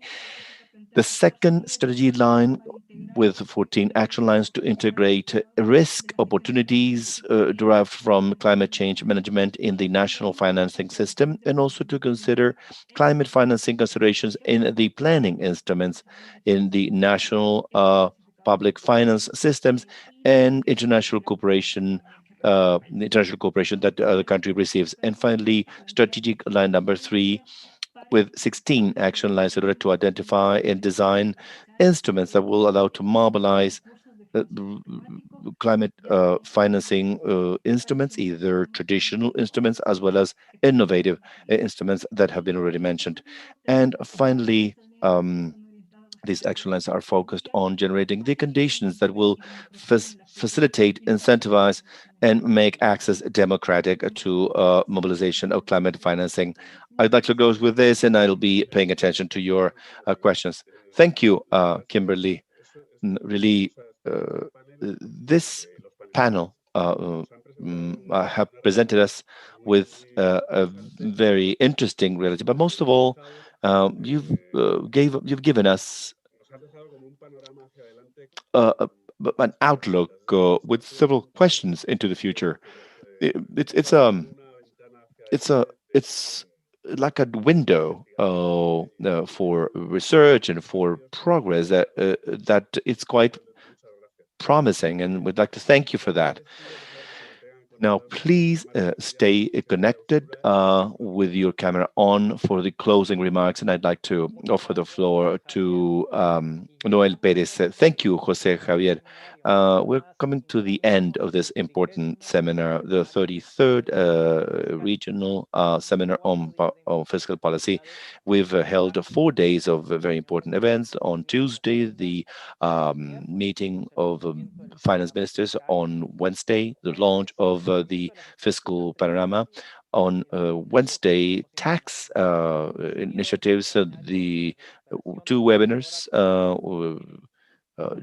gender responsive transformative recovery, and now webinars on financing challenges to create a fiscal space, financial flows, and tax avoidance, and this about climate financing. And in order to go ahead with this closing ceremony, I'd like to offer the floor to His Excellency Enrique Ojeda Vila, who is the ambassador of Spain in Chile. Mr. Ambassador, the floor is yours. Good afternoon. Good afternoon to all the attendants, and thank you for the invitation to close this seminar that FIC sponsors as in previous occasions. It's difficult to see the friends of ECLAC with whom we interacted presently before lockdown, and also remember the magnificent venue of Santiago we haven't visited for some time now. Thank you very much for the invitation.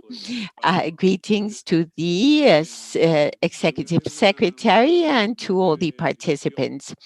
I will give you a few ideas on what fiscal policies have been in Spain, in the EU, and in euro-based economies, and some final reflections on this.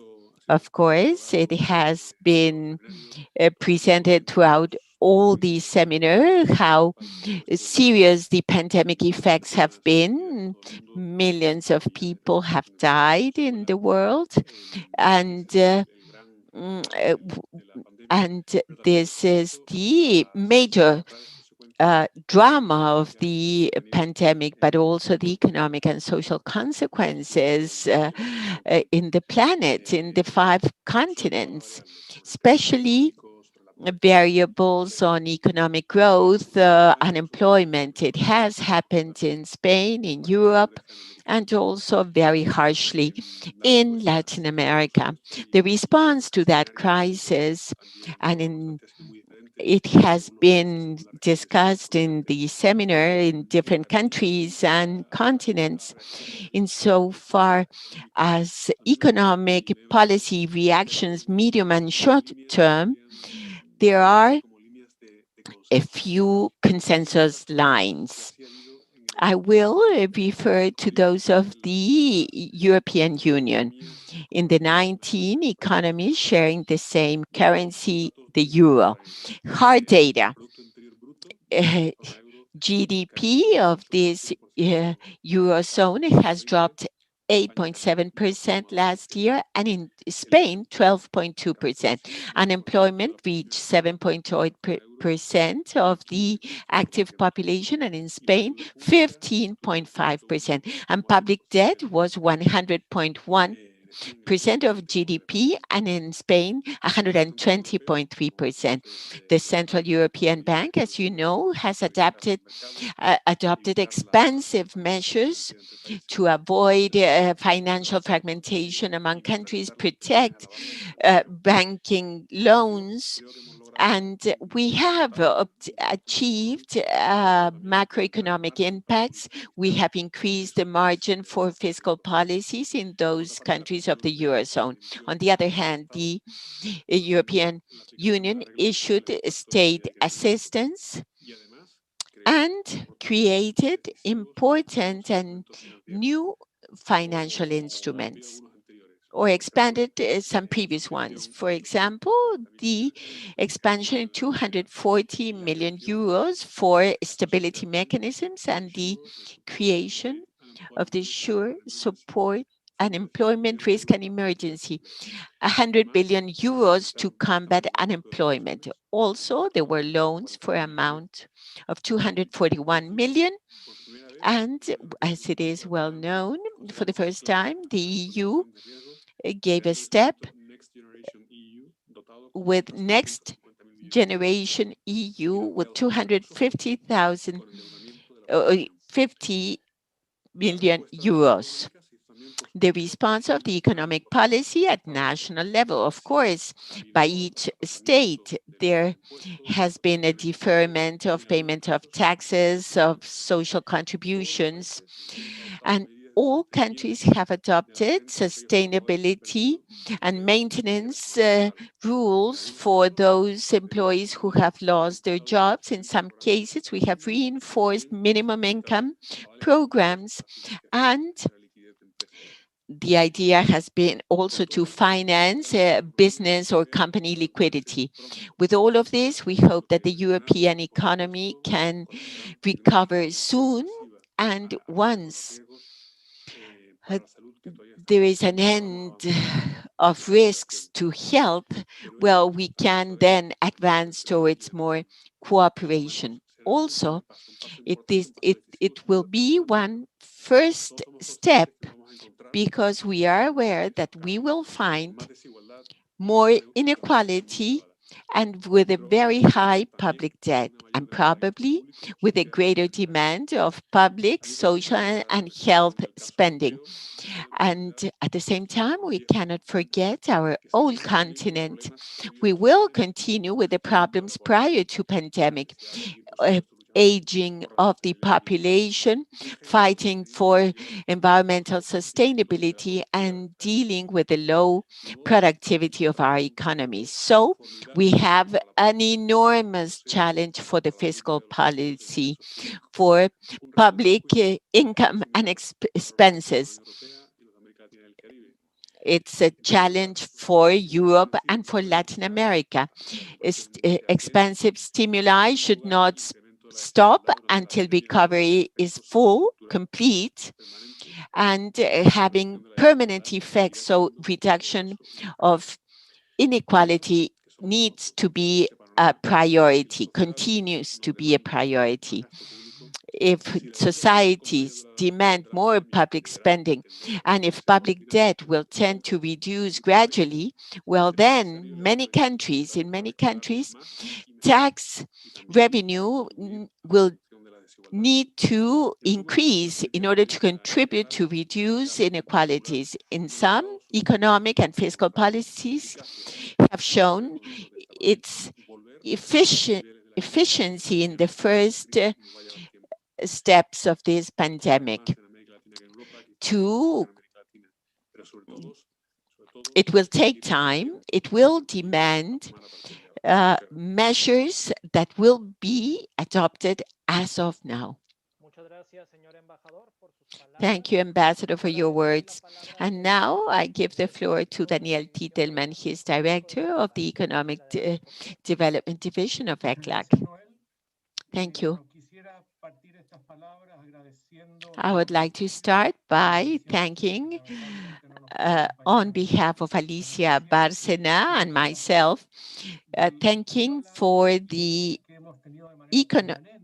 Spanish cooperation we have received throughout the years, not only for holding this fiscal seminar, but also to move forward in our work on fiscal policies. Spanish cooperation through the AESC has been a key factor in supporting us and helping to maintain the work and continuing on this area at regional level and in cooperation with Europe. Also, we would like to greet Mr. Enrique Ojeda Vila, Ambassador of Spain in Chile, who is accompanying us in this closing ceremony. And once again, thank you for the very important collaboration. Also, I would like to thank international organizations whose collaboration and participation have been historically a great support. IDB, OECD, World Bank, IMF have been permanent partners in the implementation of this seminar and organization thereof. Also, I'd like to thank all the speakers, all the participants of the regional seminar. We've had this last webinar.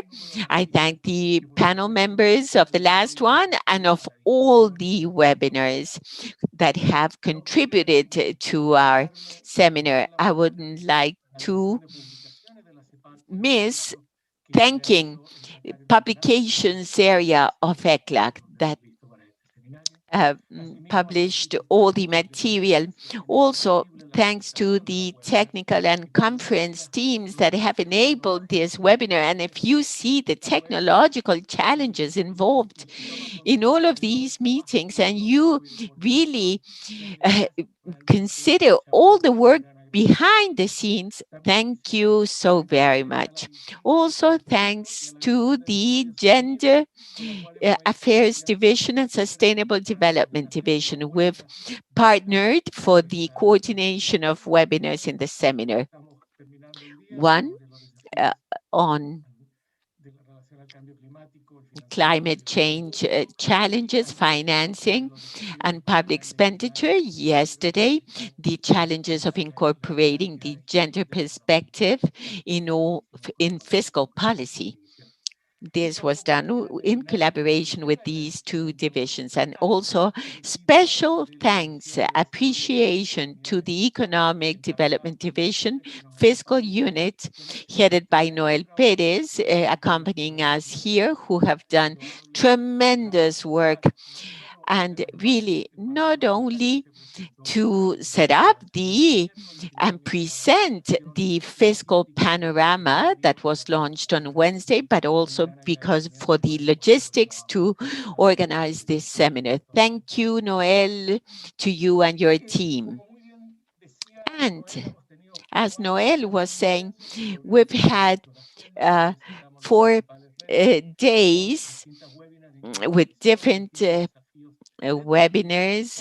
We have examined fiscal policy, macro fiscal space, dynamics, and challenges of how to incorporate climate change and gender into the fiscal policy. As the ambassador Enrique Ojeda was saying, the world has been very much struck and impacted, and the fiscal efforts have been significant by each country, although much less than in Europe. As the ambassador was saying here, the GDP went down in 7.1%. Countries made an unprecedented fiscal effort of 4.6%. Unprecedented if we see the history of our crisis. And in spite of that, inequality increased, poverty increased, unemployment as well, from 8.2 to 10.7, particularly female unemployment, where we see a retrocession of 10 years in employment, in women employment. And those challenges will persist with us. And as the ambassador said, one of the challenges of how to maintain active and expansive fiscal policies that will allow not only to continue mitigating the pandemic cause that continues with us. 2021 will be marked by that, but trying to advance towards a transformative recovery that will place Latin America and the Caribbean in a path of inclusive and sustainable development. And that is why all the webinars are so important, with the collaboration of Jose Luis and with and the one we had yesterday. What are the challenges for fiscal policy? On the one hand, the expenditure efforts of last year, plus the drop in growth, has left countries with an indebtedness of 57%, 10 percentage points of GDP. We have greater current deficits, current account deficits, greater needs of financing, but with a deep need of maintaining and sustaining the fiscal policy. And that is the challenge of the region. It's not only maintaining expenditure in a short-term perspective, but to be counter-cyclical and stimulate demand, but also consider the medium and long term to close structural gaps that Latin America has had for several decades, and beginning to build a dynamics of a more inclusive growth and development. From that perspective, an essential message that emerged within the fiscal panorama and has been present in the different webinars, and the ambassador underscored it as to the European experience, is how to manage for fiscal policy in the region to be oriented as a development instrument, that the fiscal policy once again be a driver for development, not only a fiscal policy stabilizing macro development or macro stabilization. And we believe that this crisis once again placed the fiscal policy on the table again. And this discussion of thinking spending policy as one for if you think about public expenditure as a development instrument, you are not only concerned about it, but as maintaining it. And many of your ideas can be included of how to include climate change criteria in public expenditure, how to have sustainable investments and integrate challenges. That discussion can be more fruitful if we can envision public expenditure as an instrument for development and not only as an instrument for economic stabilization, not only consider the level of spending, but also the composition and makeup of this spending.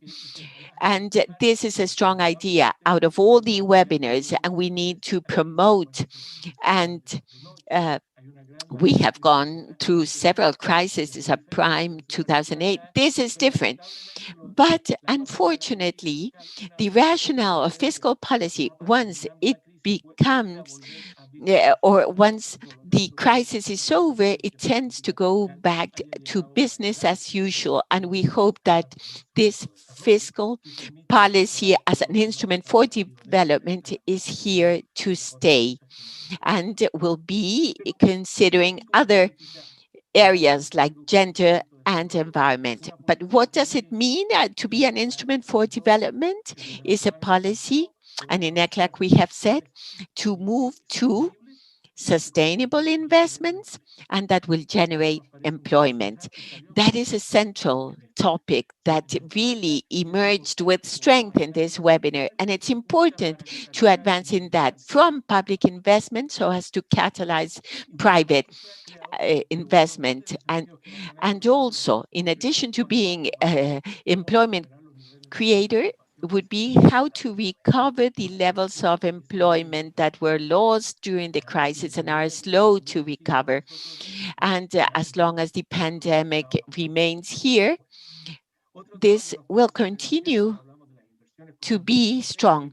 Another thing that we are considering, as Alicia was saying, how to identify 8 strategic sectors to channel public and private efforts to change the productive matrix, infrastructure, and production of services.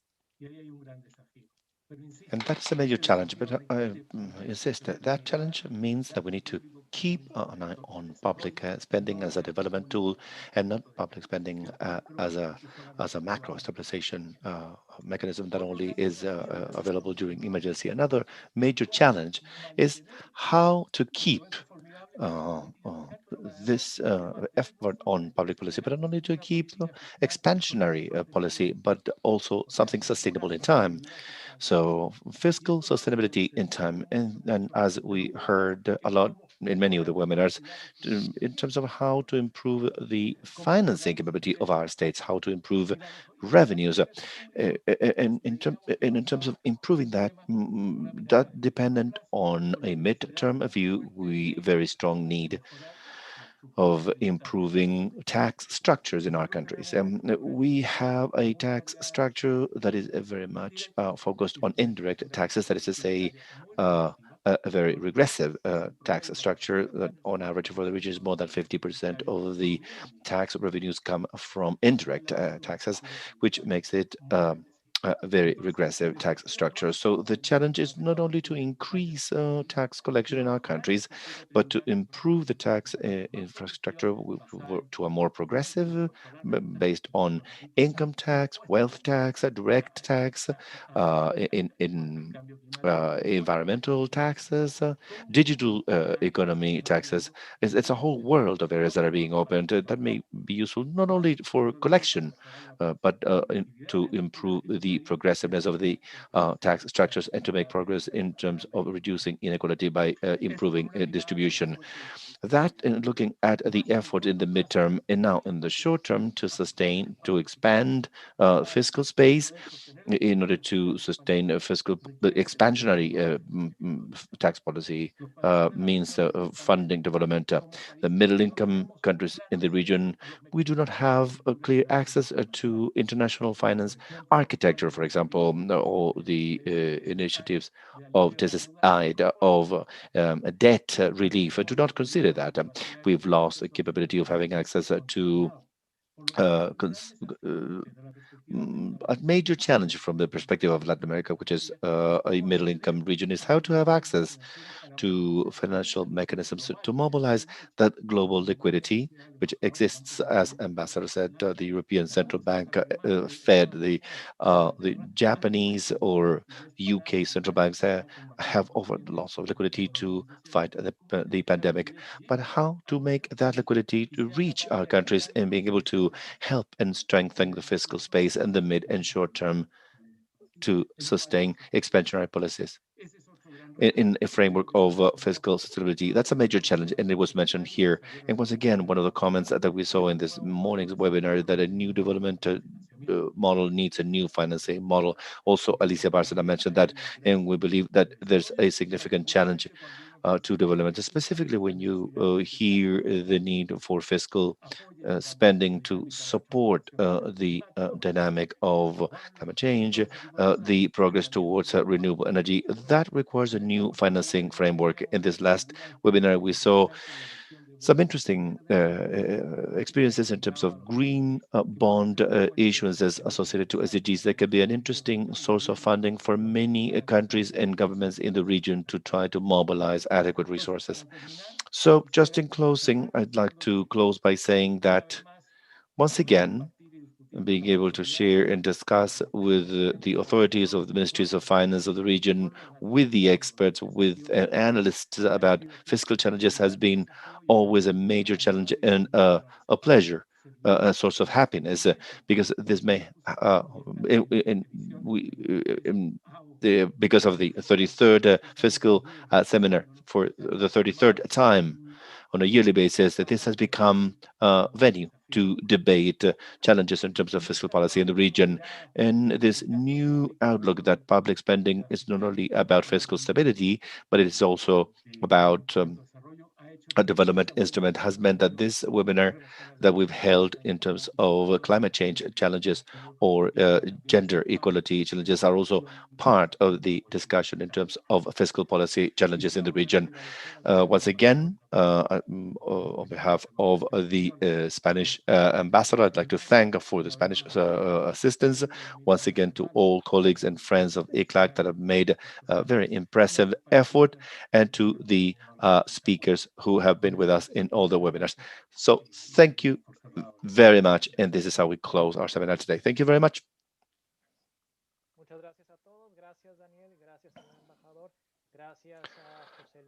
Thank you, José Luis, and all the panelists that were here today, and all participants, many friends for many years who traditionally used to meet here in Santiago.